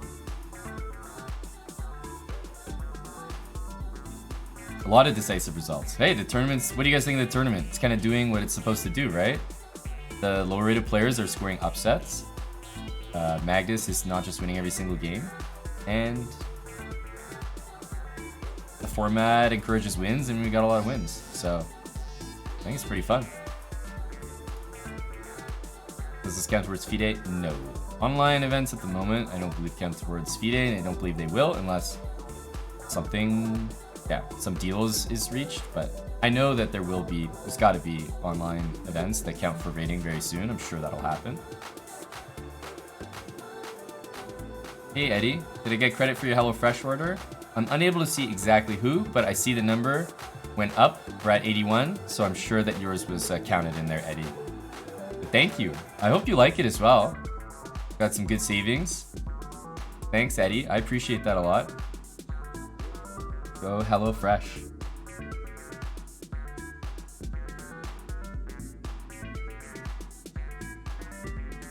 That's true, Jumpy. We do have a whiteboard actually, literally right there. So can actually do. The wife is happy. That's right, Eddie. Happy wife, happy life. No, I know behind Eric. I mean, I have one that I can give to him is what I meant. Neil drew in 1800. Success stories everywhere, CP. Love to hear it. Oh, he had one as well. Ah, I see what you're saying. One more game today? No. Games are done today. Games are done for today. The next 4 games will be tomorrow, 12 p.m. Eastern. So the exact same time as today. All right, so that will be the next time. We got 4 more games.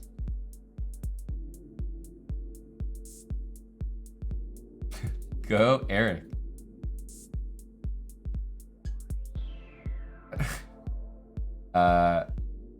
No, the stream is popping right now, Eric. I think you might put them to sleep with game analysis, but I think even just coming to chill would, I think the lads here would appreciate.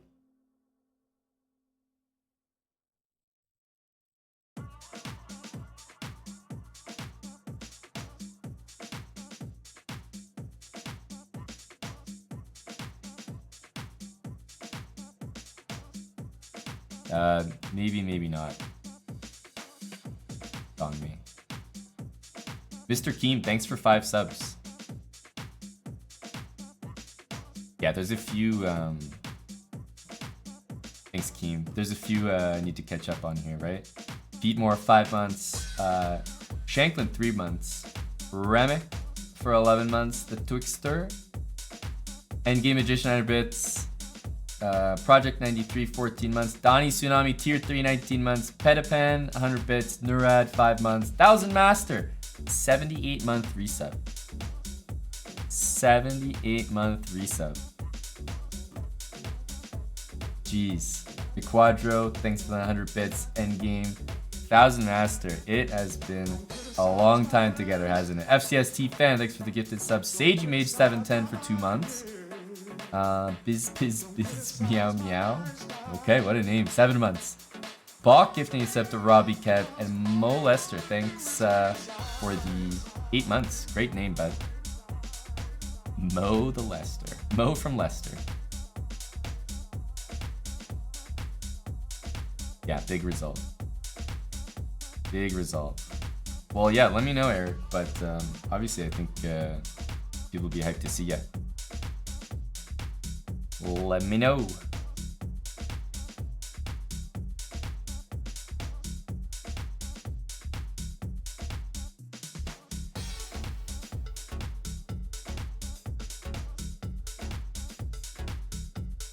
We can definitely keep the stream going. Can we do marbles? We can probably do some marbles. I'll just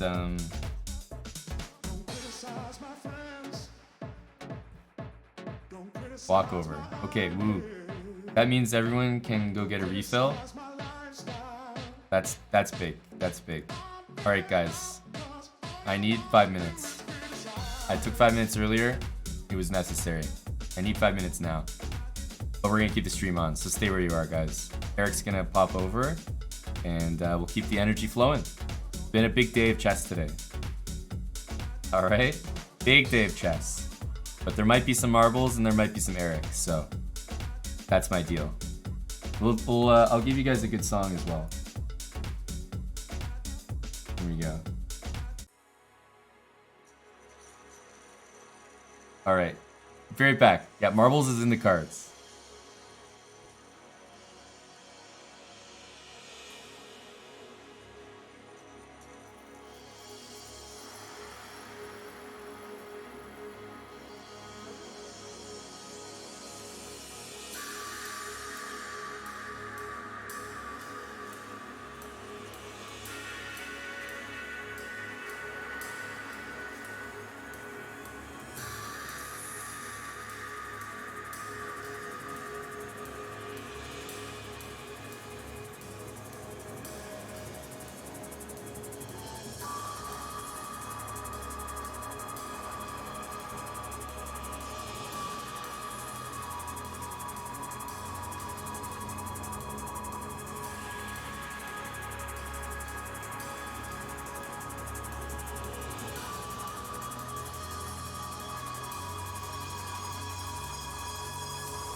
Hello.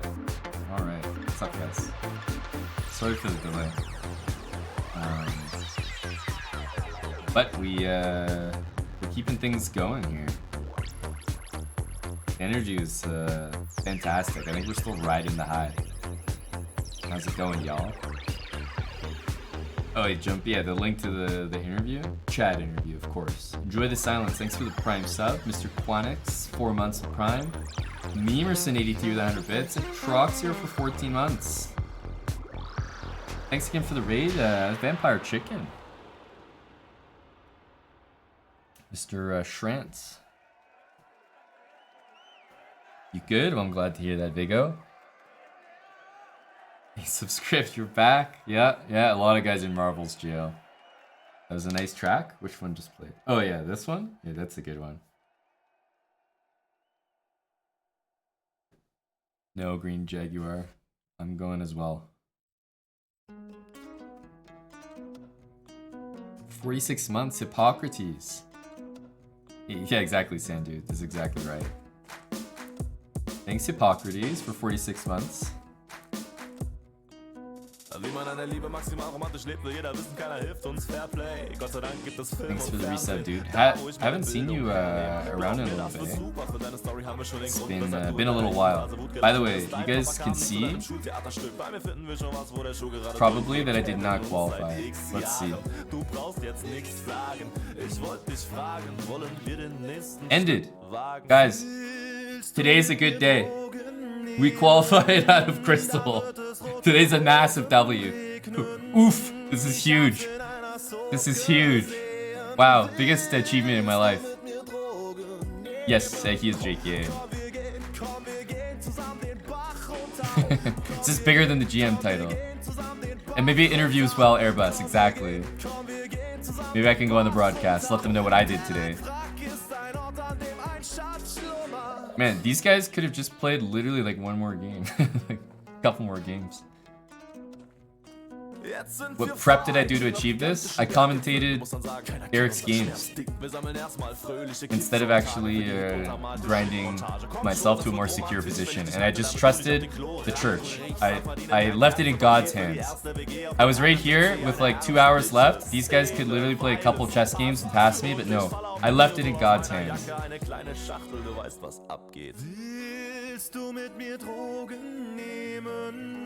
Dann wird es rote Rosen regnen. Ich hab's in einer Soap gesehen. We're in the same division. Yeah, here we go. Big elite division. This is gonna be sweaty though. I don't think I can hang with these guys. I don't think I can hang with these guys. Well, shout out to the chat. You guys have been killing it today. Energy's been great. The support's been unreal. There's also been some people that have got some orders in, so I'll remind you guys again what's on sale here. But we got a lot of orders, so that's awesome. These 3 hoodies right here, signature pullover PCL hoodie, red and black, as well as the snapback hat, the tooth beanie, and these mugs. There have been a lot of mug orders today. I believe it's one of the best deals we got right now, 30% off. How many Germans in the chat? Oh, we got a lot of Germans. Definitely.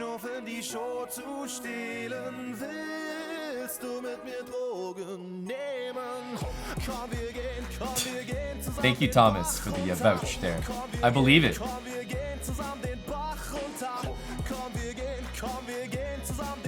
Yeah, must have missed that decree, Hippocrates. I have to check the fine print, eh? I have to check the fine print.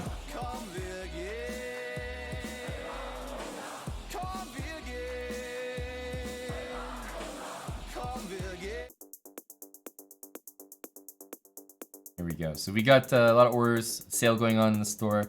Seen some people get some, pick up some HelloFresh there. We're at, what, 82? Big. Thank you guys. And what an exciting day of chess. These are once again the final standings. Here they are. after day 2. So we're tied for second. It's 4 games tomorrow and then 3 games on the final day.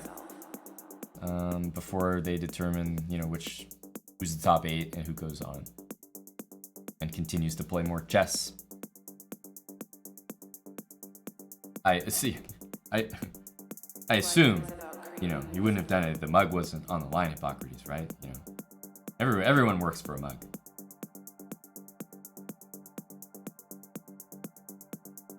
Looking forward to getting your chessbrah mugs? You damn well should be. Hush. Bethme, the chemist, and Paul Rauchbach. Thanks for the new subs. That's 2 with Prime as well. Paul and the chemist. Is Eric making an appearance? Yes, he is on his way.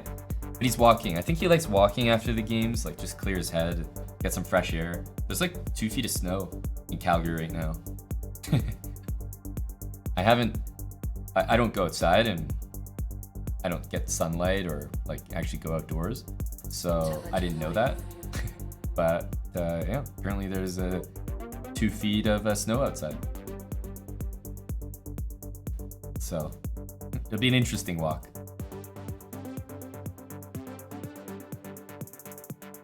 Vampire Cliff Bar Destroyer. Right here. Right here, Foogs.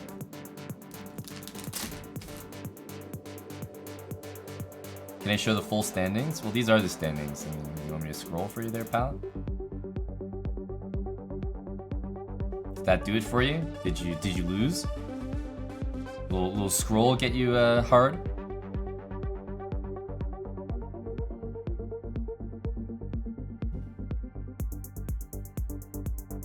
Yeah, the 0 out of 24 is definitely big time rough. Big time rough. Gang HD, thanks for the Prime sub.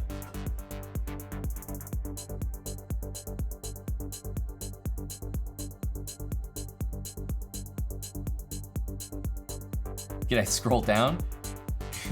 You want to go for another spin there, Eddie? Unfortunately, it gets rough at the bottom here for Miss Castania. Pragnananda not having a fantastic event, but he did just beat Magnus, which is very cool. And yeah, I mean Eric's just killing it. There's no other way to say it. No other way to say it.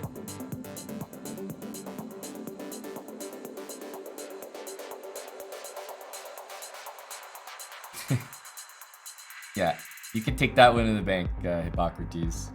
You can tell that to the grandkids. Only 1 loss, that's correct, Fruity Gecko. And it was one that, looking back at it, he definitely did not need to lose that game. So I think Eric was saying that he enjoyed the video on our extra channel. Has everyone seen it? Has everyone seen our, first of all, do you guys even know we have a second YouTube channel?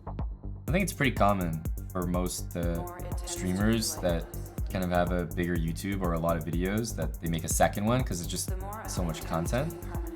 But we do have 2. YouTube.com/chessbrah is our main one. And we also have one called chessbrah extra. And we post some pretty good videos there, in my opinion. chessbrah extra. So this is us. This is an official YouTube account of ours. !extra. But yeah, definitely we're definitely trying to get the subs up here. Trying to push for 20K. The subs have been slow, but the videos do get 131K views. Sometimes very often they get more views than the videos on our main channel. Because I don't know, they're more like hit or miss. Like they're just clips. Funny things that have happened. We've been streaming for almost 7 years, so I think it's fair to say we've had our fair share of funny moments.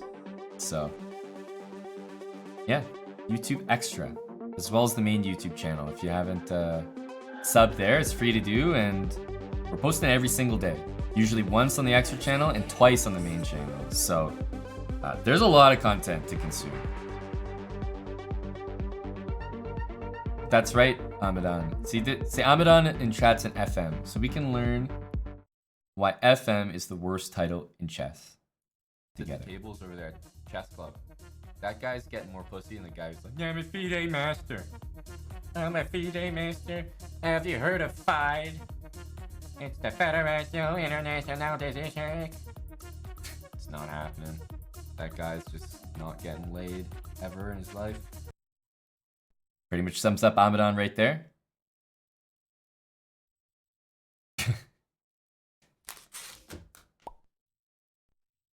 Brad, you see what a strong autoplay.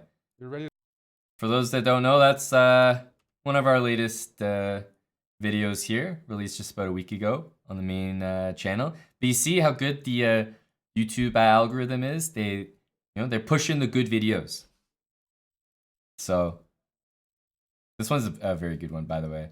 And this cheater one is a recent one. I know the cheater videos are always quite popular, so lots to check out. Lots to check out, guys. The tables over there. YouTube Extra and the main YouTube channel.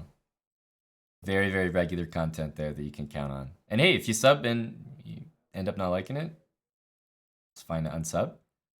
But it's free to do, and trying to build the numbers. So definitely appreciate people that, even if they can't support financially, following on Twitch. You know, if you're new to the channel, following here.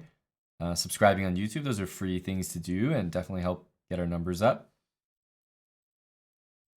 Is Eric going to recap his games like yesterday? I don't know. Like, we don't really have it kind of planned out. It's kind of whatever he feels like, you know? He's probably just like buzzing at the moment, so I don't know if he'd really want to sit there and talk about the games.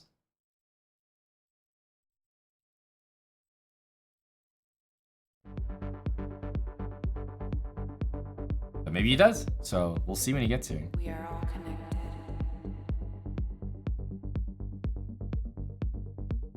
Yeah, he'll want to play marbles, obviously. Come on, guys. Where is your will to be weird? Oh, I haven't eaten anything today. This Cliff Bar is heaven. Heaven.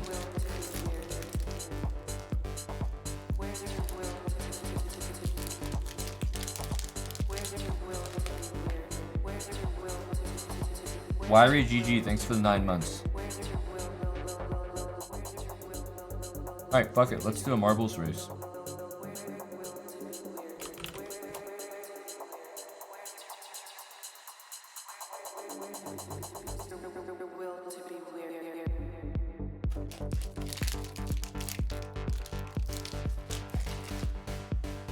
Fuck it, let's run it. Seth, appreciate that, dude. Go, Seth. Some mugs. Awesome, dude. I appreciate it. No, anyone ordering from the store, thank you. I'm reminding you because there is a good deal right now, 30% off a lot of the items. As you guys know, we're moving soon, so you're lightening the load and we're lightening your wallet, but not as much as usual, so good deals. Moving to Toronto.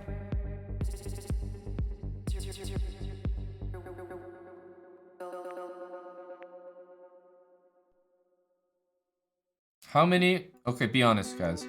How many people are going to join this race?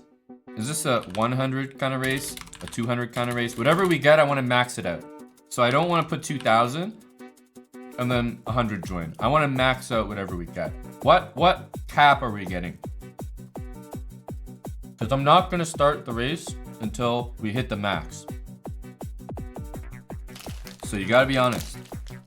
What kind of energy is in the chat right now? What kind of number are we capable of hitting?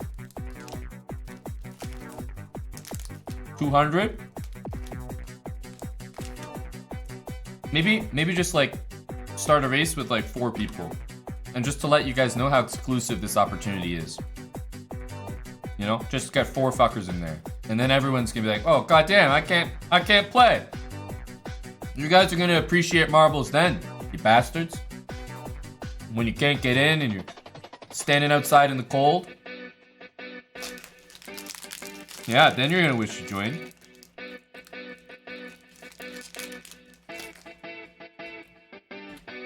Okay. I'm gonna put some faith in the chat right now. I feel 200 energy.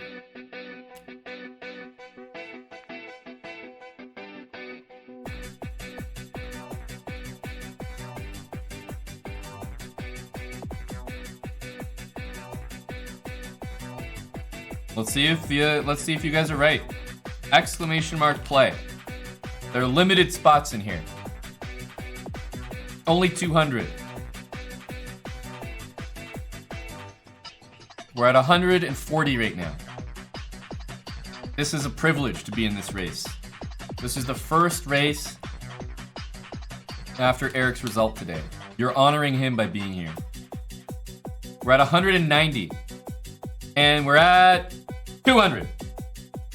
Anyone else who's typing exclamation mark play right now, you are not getting in the race. That's right. That's how exclusive these marbles races are. If you just typed exclamation mark play, it's useless. You're wasting your time. You're not getting in. Now, for 50 subs, I will add another 100 people to the race. I'm just fucking kidding. Of course we can't play.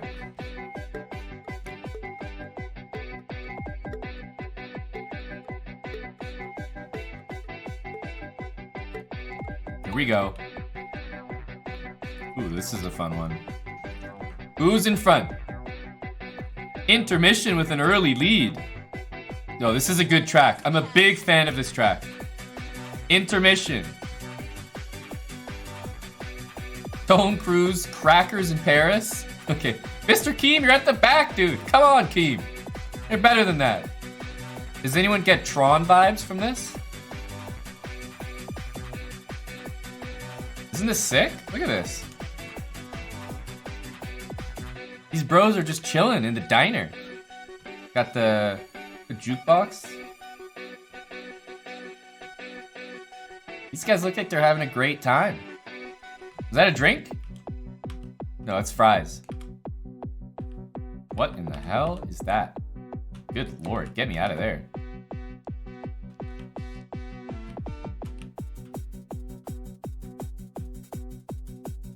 All right, bra size.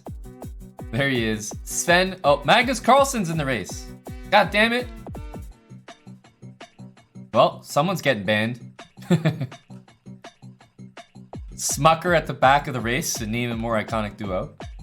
Nico's there as well. Ready or not?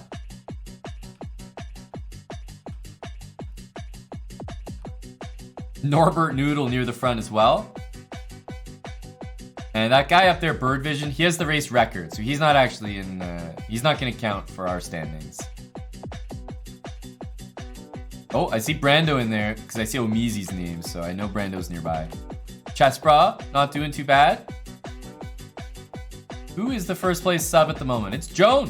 Bethme as well.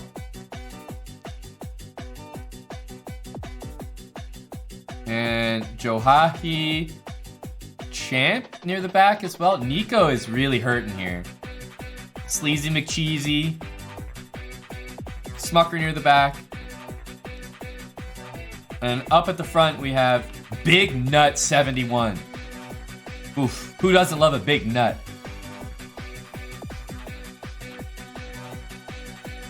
Hugh Janus.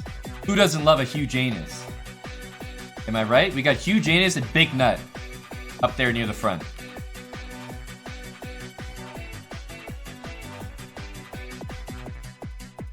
Nico Main is at the back. Champ, Raxacori, Zon Jones, Sleazy.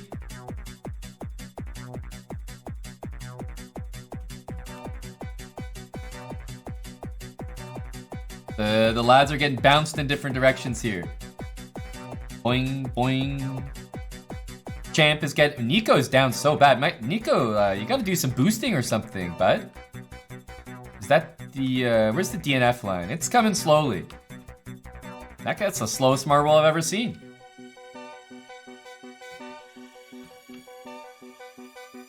Smucker's in there as well. Still going Chase. Champ's getting swirled around in there, along with Zon Jones. Shirts are rare. This is going to be a close finish because that DNF line is coming and the lads are still spinning around. It might be DNFs for all of them. We gotta start paying attention to who's finishing the race here. Smucker, Jonseo, D. Sanchez, Sleazy's getting in. Sleazy is currently in last place. Are they gonna outrun that line? No, they're not. I think it's Sleazy. Guys? VAR? I saw Sleazy as the last one in.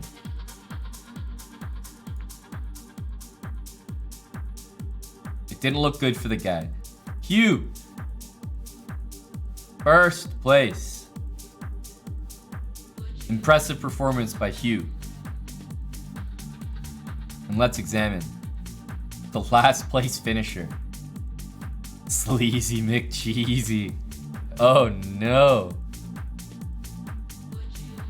Oh no. Well, Hugh, the first question goes to you. Ban or no ban? From Big Anus.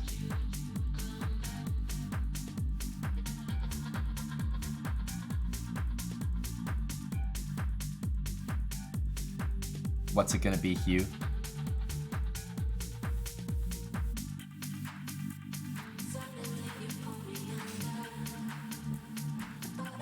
I do love Sleazy, he says. I think he's just buttering him up. Yeah, but ban. I knew it. I knew it. Ain't no chance. Ain't no damn chance. He's buttering him up. He says ban. Sleazy. Buddy. What's it gonna be, Sleazy? You taking him to court? You representing? Sleazy McCheesy is at risk here. He's been banned by Hugh. And he's gonna take it to trial. He's gonna take this to a trial by combat. We fight. We fight. We raise swords here. Hugh, Sleazy, I'm gonna need your chess.com usernames. Post them in the chat. We're taking it to the octagon.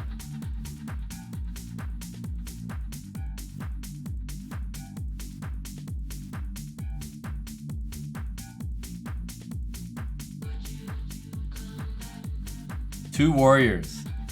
Let's see how it ends up. Sleazy McCheesy. I'm mostly wondering what Hugh's gonna come up with. How is Hugh gonna weigh in?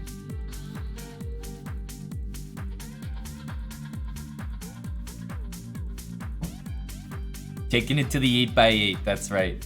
The octagon. I should probably change the title.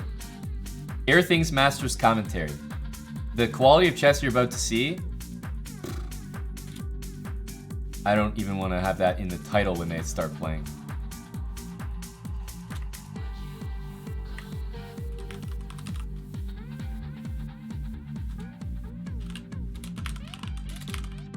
Marbles After Party. Here we go.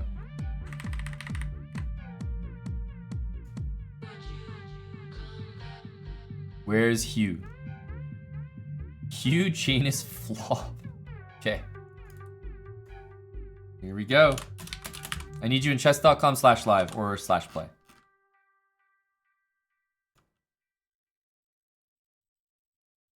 Here we go. A 1274. And Big Sleaze is coming in at 2K. Uh-oh. Uh-oh. Is Hugh gonna get Sleazy banned here? It'd be quite the result. It would be quite the result.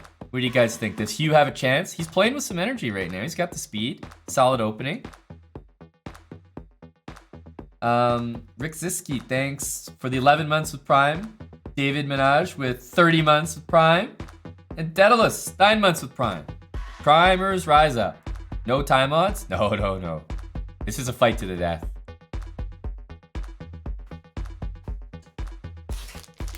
This is Mano v Mano.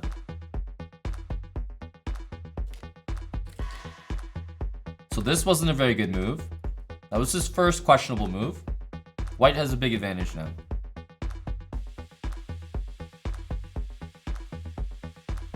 White's just crushing now, actually. Yeah, this is gonna be a clap. Yeah.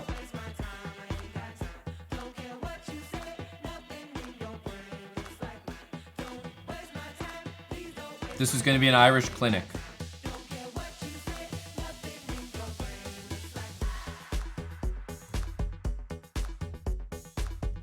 Squire says, rip him a new one.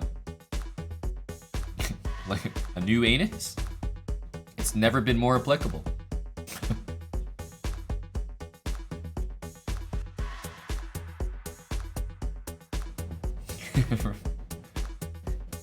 Rip him a bigger one.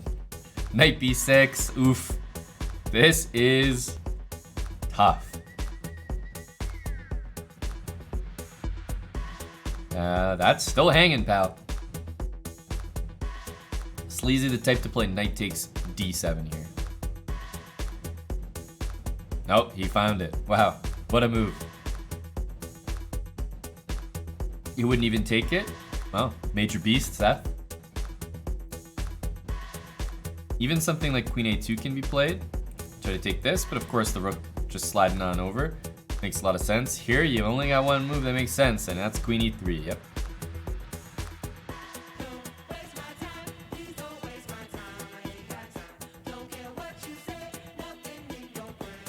No, Ryan, he does not.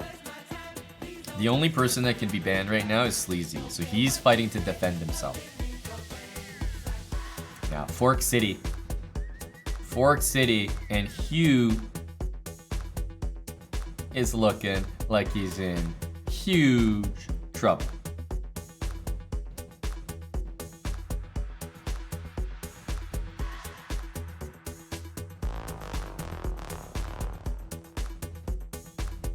Oh, the pawns are rolling. I have a feeling White's gonna, play this and Black's gonna take.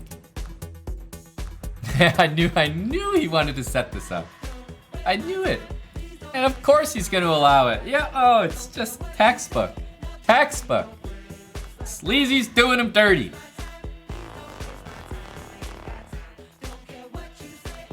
Oof.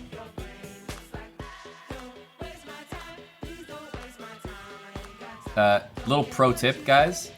When you're in position like this, by the way, he's just getting absolutely fondled here. Hang on a sec, I'll give my pro tip afterwards. It's so pro. So much tip. By the way, queen takes pawn. Then you get into stalemate territory. Black should be moving this pawn up the board.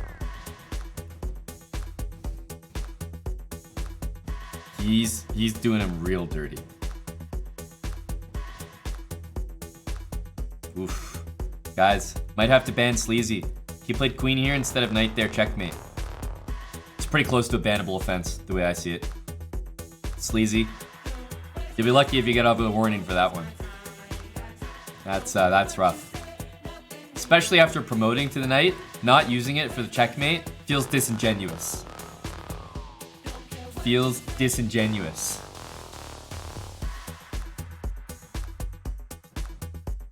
Some edge play there. Okay, first, my pro tip. And this goes for both sides. Number one, as Black in a position like this, always play this move. Assuming that you're dead lost, completely hopeless, always play this move. Because your opponent will likely pre-move queen takes rook. That happens all the time. They're like, oh, I win the free rook. And then they lose their queen. So always play that move. Whenever you get forked and you can interpose the check, do it. And they will often pre-move capturing your rook and you'll win their entire queen. And the pro tip for White is don't pre-move. There you go. That's the pro tip. But that trick works a lot, more often than you think.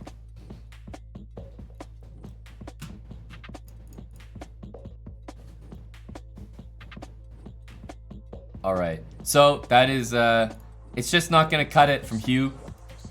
We're not able to get Sleazy out of here.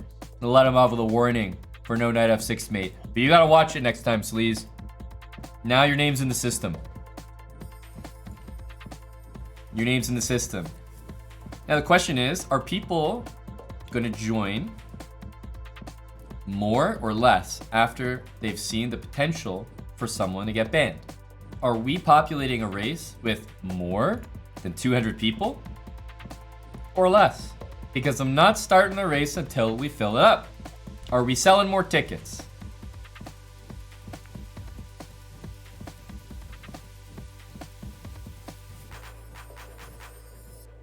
$250. We'll add some VIP slots. 250. Exclamation mark play.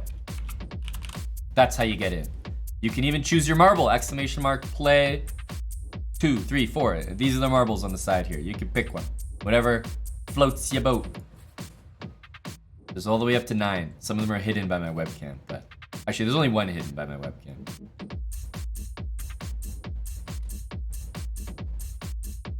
We're at 200.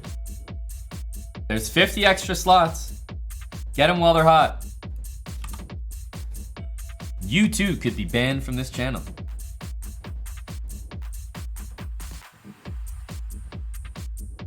We're at 225. 230. Do I hear a 235? Yes, I do. Do I hear a 240? 240. Do I hear a 245? 245. And do I hear a 250? Going once. Going twice. 3 times. Sold. Sold. To the chessbrah chat. 250 racers on your marks. Get set. And let's go. Remember, if you don't type exclamation mark boost, your marble will not go faster. I can't say what happens if you do type it, but I know that if you don't, it will not go faster. And all I've said are facts right there. So do with that information what you will. Who's dropping down first? Fishes.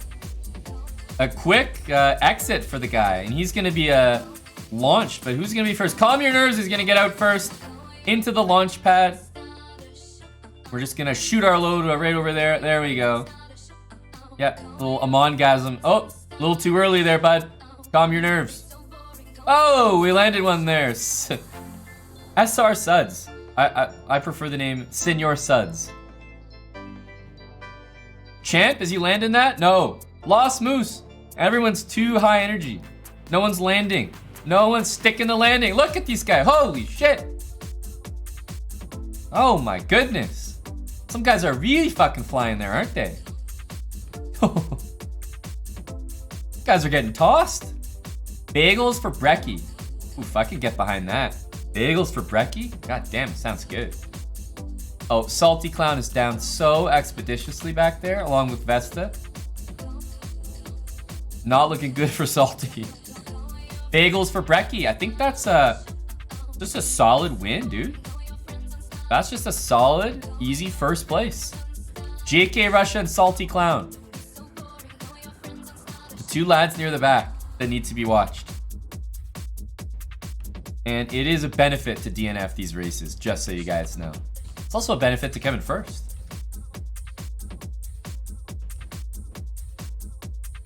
Salty, if you don't DNF, you're looking like you're in trouble. The other thing you can do is what this guy did and hope you fall down. So there's one more thing here. These things will push the marble up and you just gotta hope you don't finish this race, Salty. It's all come down to that.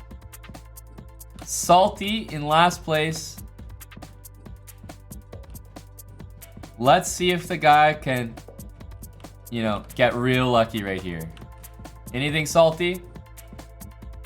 Oh.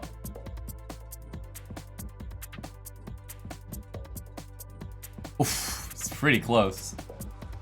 No, nothing for Salty, and it's not looking good for the lad as he drops down in last place. No luck for him. None for the guy. Salty Clown is in last place, but we go to Bagels for Brecky first. D. Sanchez, thank you for the gifted sub. Was that someone in the race here? Yes. You gifted him, D. Sanchez. It was very close, but he wasn't last. If Salty DNF though, he would have been next on the chopping block. That sub looked like it was in time.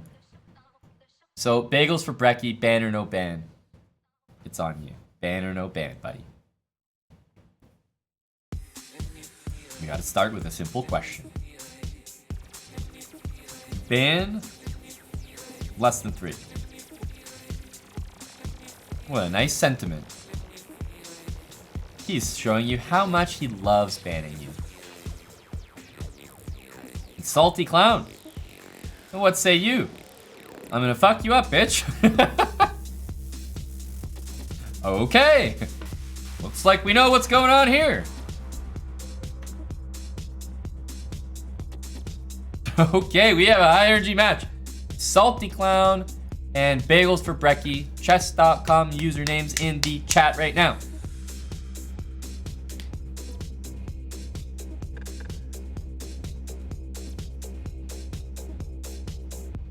I need your usernames. Bagels for Brecky is coming in with 20 subs. And what might the guy be doing with that? He is looking for some legal representation, I believe. Bagels for Brecky. Do speak. Do speak. He is the prosecution as well, and it is already his case. He wants Sleazy to represent. Sleazy McCheesy. He's getting the call up again. He liked what he saw in the first game.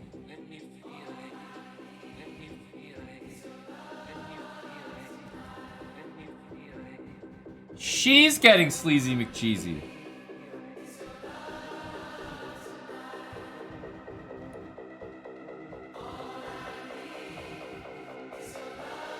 Sleazy. I feel like Sleazy and Bagels might be just watching from the same computer. There's definitely a world where that's true.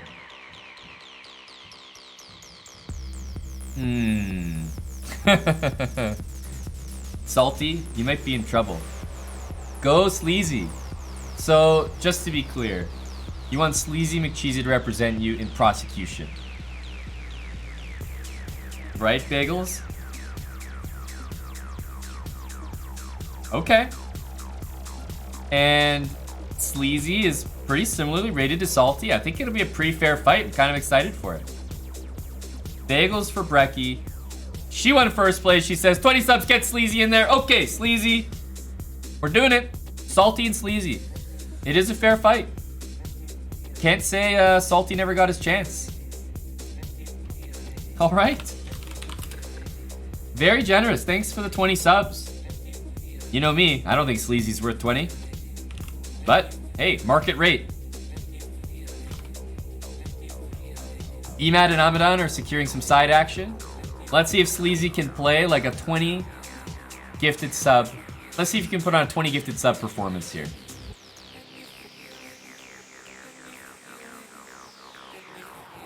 More for Nightmate. Sleazy's kind of getting called out there. Sleazy did, yeah. Sleazy kind of choked it out with no Nightmate. But yes, if Sleazy pulls off a Nightmate against Salty, I think there would be some energy behind that. Sleazy and Bagels. Fuck, Bagels for Brecky is such a great name. Calling it Brecky as well. All right, guys. I'm going to give you the white pieces here, Salty, because Sleazy had him last time.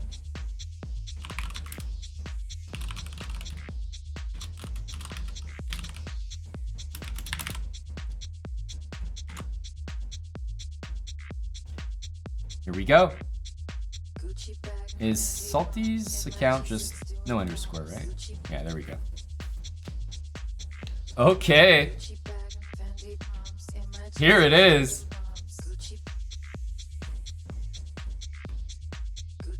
And Salty's getting his openings as well. We have to watch from Salty's POV because he's playing for his life here. Sleazy is a prosecutor here. Sleazy is a prosecutor.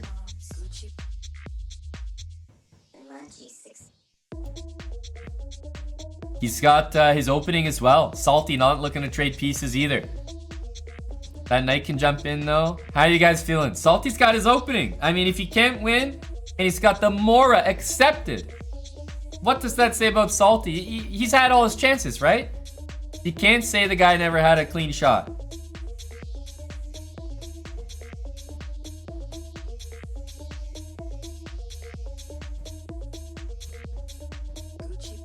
Oh, losing that dark squared bishop hurts though. For a knight. Oof. Black still got that extra pawn. Sleazy is looking quality here. Rook b3? Bro. Mark Esserman is about to ban him from his channel. What in the flying hell's Rook b3? Bro, the king's going this way. There's no attack here. What's going on? Salty, this is not how the Mora is meant to be played. Knight g5, here comes the energy. He's hanging an entire goddamn piece. A full entire piece from Salty Clown. Great energy. What a follow-up. Rook b3 and then hang a knight. Good lord. What in the God's name am I looking at?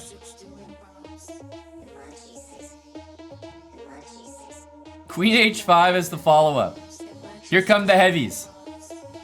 Salty will checkmate or run out of pieces trying.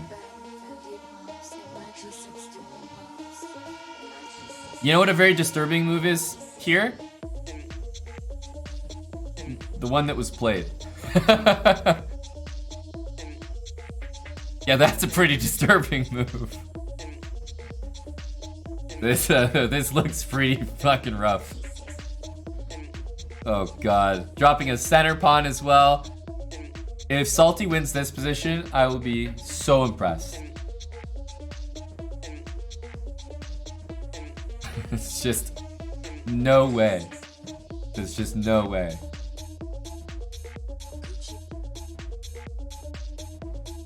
Amadan, which side did you get on this? Were you feeling sleazy or salty? Who's back in salty? Because whoever's back in salty right now is not feeling good. That's all I can say.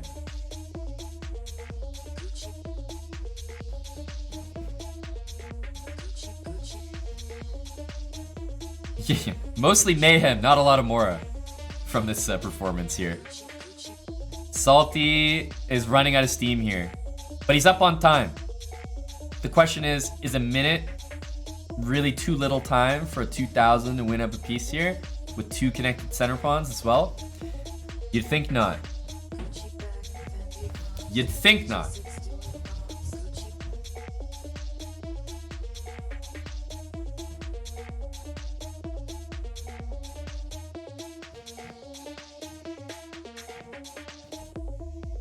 Rook h3, Salty's all in because you know there's not going to be an escape square played. Salty's living on that h-file. that's the best he can do. Okay, that move took like 15 seconds. That's not a good sign. Salty's stick is very firmly on the ice here, guys. Very firmly on the ice. 43 seconds. There's a hope. You know, there's still hope. We've seen crazier things like in Eric's games today, right? So there's hope. Ooh, Rook a3 is a brutal move. That's a strong move. Simplifying, sacking a pawn. You don't care about that pawn. Doubling. Now black is not going to get mated. 1000%. Salty's dick is firmly on the ice. Okay. Yes. The Canadian trapeze artist. Salty Clown. 30 seconds. You'd think that this is enough time for a player of Sleazy's caliber.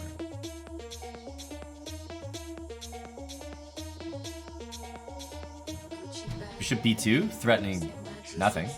I don't know what that move is. Queen b7 though, some speed from Sleazy. Now it's just even time. Salty's been really slow. He's been slowing down a lot. Salty, your only chance is flagging, bud. You gotta speed up. Oh, he's gonna miss his rook. Oh, Salty. The Salty Clown supporters are down bad. Only chance is stalemate here. Because he can't even flag anymore. Oh, he promotes to a knight. He's filthy. Sleazy McCheesy, the people's champ. He's going for a knight mate. He's going for the knight mate. No, you can do that. You had the knight mate. Oh my goodness. And he did get the mate in there. That was close. He almost got the knight mate. I think he had it. He just had to do this. The knight just needs to go here. And you've got it. You've got the knight mate. It's coming. Very close. Almost secured the extra bag with the knight checkmate. There were a few mates there, but he did get a checkmate in the end, and Salty did go down. There were a lot of side bets and supporters on either side here.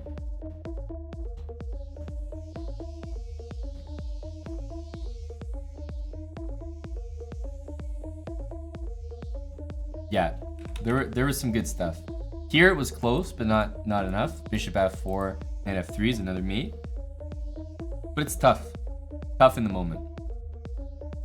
Rip Salty. Yeah, Salty took a hit there. But as I said, if Salty's getting a Mora accepted, I mean, the guy can't complain. He had every chance. Mora accepted. Salty says, hard to play a low T bitch who knows your style. Beast comment. So, I see a lot of Bullet Mercenaries really licking his chops here. Trash talk, he's fucking noting that one down. Okay, Sleazy McCheesy, Salty Clown. I'm really feeling the animosity here between Ireland and Ottawa.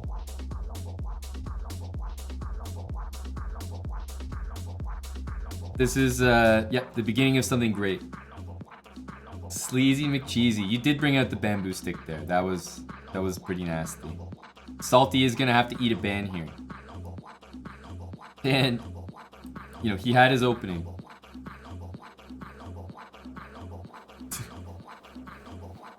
Oh, this is a great song. Yeah. Double or nothing, says Carpet Crap. Hey, he said it, not me. I wasn't gonna suggest that. But now that you say it,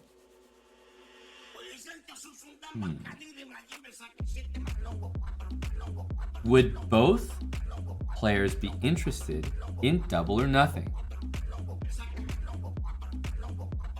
Before I ban Salty. You'll be banned for double the time.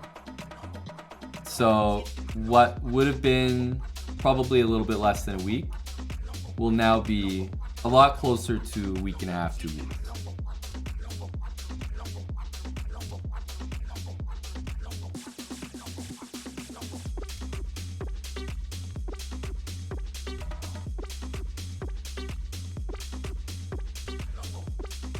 And it's double or nothing. It's double or nothing. So Salty's playing for his life. It's a free roll for Sleazy. So the only reason that Sleazy might not want to do it is if he's like, you know what? I got Salty banned, just ban his ass. But if he's feeling confident, he'd probably play it again. There's no way Sleazy gets banned here. What does Bagels for Brecky think of that? Do you have some confidence in Sleazy? Because it was your initial, you know, it's your case, your prosecution.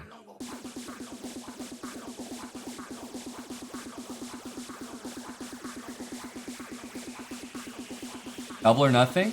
Is it booked? Sleazy? Bagels? Salty? Booked? All around?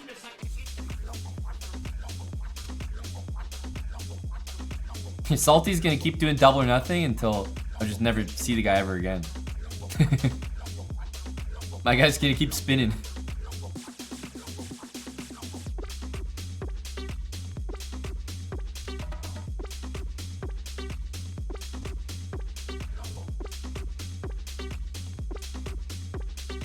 You say 20 gifted from Salty? Salty is playing Double or Nothing on bands right now. So he's putting his body on the line. Bagels for Reki? No. No more subs are required. You can think of it as you overpaid for Sleazy last time and you actually paid for the price of 2 of his games. He's not worth 20 subs. Don't worry. Double or Nothing. You guys can just click rematch if you want. That'll switch the colors. That'll switch the colors. We need there we go. Sleazy gets the white pieces. And what comes up when I type Salty in there? Salty by The Boys. Wait, there's a song by Chief Keef named Salty. Okay, we're definitely trying that. Chief Keef. Oh, and Salty's playing the Undefeated.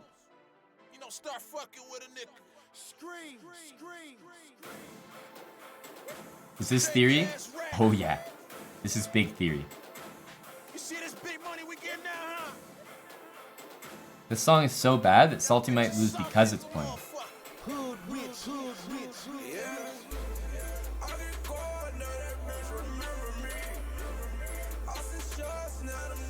Wow, this is a really bad song. This might be one of the worst rap songs I've ever heard. This is such a bad song. This is the kind of music Jasmine wanted. Okay. Okay. See, I'm serious. This is so bad.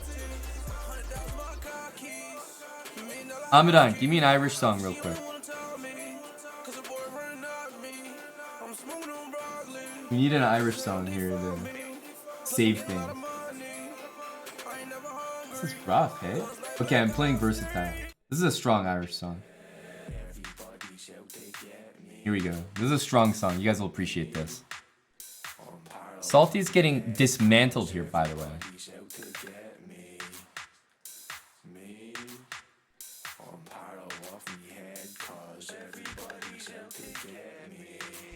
Uh-oh. This is always an idea, right? Cut off the king to threaten mate. But Salty's gonna play g6. He's gonna play bishop f5, bishop g7. Salty's squirming here.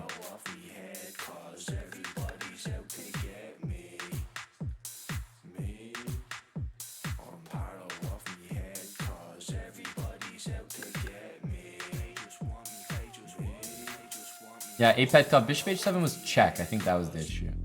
Salty's bishops are saying hi. I think this position is definitely could still turn around. 2 bishops for the queen is the classic imbalance here. Sure, Nicola. We can add that. You got it.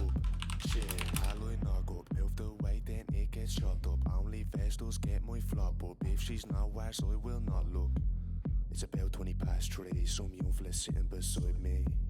He lives on Sand Tree, what's up top. Salty's got a passed A pawn, and the bishops are always scary here because they control the queening square. What I don't like about this last move is what I will not say right now. Or right now, as it still applies. That's correct, Eddie.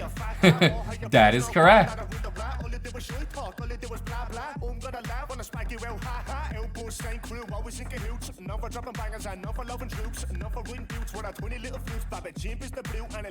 With our 20 little flutes.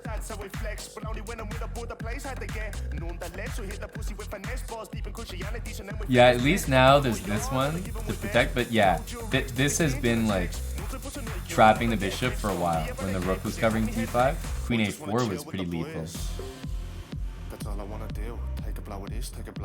Salty is getting comfortable here. IMO. Salty is getting comfortable. It's never gonna happen. Too much of a con, too much of a sad. Never open up, I call people fat every time I'm rapping. See, what's the address? Okay, he really let white's queen just like threaten checkmate for some reason out of nowhere. That definitely did not need to happen. What? Buddy played rook h3 and Salty said, let me attack your queen until you threaten mate in 1. Okay.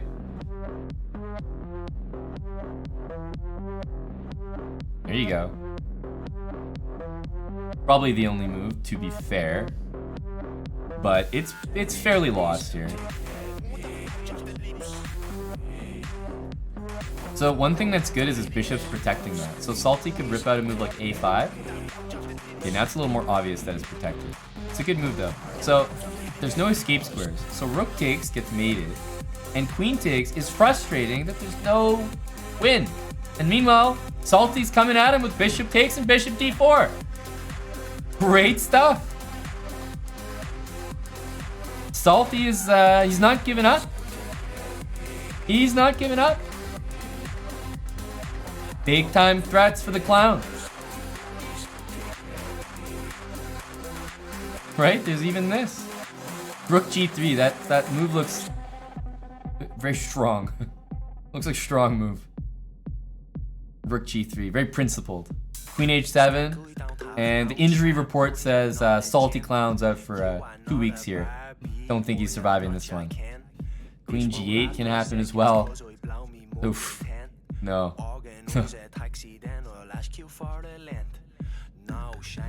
Oh, if he promoted to a knight there, that would have been big. I think this one's got to be a knight. It's got to be. Oh, Salty ran out of time. In fairness, I think Sleazy would have got a knight mate in this one. Salty is down badder than before. What a fight. Salty had his chances in that game. It was a bad start, but he made a comeback for sure. In both games, Salty really can't complain. He got a accepted Mora, and he got the undefeated. 2 openings that I would say he knows extremely well. Very much fit his style.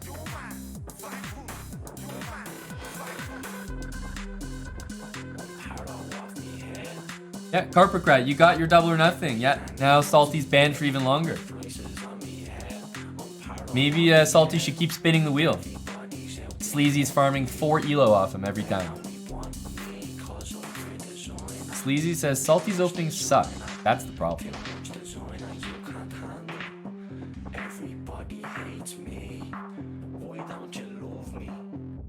Your family and your ma seem to love me. Judgment triumphs over mercy. Oh, strong line. This match has everything. I know, King. It's meant to be. It's meant to be. I could see them throwing down on Trash Talk Tuesday. Sleazy got the early upper hand.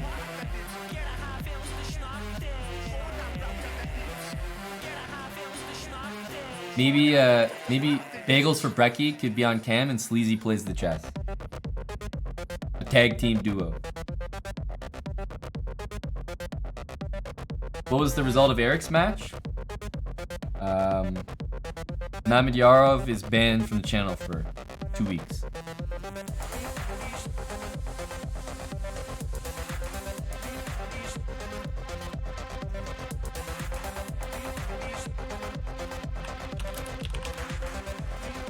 Is there an underscore on this one? There is, right? Yeah, Salty Clown with an underscore. Now, the time for reckoning has approached. Salty, very likely, at 18:05. We're going to document this. By the time he's back from his ban, I expect probably 2K Salty. Let's send him off with a soldier's salute. See you, Salty. Man's got to pay up. The tax man is coming. And that man is banned.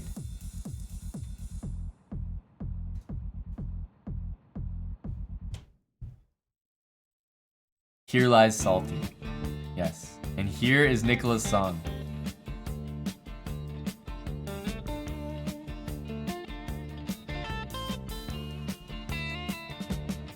You get a shiver in the dark, it's raining in the park, but meantime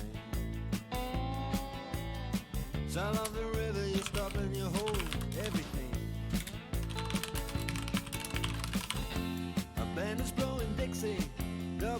Does it hurt to do that? Not at all. Not at all.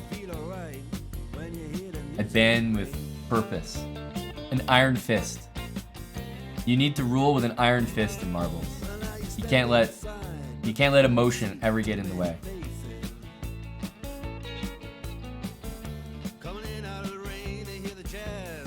Is this Salty's walkout song? You want a noise controller song, Freddy Paxson? Can do, can do.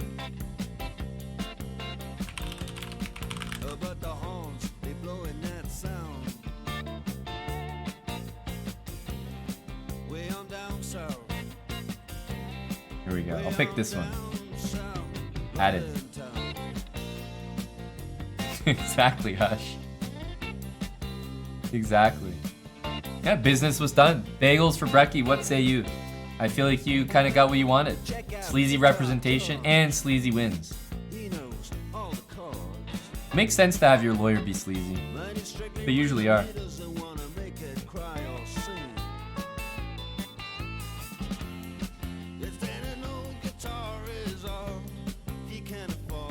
Glad business time. That is. Thank you, Bagels for Brecky. 11 gifted subs. For 11.1k subs. A lot of ones. And all the ones went in Sleazy's column in that match. Thank you, Bagels. And GG Sleazy. Salty is eating a fat band. For that.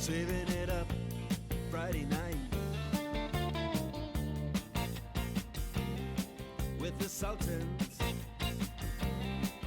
with the Sultans of swing. 11,101. Yep, there's a special number that we can hit. Is there a discount code for chessbrah merch? No, you just add the item to your cart, and when you check out, if it's a discounted item, it will just be discounted automatically. It's 30% off. Hats, pullover hoodies, and mugs. He's been for more than a week, Theo. Around 1.5, let's say.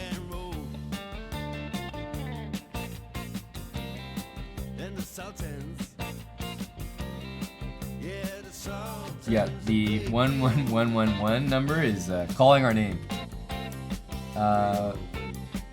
He's Twitch 2001. I don't know how to say that properly, but I think that is a Dutch name. Level 99 Cyril, thanks for the new sub. Darkside, thanks for the prime. Bradley our Hood, 7 subs. And there we go. Bradley did it. 11,111 subs. That's a lot of ones.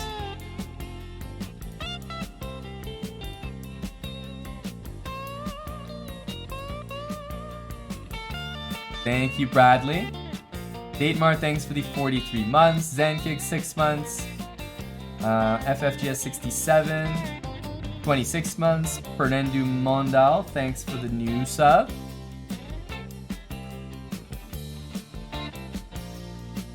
Who was 111 in the last race? We gotta check now.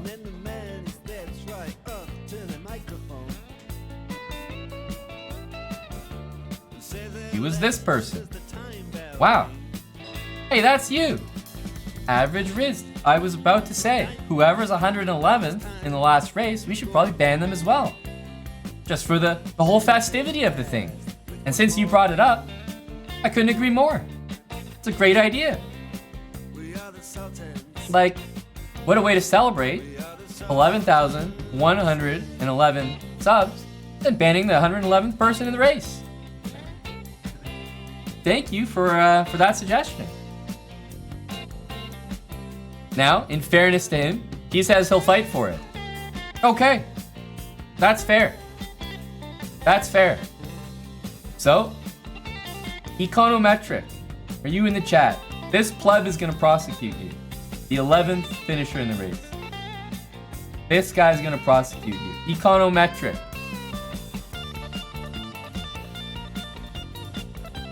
Where is he? Is he here?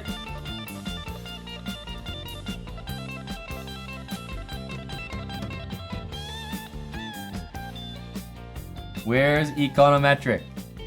He might have left. He did one race. He's like, yeah, I'm out of here.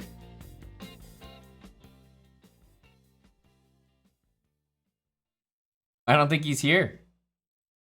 He's missing the chance to be the first ever pleb prosecutioner. I felt it before I heard it. The heartbeat of a place It's like I knew I Suits or belonged. something. You know, this is Mike. Like, he doesn't have the degree, but he can still step up to the bar. I don't think he's here. Felt it before I heard it. Oh, he was just here. I said it banned with a purpose. Oh, he's definitely here. He's lurking somewhere. I know he's around. Come on out, bud. Come on out.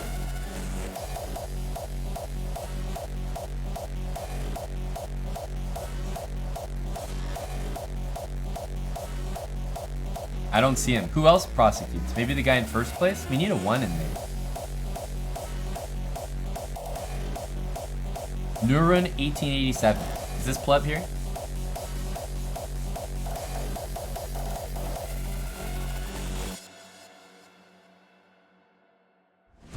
I felt 11th it sub, before I heard it. says Ralph. That's a The good heartbeat suggestion. of a place I knew I belonged. And forward is the only way the wind blows. Did he just type that? Spirit of the Is Nurin here?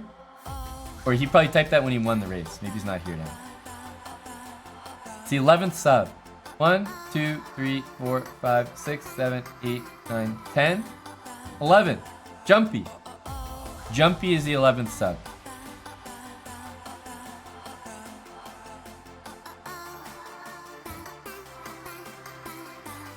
Jumpy. Slot check. Man, the guy who's at risk of being banned in 111th place is tagging Jumpy. Never seen a guy so eager.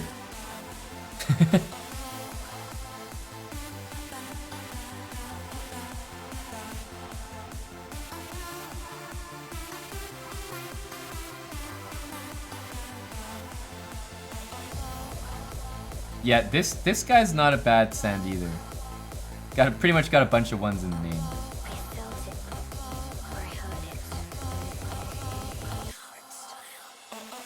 it. That's correct, Z Chang G. Hello, Z Chang G.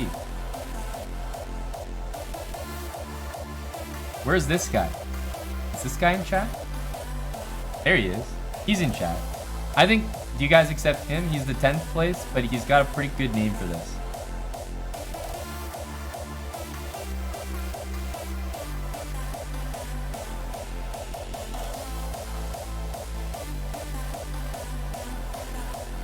And he's here, which is the most important.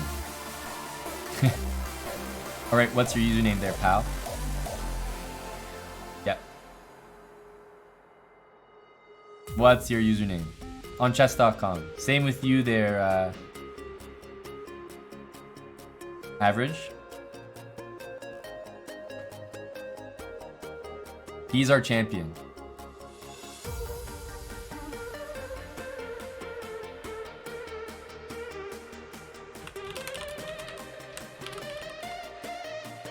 Okay. Same.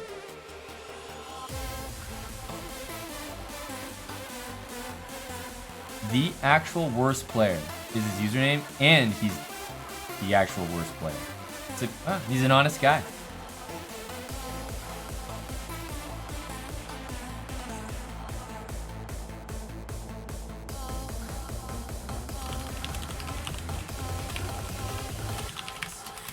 All right. Average, the actual worst player. I need you guys on chess.com/live or chess.com/play. And Average is fighting for his life here. He finished in 111th place. That turned out to be a danger zone spot. EDG713, thanks for the gifted sub. And Tekkenbo, 15 months with Prime. Here we go. This is a pretty good match. And look at the confidence from Average. He's 821. Got the chessbrah flair. He's ready to battle. He's ready to battle. Love it. The actual worst player is higher rated than a good percentage of the chat.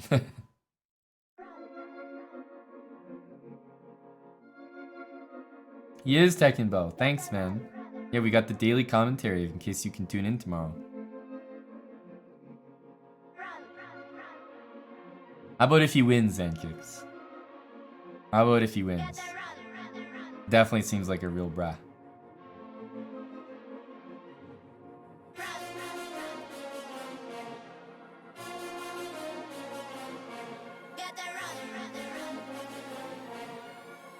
$12 p.m. Eastern time. It starts.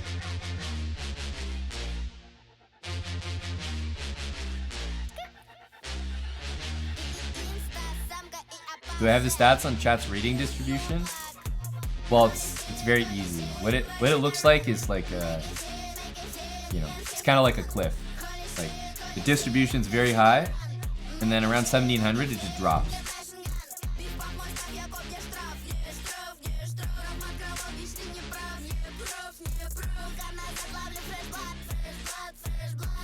This is a good position for white, by the way.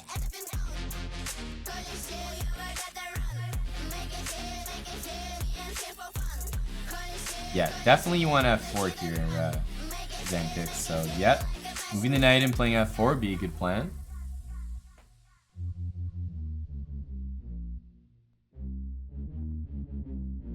Oh. He is the actual worst player.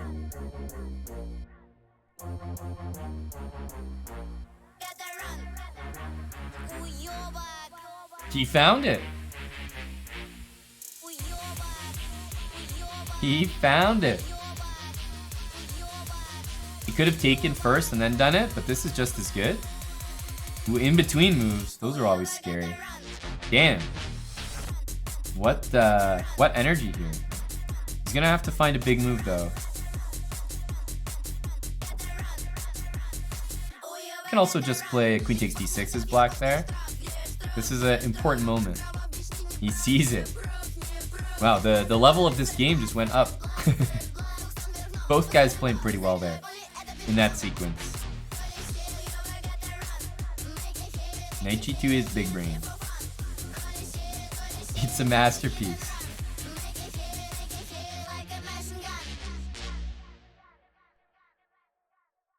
Yeah, honestly, would be a tough guess to Elo. Victor Andre, thanks for the 10 months.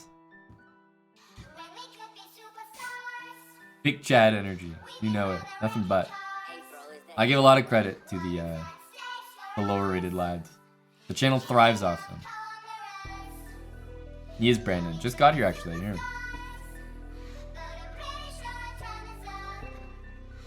But I think the snow was unexpected. I was saying there's like 2 feet of snow. So I think that was unexpected. Took a little longer.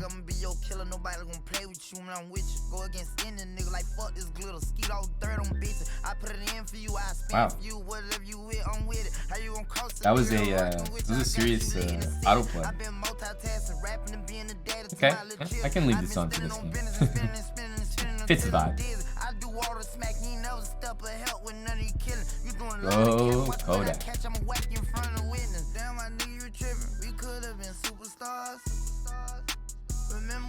Victor. 10 subs from Victor Andre.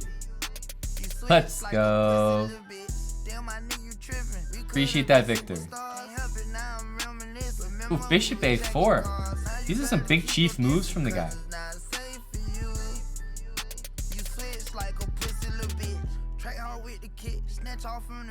When I slide, nightlight on the blick. Bet I'm on my shit when I'm outside. So them ran down, caught them pants down. Nigga, you shit. White seems to be playing at a very consistent pace. And the consistent pace is not fast enough. You need to play faster, bud.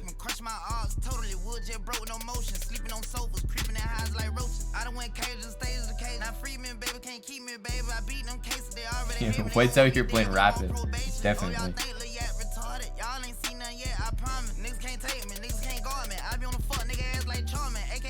Okay, finally we see some speed from both lads. Oh, Rook c6 is a big time move. Wait, all of a sudden White's like genius with the speed. Those were some big moves played quickly, although that one took too long. If White wins this, it's very impressive, for sure.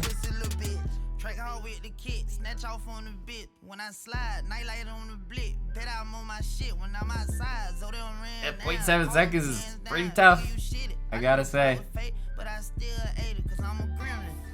At least he got a pre-move in there. The actual worst player didn't lose.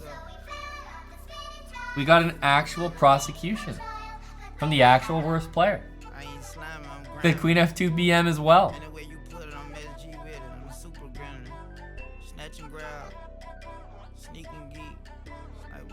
That was very tense. GG to both. GG to both. Yes, you know what they do in Peaky Blinders, Zankix? They have, you know, basically to keep the cops happy, because the cops are on the Peaky Blinders payroll, but the cops have quotas they need to fill, and, you know, they need to arrest a certain amount of people. So the Peaky Blinders send people to prison for like a night or something on a petty charge, just to keep the quotas full and, you know, keep the cops happy on the payroll. So that's basically what we're gonna do here. We're gonna send Average. We're gonna give him a slap on the wrist. We're gonna give him a 1 day. It's gonna keep people happy. It's gonna help the payroll, and it's gonna make him a hardened criminal. He's gonna get the experience. He'll have served time behind bars. Just a light slap. Average. GG. Thought you played well. Thought you played well.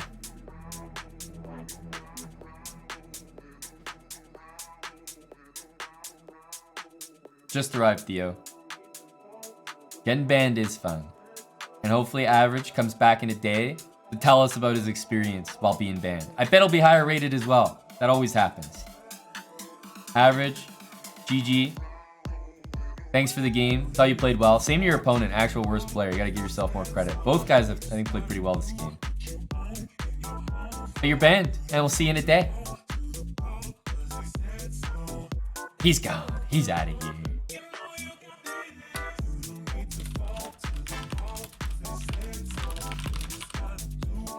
There you go. GG. Inmate battle. Yeah, I had to do that. Oh, we got a taste there.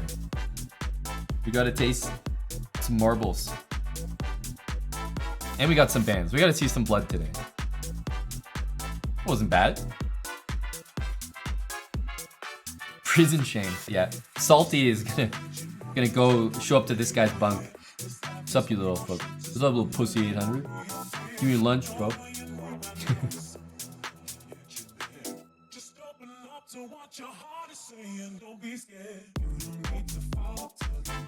Yeah, well, Bungla, I hear rumblings up there, so I'm going to go investigate. Because everyone keeps asking me the same question, and I'm gonna go investigate. So I'm gonna leave the music on. Give me a sec. I'll be right back. But yeah, probably dead marbles for the moment. How about another marbles race? Oh, well, depends. It depends.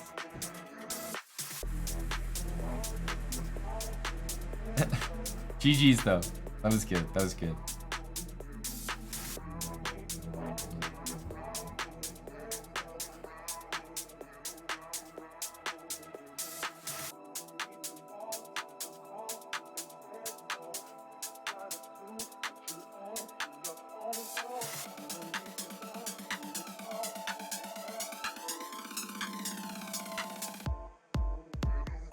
You don't need to fall to the call, 'cause they said so. You just gotta do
Life isn't about finding yourself.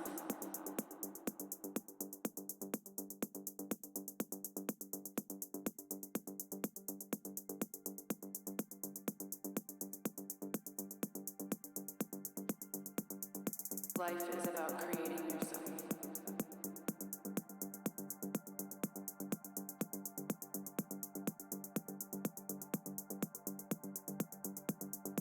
Follow your curiosity.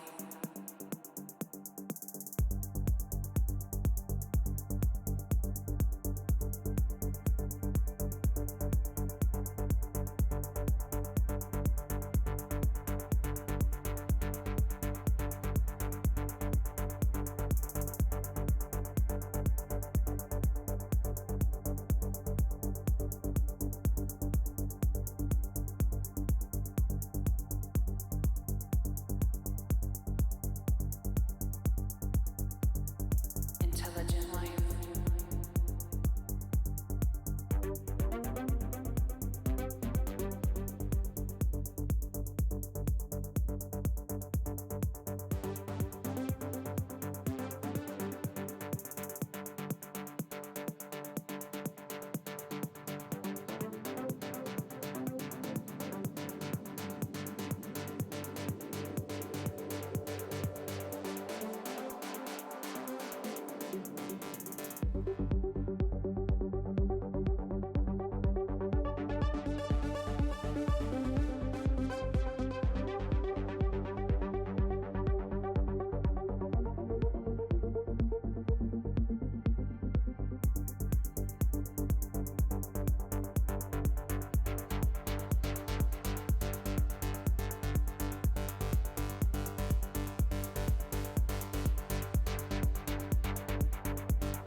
The more a thing tends to be permanent, the more it tends to be lifeless. The more a thing tends to be permanent. Hello, Ralph Wiggum. Hello, Eddie. I have realized that the Yeah, I got past that and from this future year. of real illusions, Hi, Johnny. Hey, Bunglet. that they exist in the I haven't had a shower. I was just outside for almost an hour which is walking. what there is and all there is. Well, it's chilly. It's, a lot of dogs were sniffing me. I was bringing the coffee bag. Got a lot of sniffers. Yes. Yeah. Well, I got coffee and my voice is a little better. So let's go chessboard. Sweet. Let's throw some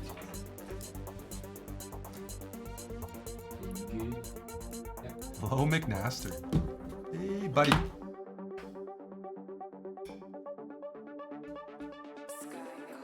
Next time you ask that question, O'Toole time, that's a 1-day timeout. And after that, it'll be a 1-week timeout. I did not walk for an hour to go to a Tim Hortons. Hey, Giorgio. Hey, Armin.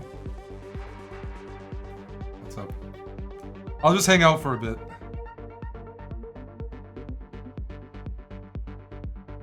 Hey, Shock.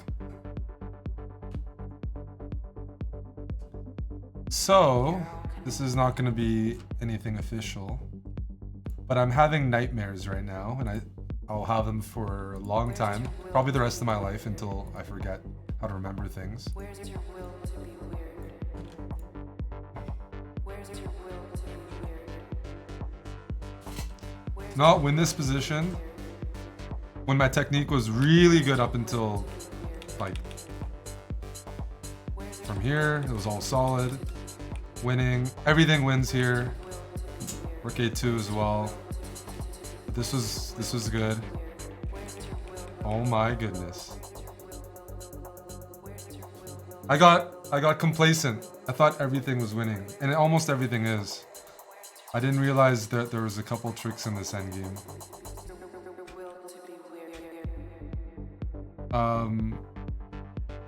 So here, what I did was winning, no problem. But I think it's always important to try to have a more active rook when you have the opportunity. So I should just go rook a2. And there won't be any ways, I won't have to be passive at all. So here, you know, you just get the rook behind. And it's a much better version than in the game. Even though the game is completely winning. I was a little disturbed. Because there's no idea to shield the rook from the pawn. Here, it's just, doesn't really matter.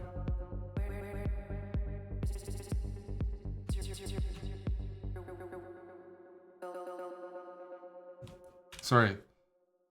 King f4. And I can even go here. And if the king goes back, I didn't play this, but I've played it through my head a million times, how easy it was to win this. To not win it is very disturbing. I should win this 100 of 100 times. So what I did was still winning, but I started doubting myself.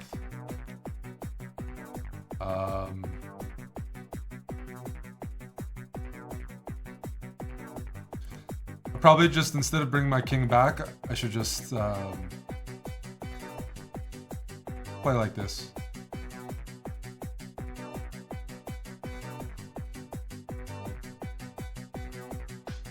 The king moves, I'll move my king up. If you go like bishop e5, something like this, I get like a accelerated version of the game.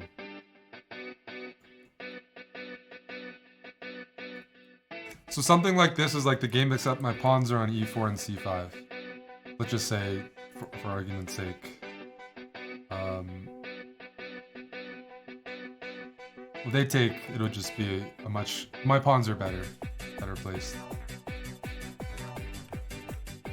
But there's a lot of ways to win. You just have to pick one, and I did not pick one. Well, I did pick one. So here,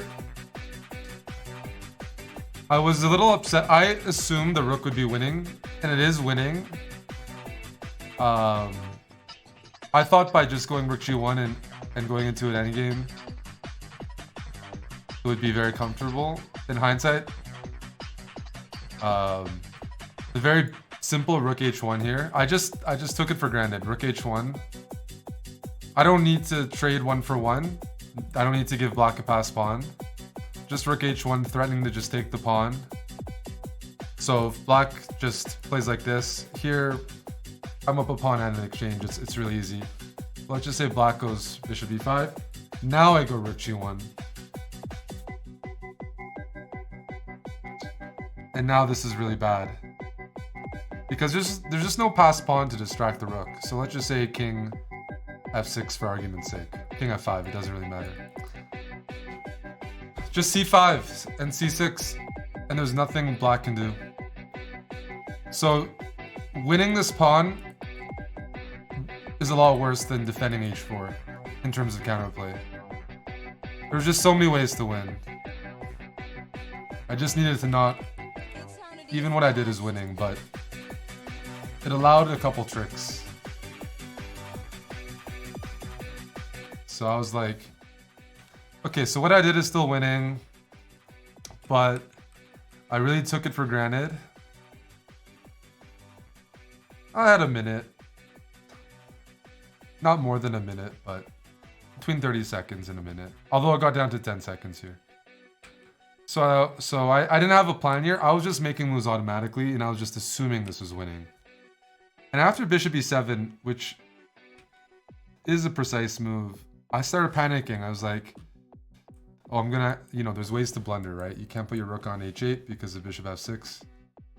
You have to be careful about that. And my pawns don't push very easily. So here is when I started losing the thread. But it already gets a little bit tricky. Let's say you take the pawn. h4.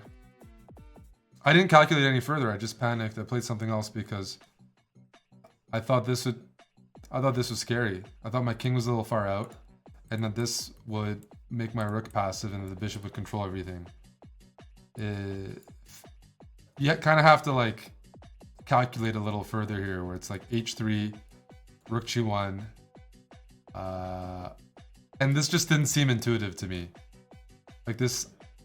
So that's why there are other ways to win. Going into this endgame was probably just wrong.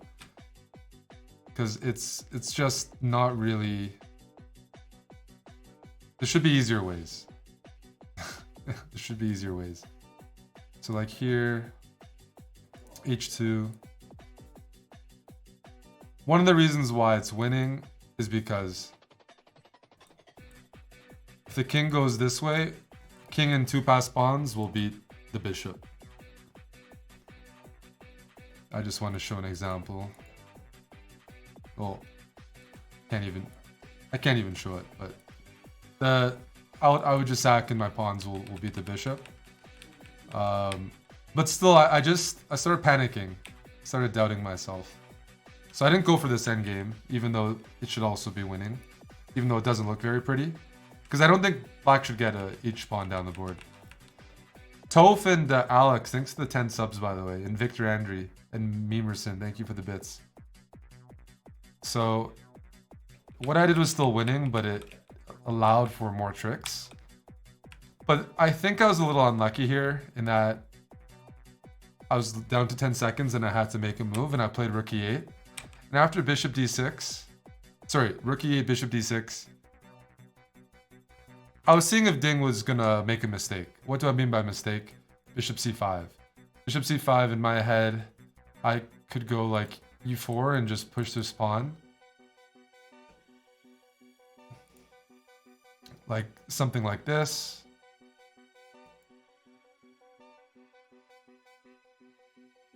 Still can't take, by the way.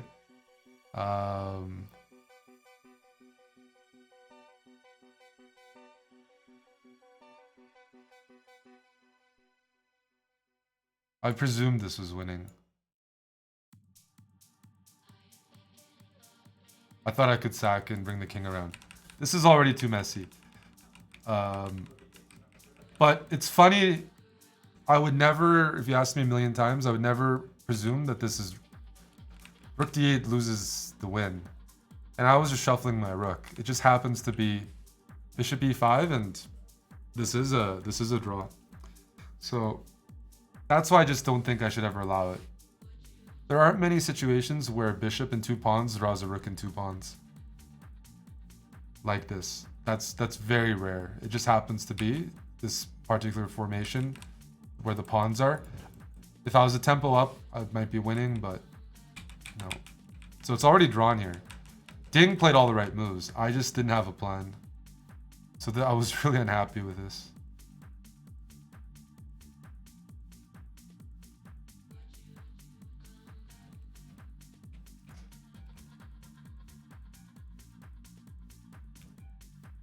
Because typically two pawns and a rook will beat a bishop. I don't have to take it.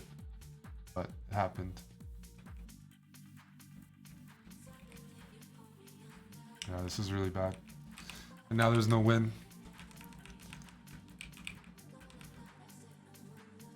If I were to do this again, rook h6 was my original plan, and then I convinced myself not to do it.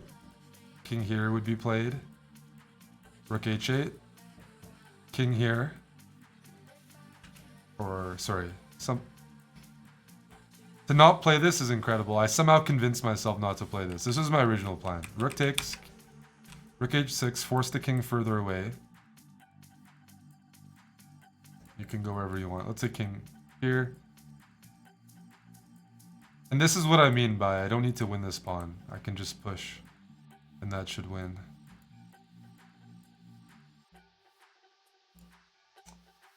Should win always. So I can't believe I didn't win this. I was so tilted. Everything wins except what I did.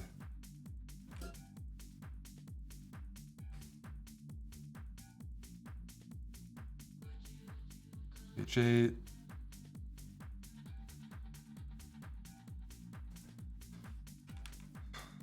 This forces the king on a worse square. If the king goes to here, the bishop is blocked. The king goes g4, then c5 runs. Just wins on the spot. So I'm like, I played rook g8 and rook h6, which was my original plan, is like instantly winning. And it was the main move it was what I was planning to do, and I somehow convinced myself not to.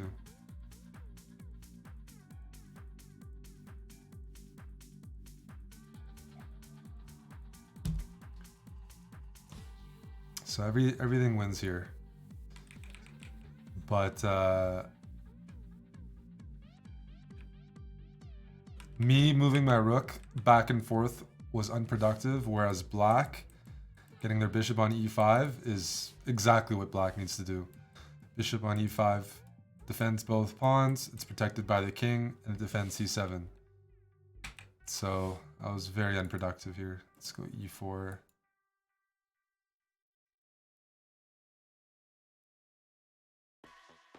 Yikes. See, these are the kind of positions. Let's say I played e4. This is too annoying. Sorry. Should be easier to convert. The position got unnecessarily hard. So even after rook e8, bishop d6, it's winning for white, but you have to be a little precise. Such as taking the pawn on b2.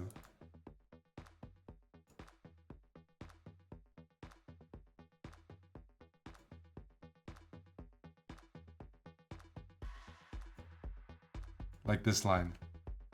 And then you just bring the king behind. These are weird positions. I really don't like allowing the pawn to get here.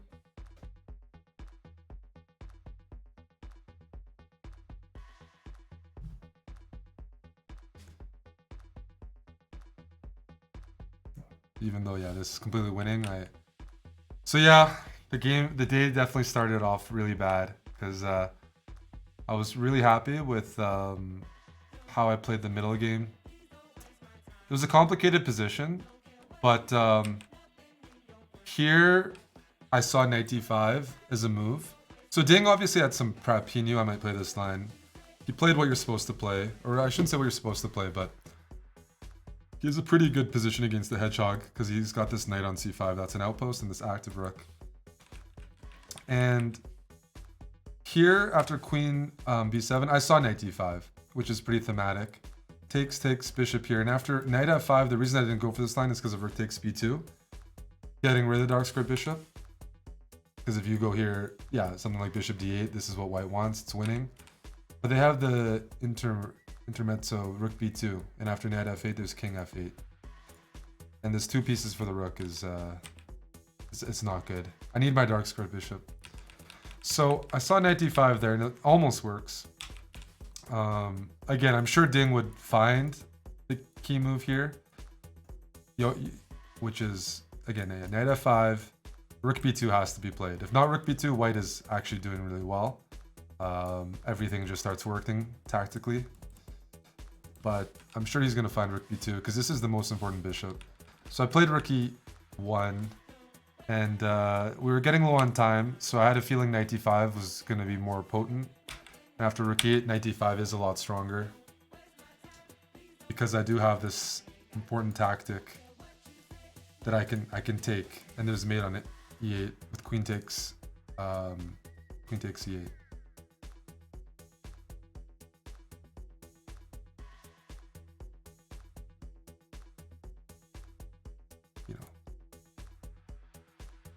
So there's some nice mates there, but And knight d5 is not a move you want to see when you have like 2 minutes on the clock. So once I played knight d5, I was feeling pretty good. ed5 is probably forced. ed5. You can't do the sacrifice because I can throw this move in. So bishop d5. And now I was low on time as well. And I didn't know what to do. I thought if I take like this, I might be down a pawn, which is what happened in the game, but my bishops are active. Kind of like shades of my position against Prague. I sacked a pawn in that game. Probably is a dubious sack, but I did get some open lines. So that here, okay, like my bishops are really active. My knight's coming to f5. I get some comp. The only other move to consider here is bishop takes f6. But this gets kind of crazy. I don't know. Here. Then I can take, I guess. Oof, this is nasty.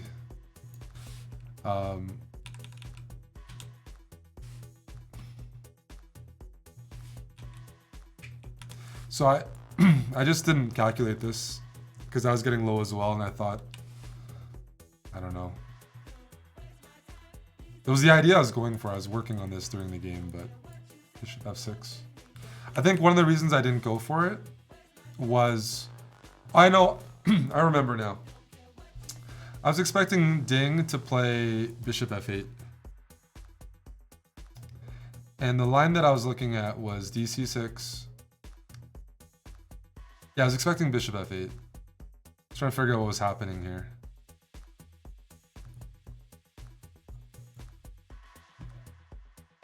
Okay, white's probably fine here. It's probably just dynamic equality.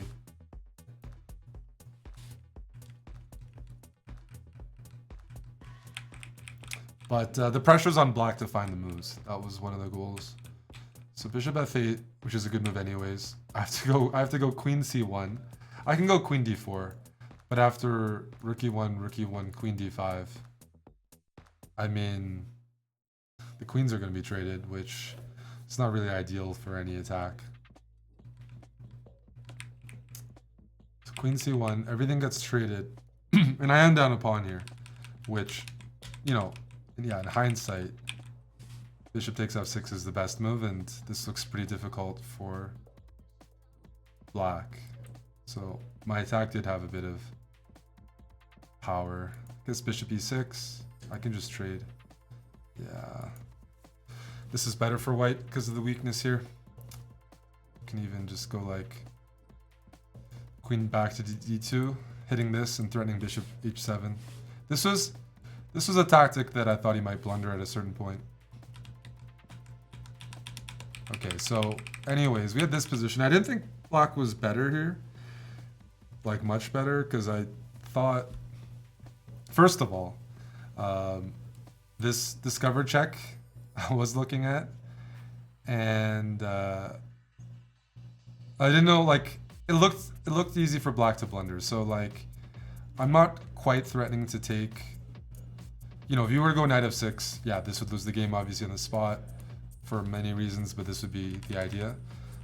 But with a minute left, I didn't know what black would play as a move, and he did blunder here. It is kind of like hard to find the move, because if you bail out with knight c3, I give up the bishop pair, but I have the outside pass pawn, and now materials equal.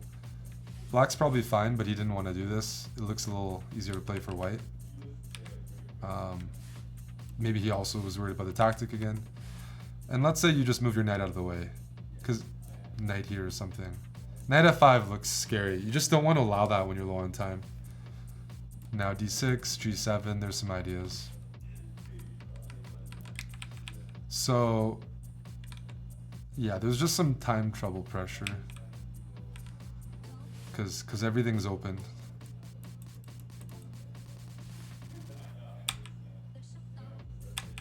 g6 was played. It's a blunder, but I wasn't surprised that he went for it. And now rook takes.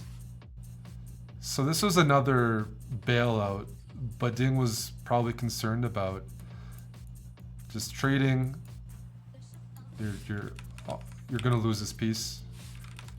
But if you can't trade, you have to be very careful about where you put your knight. You can go knight d7. It's just very cold-blooded.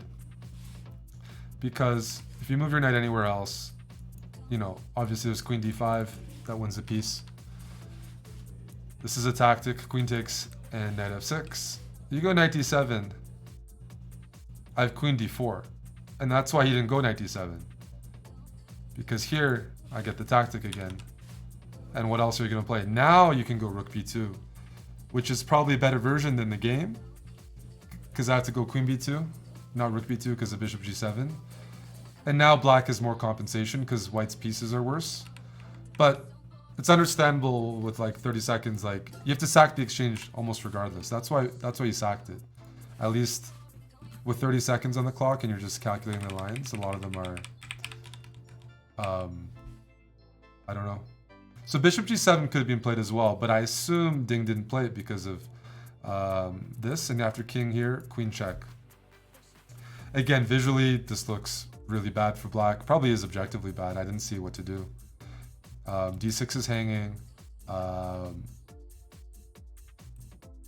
I don't know where the king goes.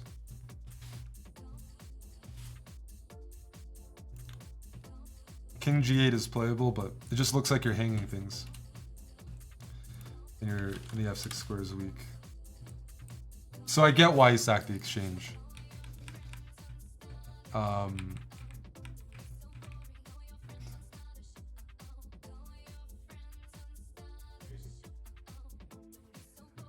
Yeah, I mean, if you like use an engine or like take a lot of time, you might see knight c3 here with the nasty idea that of knight c3. Are you going to take back? No. Now it's game over. That after knight c3 you can do this. So knight c3 would have been a crazy move because I would have been low on time. And I have to figure out, am I going knight f6? Probably I would because I'm playing okay. But knight c3 loses. And this is the kind of where Ding's move comes into play. And now it's a much worse version. All right, this song is from Bucko. So, this rook b2 move does come into play. Just the execution is a little off, but it's hard to figure it all out. Because yeah, I was worried about knight c3. I thought that might be played. And in a simulation, I will play knight c3 some of the time. And that means I'm probably going to lose the game. Unless, if Ding finds rook b2, you lose. Knight f6 check. King h8. I wasn't sure what the follow-up was. I guess takes, pawn takes, queen takes, bishop here. It's still a game. Looks like it's still a game. It's messy, but black got rid of white's dark squared bishop, which was better than the game. In the game, black had to give up the rook for that. Ding was drinking tea from what yeah, he was drinking tea. We're all in the same call together.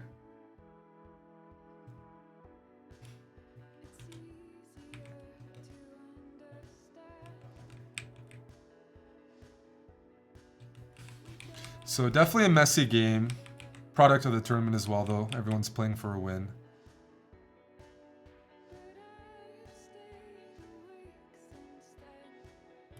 And here, the problem is you don't get full compensation because you have a pawn and a knight for the rook. But if I put the bishop on c4, I kind of freeze the majority. So now you're not... It doesn't feel like you're up a pawn. You don't have that pawn and piece. And then after the bishop plants itself here, kind of what I did in the game. So the technique was really good here. Didn't think black had full compensation. And all I need to do now is get the rook into the game, which will happen eventually. And everything here was pretty good. I mean, okay, this move should have been played. I just didn't see this idea. I didn't see that this was checkmate. I thought this was just artificial, that I would just look dumb trying to checkmate Ding. So queen e4. Yeah, that's kind of a computer line. Like, I was looking at it, but you can't stop checkmate. Okay. That would have been nice, but I would have been drug tested after. But I did look at it briefly, and I was like, this usually is a mating net. But after bishop d7, yeah. There's a mate, and if you block it, you get mated this way. Okay, yeah, good to know.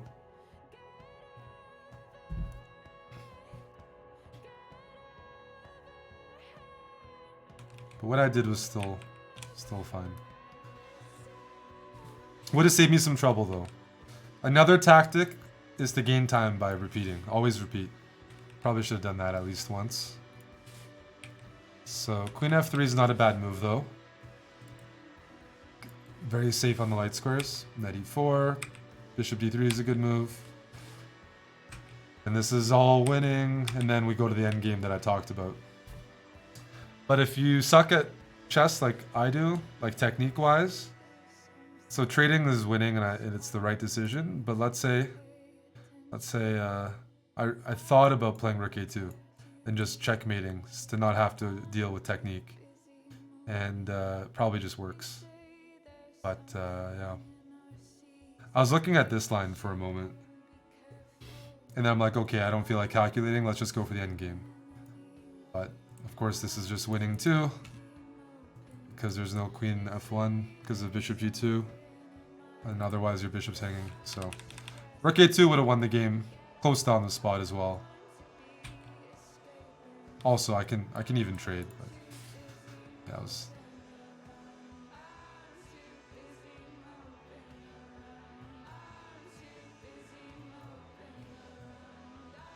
Oof. Yikes.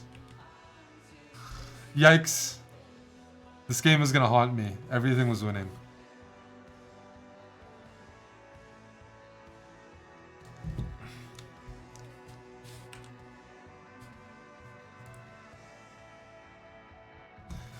But the good thing is, so this was, I didn't play that great today.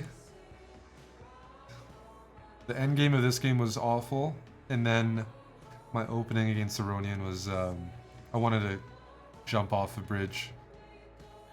I wanted to quit chess. That's why I stopped moving in the game. That was so bad. I was making so many bad moves. That's why I spent 7 minutes against Aronian. I was just so upset with some of my moves.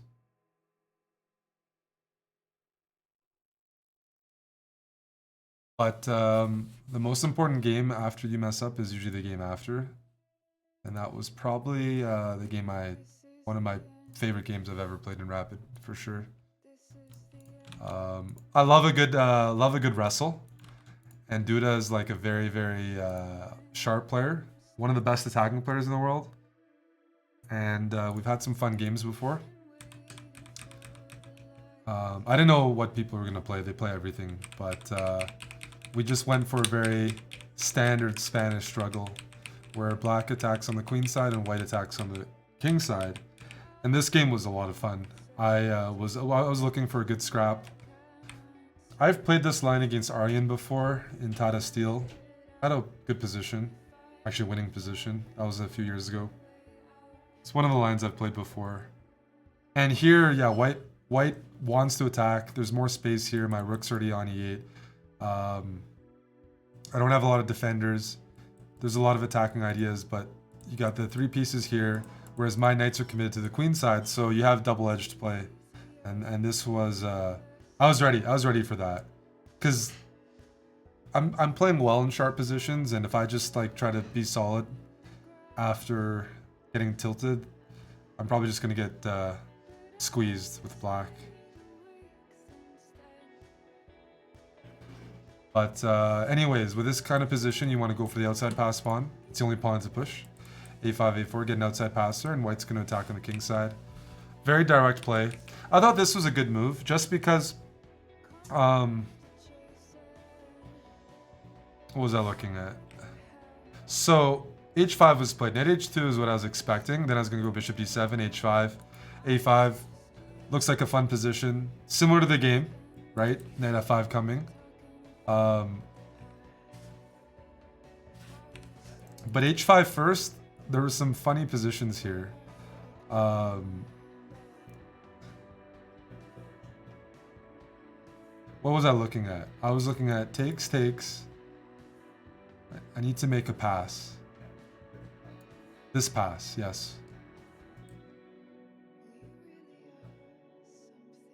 I was just looking at some position here where the bishop is actually very annoying.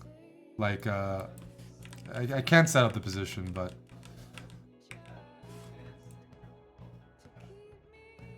let me think here. I can figure it out.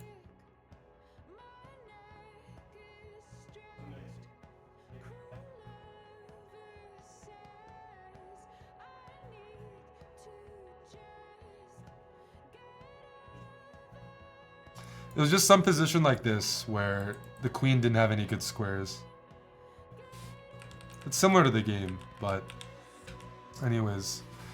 Didn't have to calculate a lot. I think this game I was up on time because I knew very well what White was going to do and what I was going to do, and I kind of stayed consistent there. Bishop g4, h5, a5.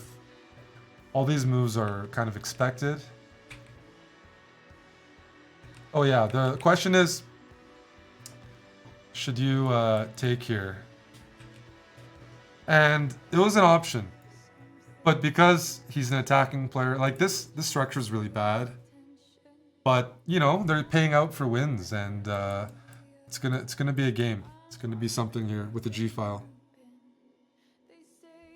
The one thing about this, though, is the queen doesn't get to G3 like it did in the game with this knight f5 idea. So let's say a5. I could do exactly what I did with this structure, and it might have been better. It might have been better, for sure. Just hard to say. I don't mind giving up the bishop pair when it, like, you know, damages the pawns like this, but this might have been better objectively.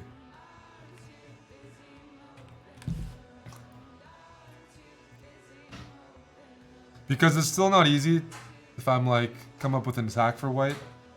It's not that easy to just attack this. Black has resources as well. Let's say king h1. King h2, let's say. I can do what I did in the game, like bishop f6, but let's play a couple of the same moves.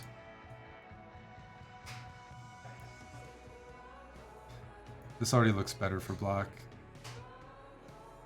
This attack looks really slow. I don't even know. Okay, let me burn a couple moves. King h8 is not a good move. Yeah, this looks. The problem is this bishop and this knight need to join the attack, and with this pawn here, that's not possible. f4 is definitely a move. It's gonna go a4.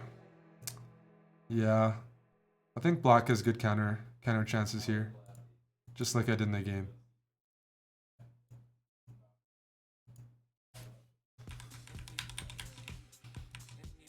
It's double-edged. It's hard to say. M. Singer, thank you for the 16 months.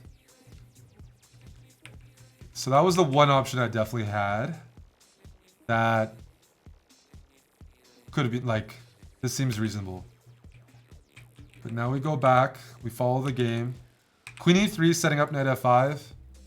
But again, I mean, it's a type of opening where you know you're worse on the king side and you know you're better on the queen side. So I just decided to go for it. So a4, knight f5.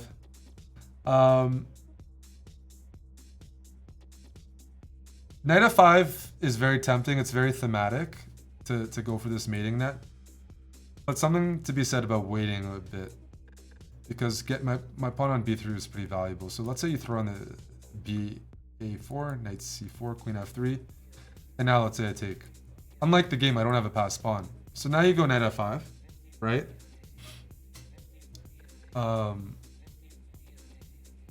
And if I take, this is a much worse version for me compared to the game because I don't have any material to show for it. And I don't have a passed pawn on b3. So here there's an issue. I can't play it how I did in the game. I'm just going to be down a pawn. The rooks aren't traded, stuff like that. I would probably have to find, the queen is on f3, not on e3, which means you can play bishop f8. Because in the game, I went bishop f8 here. I'm just getting mated a bunch of different ways. Sometimes you can take and go queen here, or even knight there, and I'm not gonna survive. The mates are coming. The queen on e3 is gonna penetrate. So a lot of sharp lines are possible here, and he went for knight f5 right away, and probably thought it was winning. I had some moves which I played in the game that I was really happy about to stifle things. I don't know if it was sound or not. Haven't checked with the engine or anything. But I thought I had a decent position in the game. Whereas if you take first, I throw this in, take back, knight f5. This is hard to say. Bishop f8, knight g4. Okay, here I can take actually. Sharp, very sharp stuff. Bishop takes. Takes.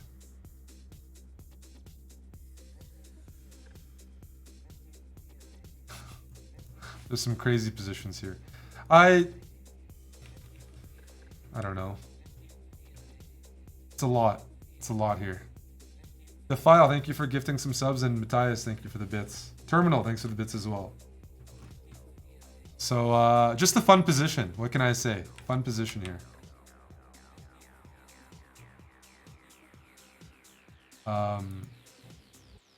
White couldn't resist knight f5 right away. But after takes. Bishop b1.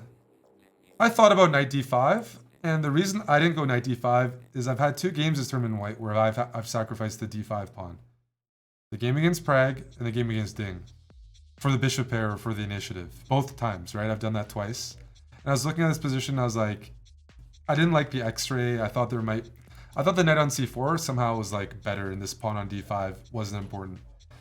It was more of an intuitive decision. That for me, knight c4 was like much better at supporting the passed pawn on b2 in the future. And in the future, when I go e4, this knight can go to e5, which is a good square. So this was purely intuitive. So I saw this. When we went into this line, I had seen all the way up to here. And takes. So this is what I went for, like 10 moves back or whatever. And I thought I had good counterplay here, actually. I was, when I saw this e4 move, I was like, this is actually a very playable position because white can never take because they're going to lose on the b file. And if they can never take, then 2 of their pieces are locked out by both of my knights. And there's only 3 pieces remaining, queen, knight, and bishop. And if I get my bishop and queen back, I should have enough to defend just by using that pawn as a shield. So bishop f6, you really want this to happen because now black's better. The pawn is actually a shield, and the b3 pawn in an endgame is winning. Like a deep pass pawn is worth more than a loose king unless you get mated. It's either I get mated or I have a good endgame. It just visually, it's very scary, but this game I just felt good about it. I don't know why. Again, playing Duda is usually a nice thing because he's very sharp, and you get. I do enjoy these positions where both sides get tactical chances. This is what you call like active defense, like a very yeah. Takes. But this pawn's worth a lot. These knights are safe. So takes, bishop f6, knight g4, what else? I think this is all bishop g7. And what I mean is like, you can already be in big trouble as white. You play something like this, white's temporarily up a pawn and their position's lost. I thought this was a dead loss position. I can always win this pawn back, but long term I thought, you're lost because of the b pawn. And there's no initiative. The dark squares are actually super safe here. Because yeah, these knights are controlling the bishop and the rook. This rook is free to do what it wants. So I was trying to get an endgame. I was looking at queen h4 because I thought this was interesting. Queen h4 takes. You have bishop takes g7. If king takes g7, I'm losing. But I can do queen takes g7 and then knight f6. King f7 or king f8. Knight takes and rook e8. And even positions like this. Materials even. But yeah, black. If black's not getting mated, trades are good. Trades are good. And I didn't see how I was getting mated. There happens to be a draw here, but it's a very specific position. This is where white has to force a draw. You cannot go into the endgame. Even if you're up a pawn, you can't go into the endgame. The b pawn is too strong. So, Queen h4 I thought could have been played. And one of the ideas of Queen h4 is white doesn't want to take on h7 with a pawn because I can use it as a shield. So they want to take it with a queen. So I think I have to take. If I play something like, I don't even know. Let's say here. Yeah, now you can take knight f6 check, and you're gonna take with a piece here, not with the pawn. So here there'd be knight takes h7. That would be good. If here, just something like that. So queen h4 I thought was good, but I can just take back, bishop g7, queen g7, knight check. Again, there's actually like no mate. That's the thing. And I was looking at this, king e7, bishop takes pawn, king d7, and I'm actually just gonna run over to c7 or b6, and black's winning. Any sort of even position where black's king is safe is dead lost. And these knights are like amazing. I mean, it doesn't get nicer to have this. Everything's defended. I can even go to b6 if I want. So that might be why he didn't go for it. He saw some lines where that didn't really pay off, but objectively, I don't think black's probably better. There should be perpetual or lines like that, but I do prefer black than white here. Black has the endgame, has the trades, can leverage that. White has to play very precise to hold the balance. It's just uncomfortable to play with this. The pawn on b3 is always there. If I don't get mated, I'm doing well, and that makes it easier. That's why I was up on time, because I know exactly what to do. I have to stop checkmate. If I do, I'm in good shape. If I don't, I'm dead. But it makes it easier to calculate. The pressure is on white to find attacking moves.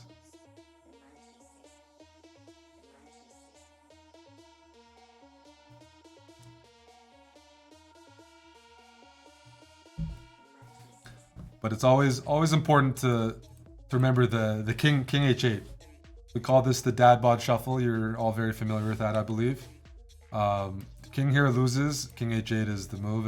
It's the centerpiece of the position, because it means my king, despite having no pawns on f, g, and h, is safe. The king is completely safe here because the h pawn blocks it. As long as I maintain the diagonal, the king is safe. It's very important to use that.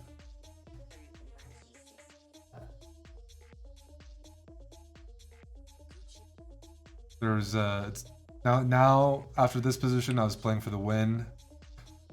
I was up on time, and I probably didn't play the best moves. I probably should have played b2 at some point. I just thought I didn't need to. I went rook f8, which doesn't look bad, but in hindsight, I can actually just, because I don't see what white's threatening. They don't even want to do this. You trade like here. I can even as I said, endgames are winning, which is so pleasant. You can just trade things and be winning.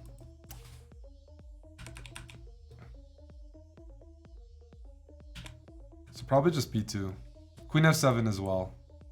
I went rook f8, which doesn't look bad. It looks like a healthy move, but objectively, it's probably not as challenging, because I don't need to defend f6. As long as my queen is defending here, it's safe. What I mean by that is I'm gonna give a few moves. I'm just gonna pass the ball to white. You can have all these moves, and I still, for the life of me, I don't see any mating net. I don't see. I just don't see it. With these three pieces and the queen defending, I don't see it. Now, obviously, giving 3 or 4 moves, I'm sure white can improve their position, but the point is, there's no like immediate threat. Hey, Dr. Lord. Dr. Lord, I'm not running marbles, buddy. I got a tournament. You want me to run marbles during my tournament? You want me to be a slave to marbles commentary when I'm playing Magnus and Anish tomorrow? Is that the kind of prep you think I should do? If it is, He's gonna have to pay a high price. So maybe my answer is yes, but a win is $750. So marbles would cost probably $1,000. It would probably be about $1,000 for me to run marbles based on the opportunity cost.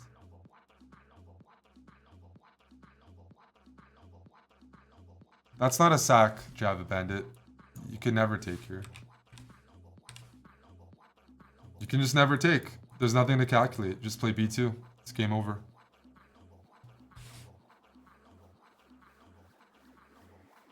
No, 200 subs wouldn't do it. I hate to say it. It's the truth. Twitch gets a big cut. 200 subs doesn't get us anywhere close to 1,000. You spend 1,000, we don't get anything close to 1,000. Generally, you get 50% of a sub. So, it'd be 400 subs. Or bits.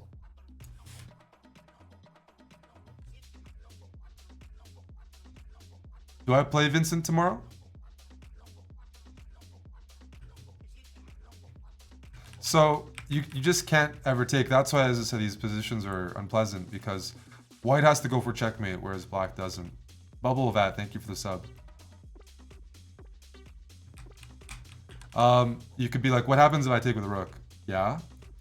But this bishop is blocked by its own pawn. This bishop doesn't contribute to mating a king on a dark square. I'll still play b2. And you still have to answer, you know, how do you checkmate black's king on a dark square? Certainly not with this bishop.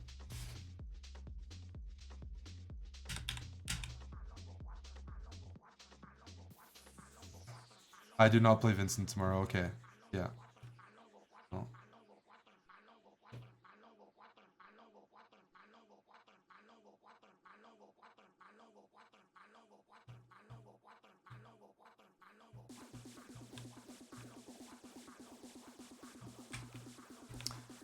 So, the other move I consider here is Queen e7, and it might be counterintuitive, but even without the dark squared bishop, black's position is still fine. That was my assessment. So I was very close to playing Queen e7.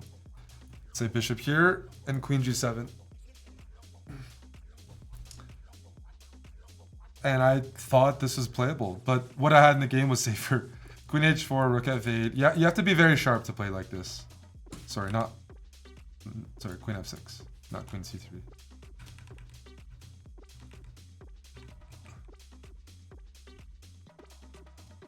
Queen e5.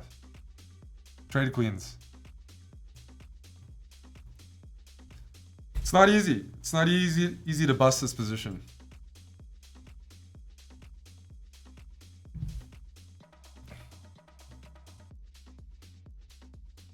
I did not think, because I can't visualize. I couldn't see any situation where this bishop could get here. So if it can't, I can be naked. Like, there's nothing wrong with having a naked king. This was a naked king game, and felt great. Can white go f4 here? Yeah. What does that do?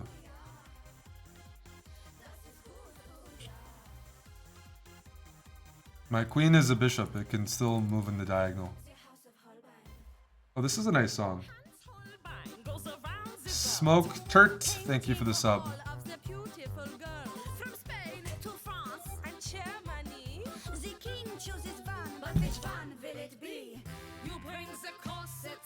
Fun game, right? This is very fun.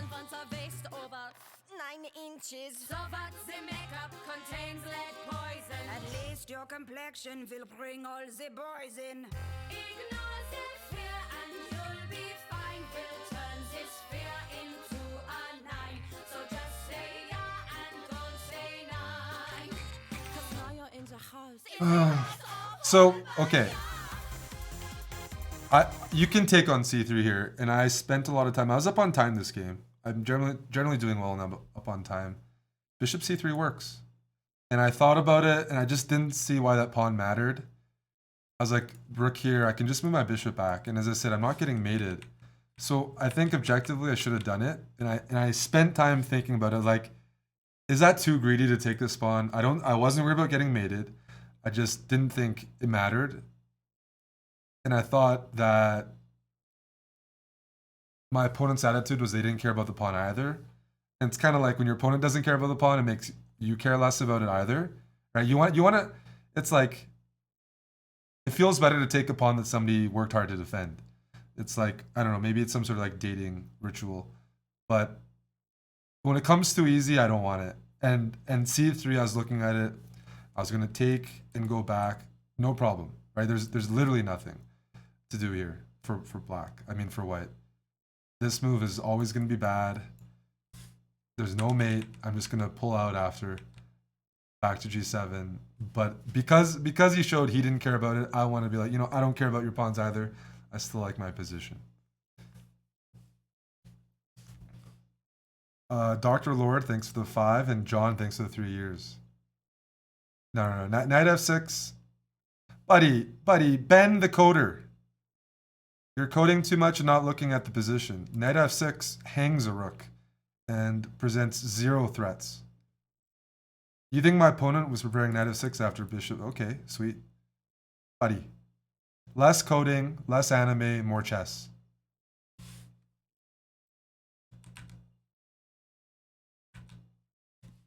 Weebs.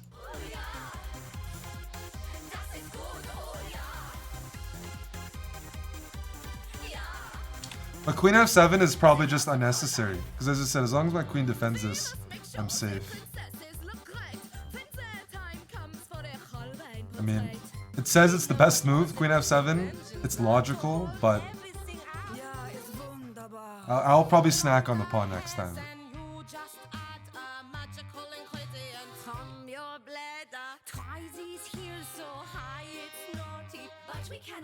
So I repeated here, and if bishop e7 was played, like I did in the game, I was probably gonna go rook a8. Because where else do you put the rook? A8's the file. E8 is decent, but we're repeating. It's useful to repeat moves because you get 10 seconds per move. So bishop here, rook here, bishop f6. I can take. So the one thing about queen f7 is I probably just should have gone rook a8 right away. And now, after bishop here, I can do what I did in the game a bit. b2... for example, because I'm not worried about this trade, so I don't know why I was like moving my rook on e8 and f8. I should just like be happy for the trade. I knew I wasn't getting mated, and here this is probably losing already. Just a lost position for white. There's no initiative, there's no attack. Yeah, these pieces are still dominated. So my rook play was a little off here. Bishop d4 is an improvement for white from where the bishop was. Another reason why, in my head, I should probably have taken the pawn. Afterwards, I was like, I should have just taken the pawn, then this idea would have never been available. Right? So here, bishop takes. Here, bishop back. And there's nothing to do for white here. You can do whatever you want.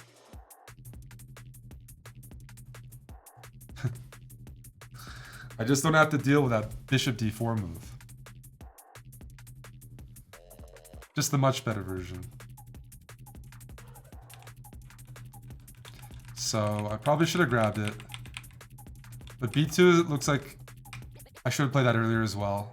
Some of my moves here were a little... My opponent was low on time. I was low as well, so that explains part of it, but I did think... I thought white was going to implode. But this is a nice improvement. White's definitely made progress. Because I had full control over the diagonal, and now I don't. Queen g6 is a good move. And this is when I started seeing this idea. With knight d3, knight f4. As a Zwischenzug. Which is what happened in the game. So knight e3 was played. I saw, okay, queen e7 is a move. Some of you guys would blunder that queen f8 is being threatened. And here I was going to have to move out of the way. Again, I still felt very comfortable because any sort of endgame, really, really good still. But I don't like that the bishop is permanently there. That should have been dealt with earlier.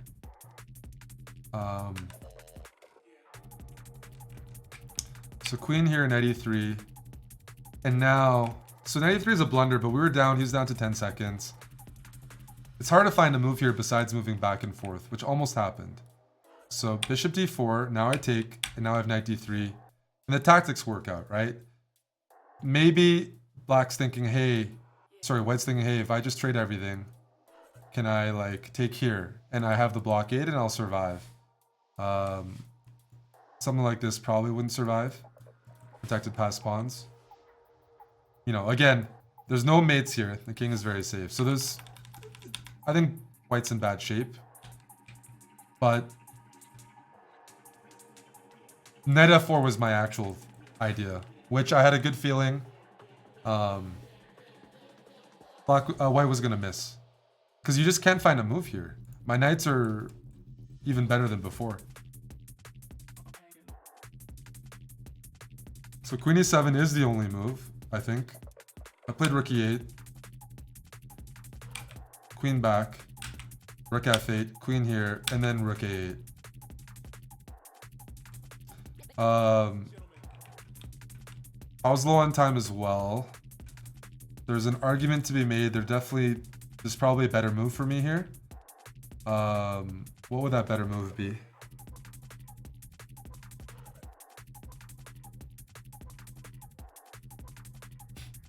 I don't know, actually. The reason I went here, right? Why was I stubborn about this? Because I still have knight f4. Knight f4 is the threat. And it always works, as long as the knight's defended. So I need my rook there for that to be the case. I didn't want to go rook f7. I just thought, I didn't want my king taking the pawn. I just didn't want it on the diagonal.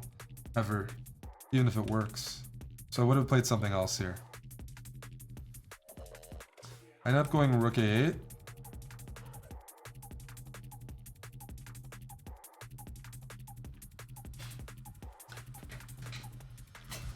And now I am threatening rook here. Because, let me just make a pass. I'm not getting, there's no follow-up checks. Oh, there are checks, I should say, but none of the other pieces join the party. So here, I can just move my king up. I'm just trying to set up the position, and I should eventually get out of the way. Although it's a little bit of work. I don't recommend this. But something like that.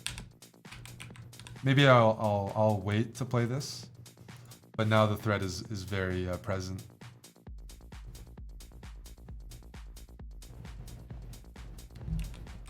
Rook a8, knight takes, and knight f4. I've been waiting for a long time for this move. And again, down to 10 seconds. White's in trouble anyways. Hard to find any move. But knight c4 loses the game on the spot. And it is really nice there's no spite checks. You're just losing on the spot. Mate, this is the check. Yeah.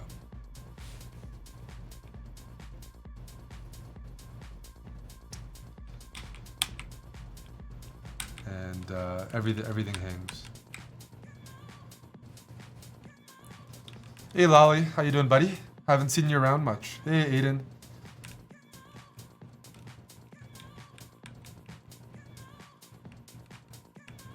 As soon as I got my knight to d3, I was trying to get knight f4 to work. Because I'm even threatening it right now almost.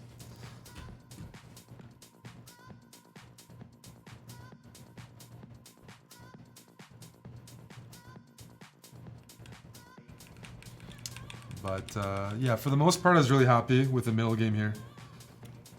Black getting this position. This is a good position for black, and I had a good read on it. Good feel for it, I guess is the word. Most of my moves here were played without too much time, and in other games, I was burning a lot of time on basic positions because I didn't have a good feeling for some of the positions.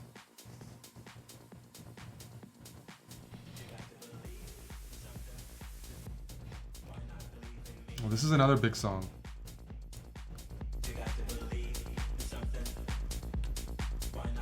Hey Skinny, how you doing?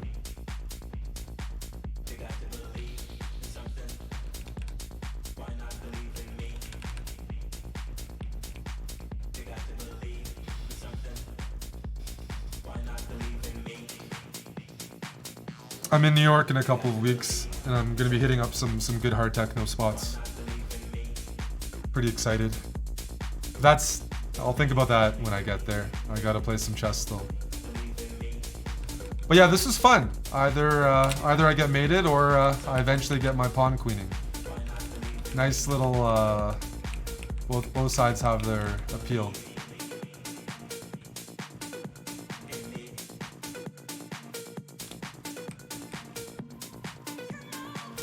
This is my one regret maybe. This was a very juicy pawn.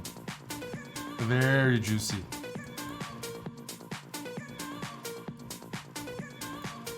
Just pull back.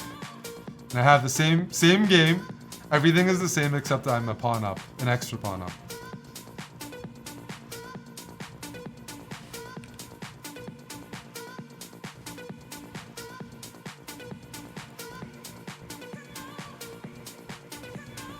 I gotta crank this up.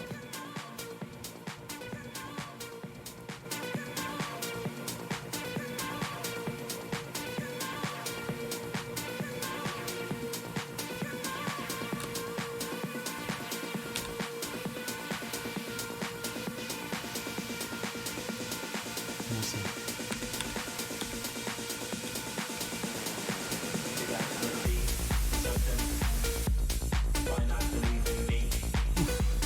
Jeez.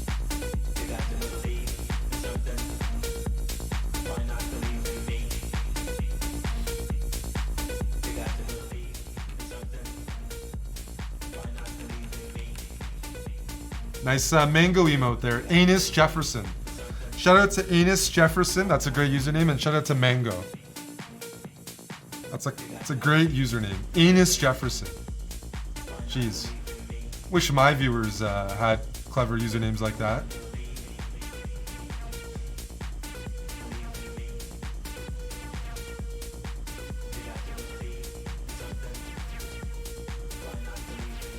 Anus Jefferson. Foreskin Stevenson.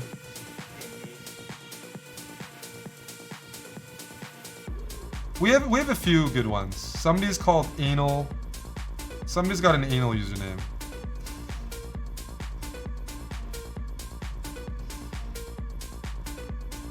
Hey, you can't have everything.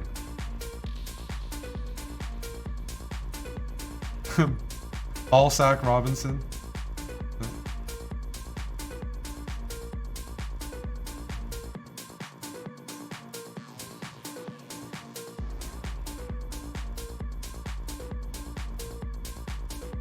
What techno am I hitting? I cannot reveal. I go to hidden spots. Anal Buccaneer. Sure. But we need a better word for anal. Anal, we need a subtle word. Buccaneer is good.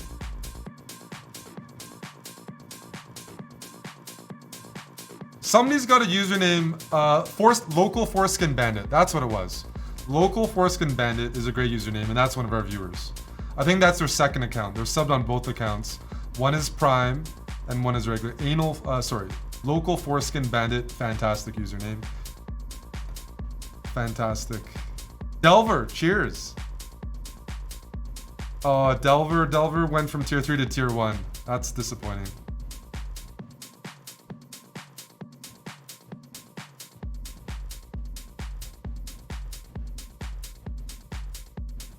You got bounced from Berghain? What was your group? Where are you from? What were you dressed as? How old are you? Where are you from? Who was in your group? And what was your attire?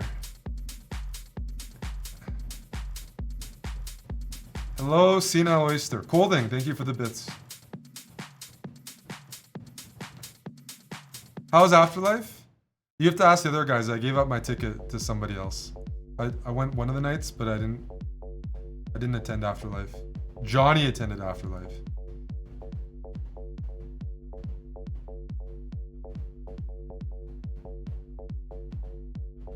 Hey, Malzeth. You napped during my games, Malzeth? Well, that's a little disappointing.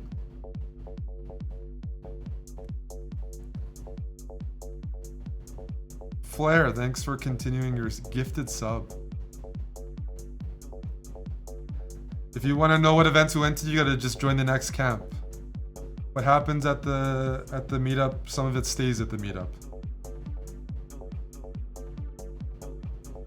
There's Watergate in Berlin. Well, there's a lot of other places.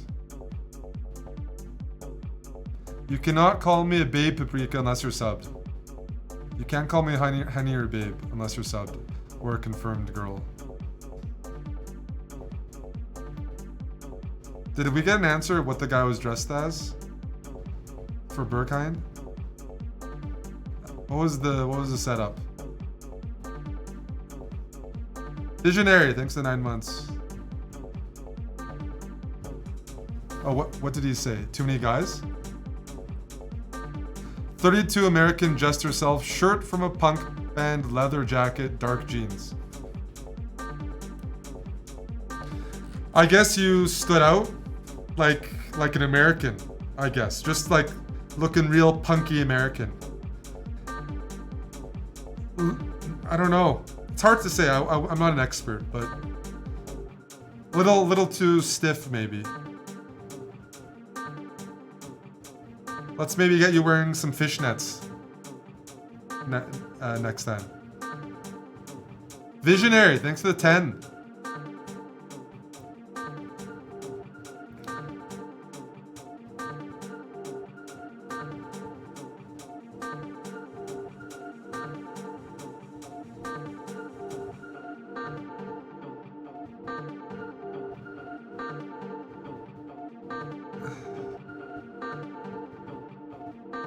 Hey, Smucker.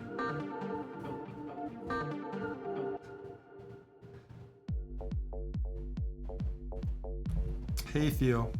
Is the Camp 2.0 in the works? Of course. Of course. Probably with the European flavor. Unless it's held in, like, Vegas. Hey, Moj. Hello, hello. You still going out tonight? Yeah. Are you... Nice.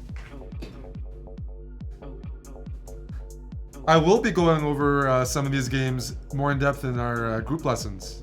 If you're in our gym, you do get personal access. That is true. The gym is where. Last time I played in one of these events, I went over a lot of my games with our students. Am I going out tonight? Maybe. Dr. Lord, thank you, buddy. A Cinco for Moj. Oh, I don't deserve it. Delver. I have to say hi. Follow me, I'm desperate was gifted a sub. Thanks, Thank Dr. you, Lord. Delver. Appreciate it. Delver, you're at 59 gifted subs. We gotta make that 69 real soon. Thank you for the gifted sub. Not everyone's moving to Toronto, but yeah. The majority of the houses. Thank you, Amber.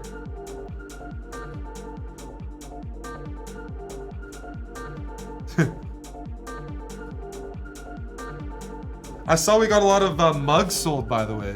Yeah. We probably have less than 50 left, and we'd love to sell them out because they're good and very sturdy.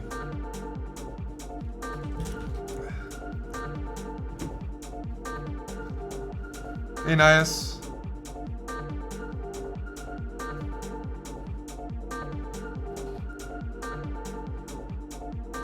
So yeah, these were the first two games. The game against Aronian was so bad. I probably played like a 2000 that game, and I didn't deserve to draw that game. So I don't feel too bad today because obviously I was winning against Ding, but I very well could have and probably should have lost against Aronian. Not because he played really well, he played fine. I played so badly, and I was just down a pawn for nothing. I definitely was 100% sure I was gonna lose that game. And I was so upset. It was just a game that I made a lot of lazy moves in the opening.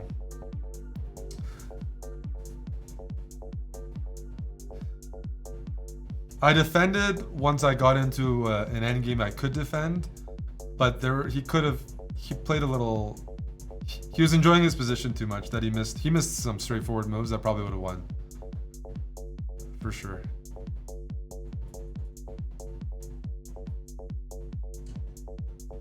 Well, A4 is just a bad move in that structure. That's the thing. The whole position sucks ass. That's the problem. Neprosto, hey buddy. You just don't play like how I did, because that was really, really poor. If I show my game against Aronian, I was like in time trouble, 10 moves with white, 10 moves in, because I just didn't have any space, and that's my own fault. So for example,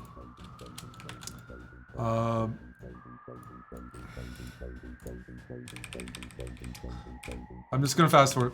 If I go A4 here, and let's just say B6 is played, B3 is like a permanent liability, and there's even going to be positions in the future where black like gangs up on it through bishop f8, knight b7, knight c5. I have to defend b3 long term. My knight's defending it right now, but I want to move my knight, but my knight has nowhere to go. Let's say I even play rook b1, and black just starts to improve their position. What? I can even go f6 or something. It's an awful structure because I'm passive and I have weaknesses here. B3, yeah, I misplayed everything. Everything was awful. Spudge, we have a command for that. There's guys who can answer questions for you. Hey, Armin. Oh, bingo bongo. Naprosto, thanks for the 10 subs. I just have weaknesses for no reason. It's just a long-term shitty position. A4 though makes B3 weak. Bishop A3, there's drawbacks with Bishop A3 too. I'm glad I did Bishop A3 instead of A4 because it's a little more active, but it's not a good position. This is terrible. So I actually made a comeback in this game. I don't think Levon. I think I was outplaying him here. And then knight f1 is already probably an inaccuracy. Sorry, knight f1 is not an inaccuracy, but I can consider rook here. Because b6 is a target, so all I need to do is make it so that if black ever tries to gang up on this, b6 will be weak. But knight f1 is not a terrible move, my idea being rook c1, bishop takes with check, king takes with check, and if rook c5, rook takes, pawn takes. Rook b1, and white's better here because I'm going to play bishop c4, have long-term pressure, and the rook has nowhere to go. So some position like this is just better for white, despite the double pawns, because of the pressure. I'm going to rerun my pieces. And that didn't happen because I got a little fancy here. Bingo bongo. Any bingo bongo bras? I could have just done this. Oops, that blunders. Sorry, not that. This is the move.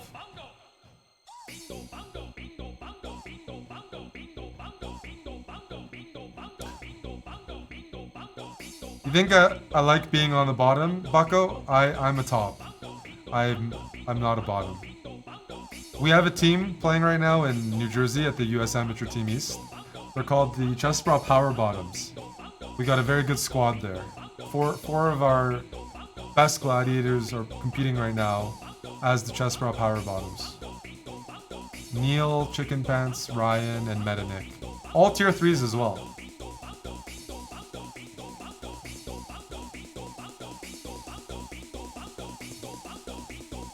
Rapid is the time control in chess, Tommy. You can Google it.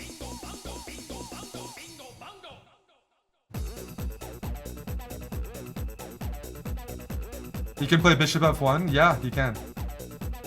Absolutely.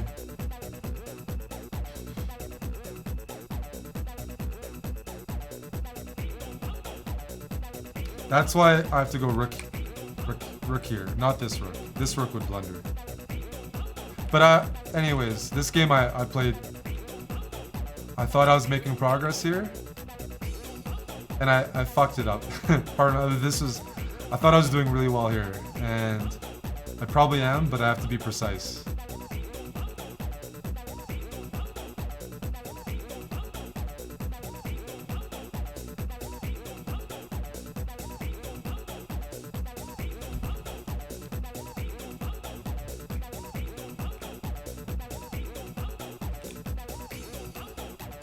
So this move is really bad because I want black to take so I can correct the structure in some capacity. So if I go knight here and we do a similar line as the game, I can take with a c pawn. You get in rook here. But there's no pawn hang on c4. So let's say rook a3, rook takes a5. It's even material, whereas in the game I end up pretty much going down a pawn. And I have protected pass pawns here. So this is double-edged, but I can capture like this.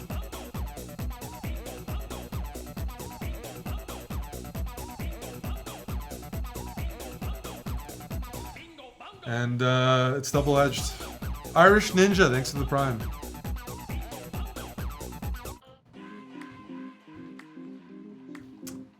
So this was a sloppy game, and the only thing that was good was my defense later on. But the opening was very, very poor. Oof. This is another good song. My goodness.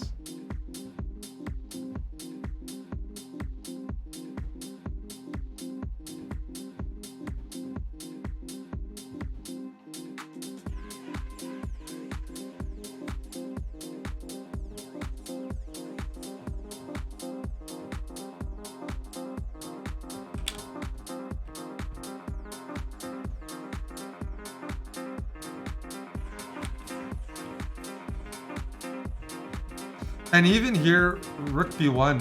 Why am I not playing this move? So I can threaten to take and take. It was a little silly. I was a little too focused on my knights.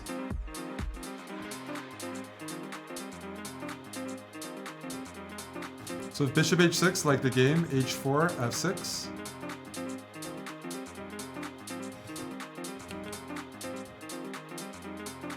I can even go back. Takes. Yeah.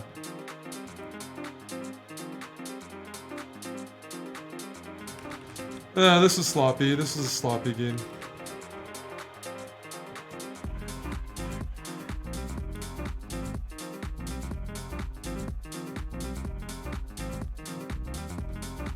I wasn't looking to provoke f6. It's a good move for black anyways. Black wants to play f6. It gets their king in as well. Oh yeah, this is what I missed. So I almost took here. I decided I was looking at this. First of all, I didn't see this, so I would have blundered. Although this position, there looks to be great compensation for white.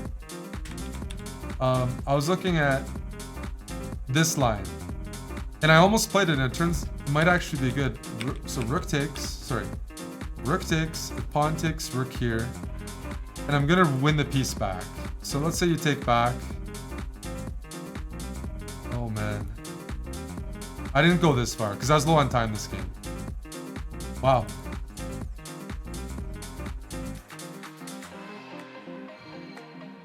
It's just winning for white. I just knew I was gonna win the piece back. I really thought about playing this. I thought this was critical. And I was looking at this move. You don't have any in-between moves because f6 is hanging. If you go bishop, yeah, bishop. Yeah.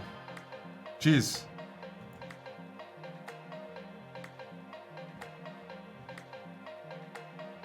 Yeah, here I can just take. I'm threatening bishop e6. I did look at this and I just didn't give it enough thought. I was like, I'm gonna look real stupid if this doesn't work. But a position like this, white has 2 pawns and a knight for the rooks. And it's not winning by any stretch, it's not even necessarily really good. But all the pawns are defended, and I can just cycle this knight back into the game. But black's rooks are tied down.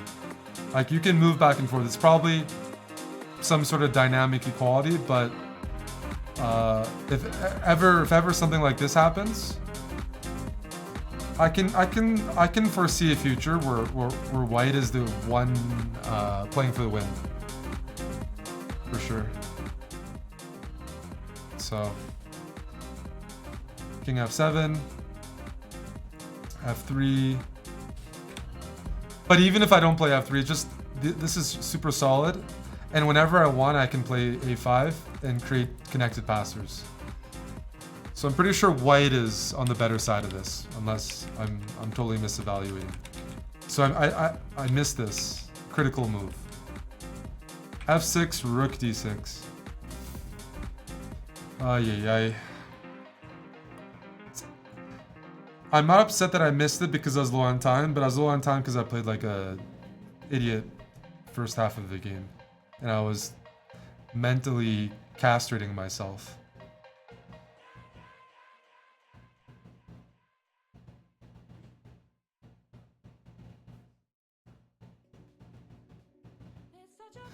Yeah, this is a strong tactic. Strong. Jeez. This is something that'd be hard to find in Rapid, unless you had like 20 minutes on the clock. But the point is that the pawn is winning. Then the knight and bishop can never stop the a-pawn. Push.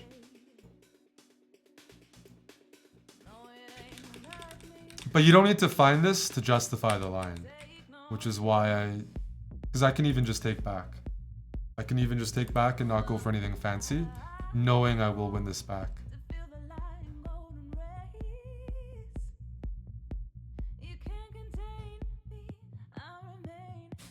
We've already looked at bishop h3 check. So we just analyzed.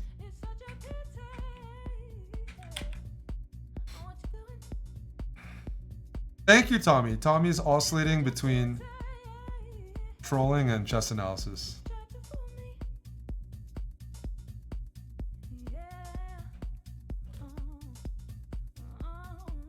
Tommy, did you get HelloFresh, Budster? You don't have to. We smashed our goal, but you do look like you could use a detox. Hey, Kukulov. How you doing, bud? Oh, the song is good as well. Good stuff. Good playlist.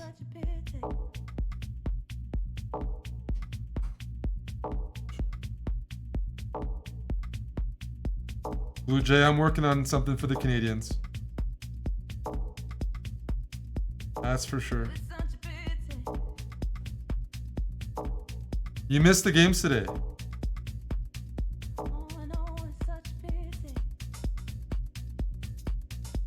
That makes me sad.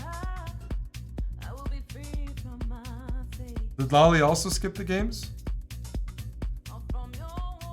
So, I won a hockey bet on the Manitoba Moose. Shout out to the Manitoba Moose for winning their AHL game. A nice Canadian name. The Manitoba Moose, yes. Go them.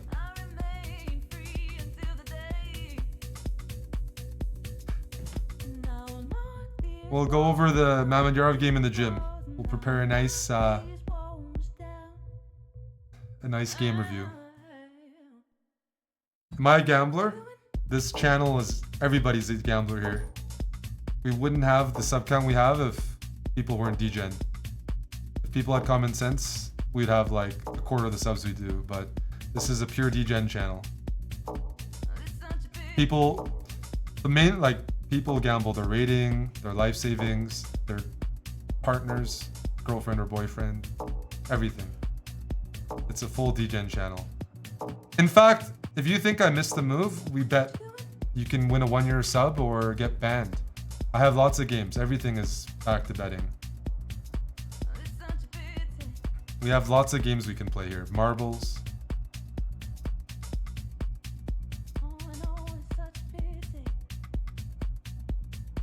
It's mainly subs that are degen. Because when you're a subscriber, you get access to our betting channel in Discord. And the betting channel is actually pretty good because everyone's been pretty good about it, like vouched. And they're betting on chess, whatever, Super Bowl, coin flips, in-house, whatever it is. It can be anything. One of our best sub benefits is the betting channel and the dating advice channel. Those are the two. Aussie rules, exactly. Thank you, Dr. Naveed.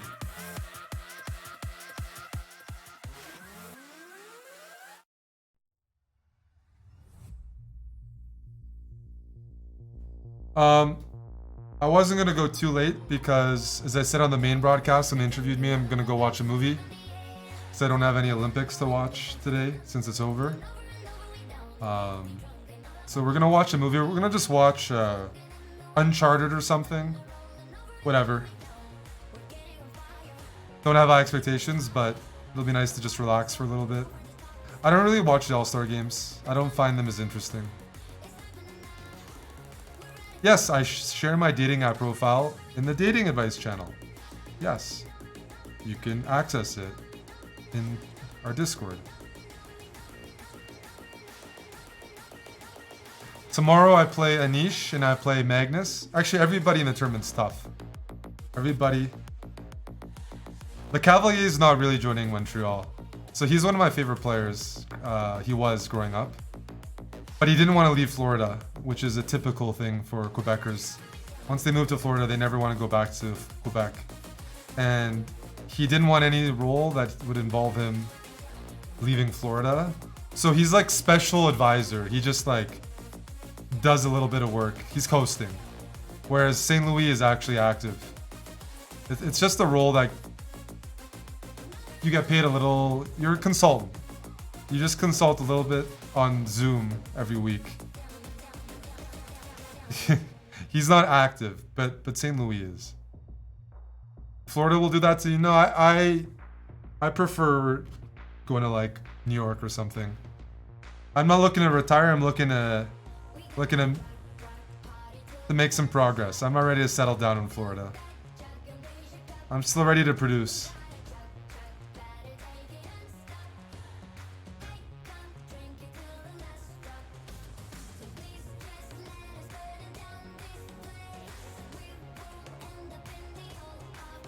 Not censoring myself. No, I wasn't gonna say something bad. Like people, Le Cavalier had a really good hockey career. He's entitled to retiring. He's won a cup in 2004. I haven't won any cups. I haven't peaked yet, hopefully.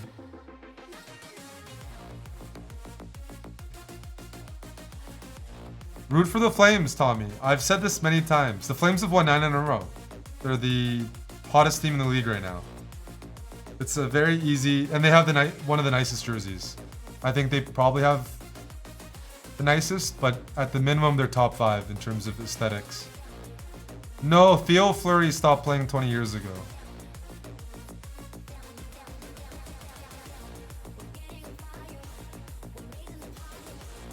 The Red Wings are a fun team to watch, though. They got some prospects, and Yzerman's doing a good job. Alrighty, I'll put on a final song. Who loves the sun? Flames didn't sell their future. One first-round draft pick isn't selling your future. Especially when they don't have a great draft history in first round anyways, besides Kachuk. Look at like Mangiapane, Gaudreau, Lindholm. None of them were Calgary first round picks.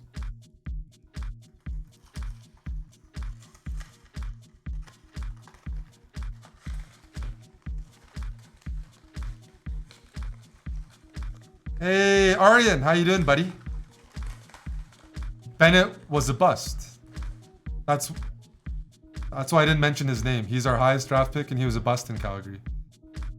That's my point. Is we don't have a great track record with first-round draft picks.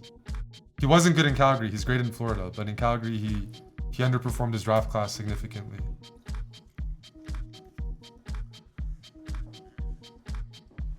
Aryan, did you play in the Rapid on chess.com? How was that?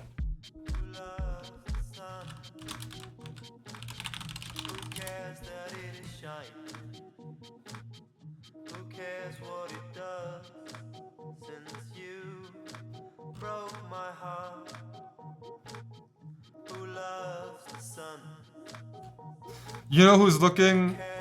I mean, there's a lot of good players from that draft class, but Probably D'Angelo or Larkin. Obviously, Nylander were taken after. Pasternak was the steal of that one. The Canucks took Virtanen at 6, so that was another bust. And the Islanders had a bust. Yeah, it was a tricky one. It wasn't an easy one to draft. Larkin is doing really well for me in fantasy.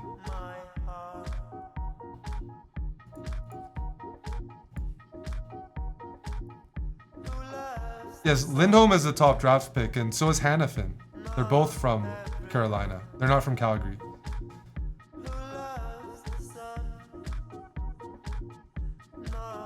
Calgary doesn't invest as much in scouting or the just in general.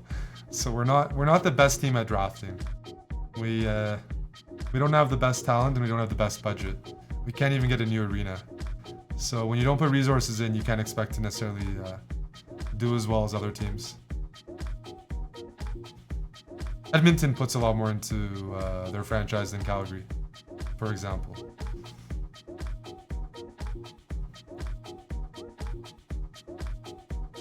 I'm playing until Tuesday. I have 2 more days. Hey, I'm playing tomorrow. I'm playing on Tuesday.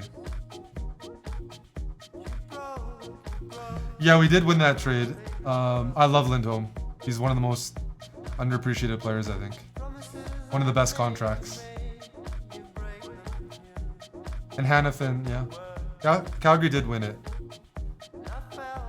It's always funny, right? Adam Fox, drafted by Calgary, didn't want to play with Calgary. Traded to Carolina, didn't want to play for Carolina. So one of our best draft picks ever didn't want to play for us. That's the way she goes. Adam Fox, Norris winner. We're talking about hockey right now. Because Calgary's won 9 in a row and it gives a reason to be excited.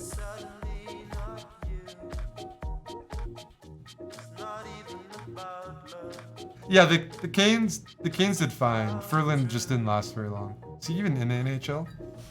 What's going on here? Like Vancouver, then a bust or something, right?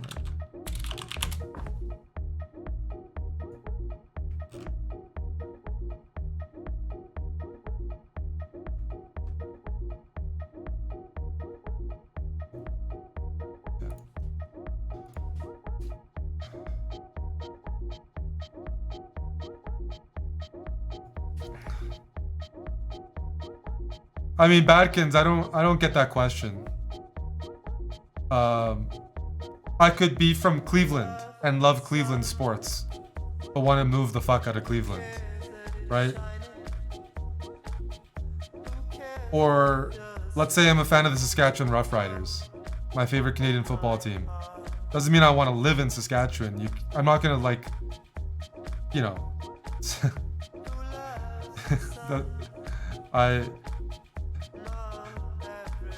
too real for Cleveland fans. I was trying to bring a good example, and you know, you can support your team and still want to move out. Not that I dislike Calgary, but I can't live in a city only to live vicariously through their team. I'm my own player, you know? I'm still competitive myself. Yes, cheer for Detroit, but move out of Detroit. Not that they play in Detroit anyways. But Cleveland was a good example, that's why I used it.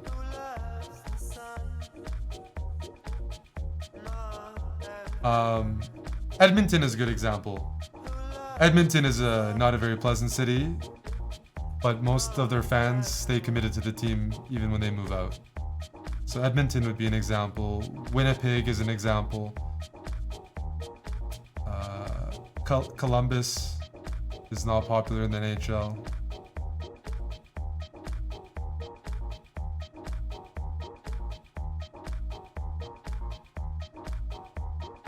Yeah. Anyways, I'm gonna go for some food and watch a movie. Amon, we're gonna go watch, relax, because we're back at it tomorrow morning, noon Eastern. I'm playing Magnus, Anish, and everybody. St. Louis, that's where I have an apartment. I'm well aware. Well aware of the St. Louis dealings.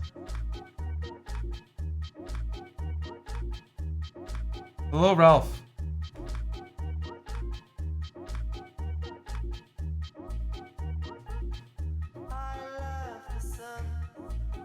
We'll be back tomorrow morning with coverage, and thanks for hanging out. And there's been a lot of subs as well.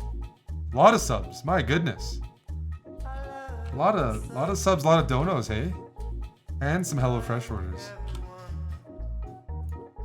I've won some prize money, which I can't complain about. I've won more than I won last year in competing in Title Tuesdays. So, Aryan, thanks, buddy. Hope to see you tomorrow. Thank you, JC. Goblin. Yes, 37.50 American bucks.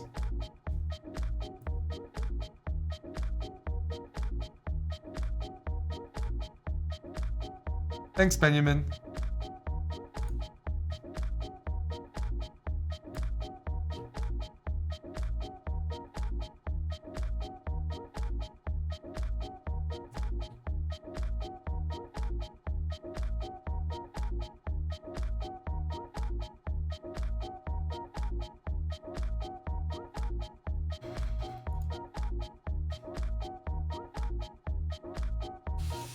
But yeah, we'll be back tomorrow. I think Amon already mentioned it, but if you're just tuning in, we do have a clothing store sale right now, 30% off a lot of our items. And some of those are selling out pretty quickly, like the mugs. Transfer, thanks to the 21 months. And lots of YouTube uploads. A lot of funny, I think there's been some good quality on the YouTube shorts and some of the main uploads, so if you're new here, check out the YouTube channel. We have a couple of them, and we're posting every day. It's free, it's easy. Follow the Twitch, follow the YouTube. Don't have to pay a cent. And it'll give you a bit of chess every day. Alrighty. I am off for now. Gonna go watch a 6:30 movie. 6:30 p.m. movie.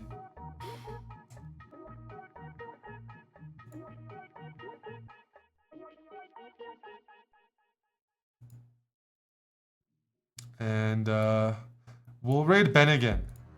We'll raid Ben, Mr. Feingold.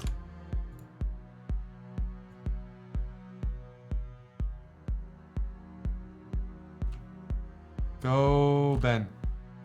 Thanks everybody once again. Oh, this is a good song. Somebody's Story by Solomon. Add it to your Spotify.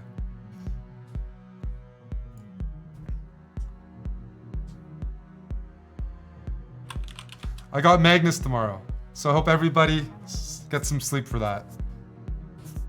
It's always a good time to wrestle, get slippery with the world champ, who's been taking some hits himself, I think. Yeah. Looks like he's got a few wounds from the teenager club. Alrighty, gonna raid Mr. Feingold and. Arya, thanks for gifting a sub. Thanks to everybody for gifting a sub, following, hanging out, you name it, just being here. Appreciate that. See y'all tomorrow. Thanks, mods. If you want to chat more, just in general, you're just talkative, join our Discord. The Discord runs 24/7. There's always people in there. That's mainly for people with free time, but still, it's pretty addicting. Anyways, bye for now, guys. Bye for now.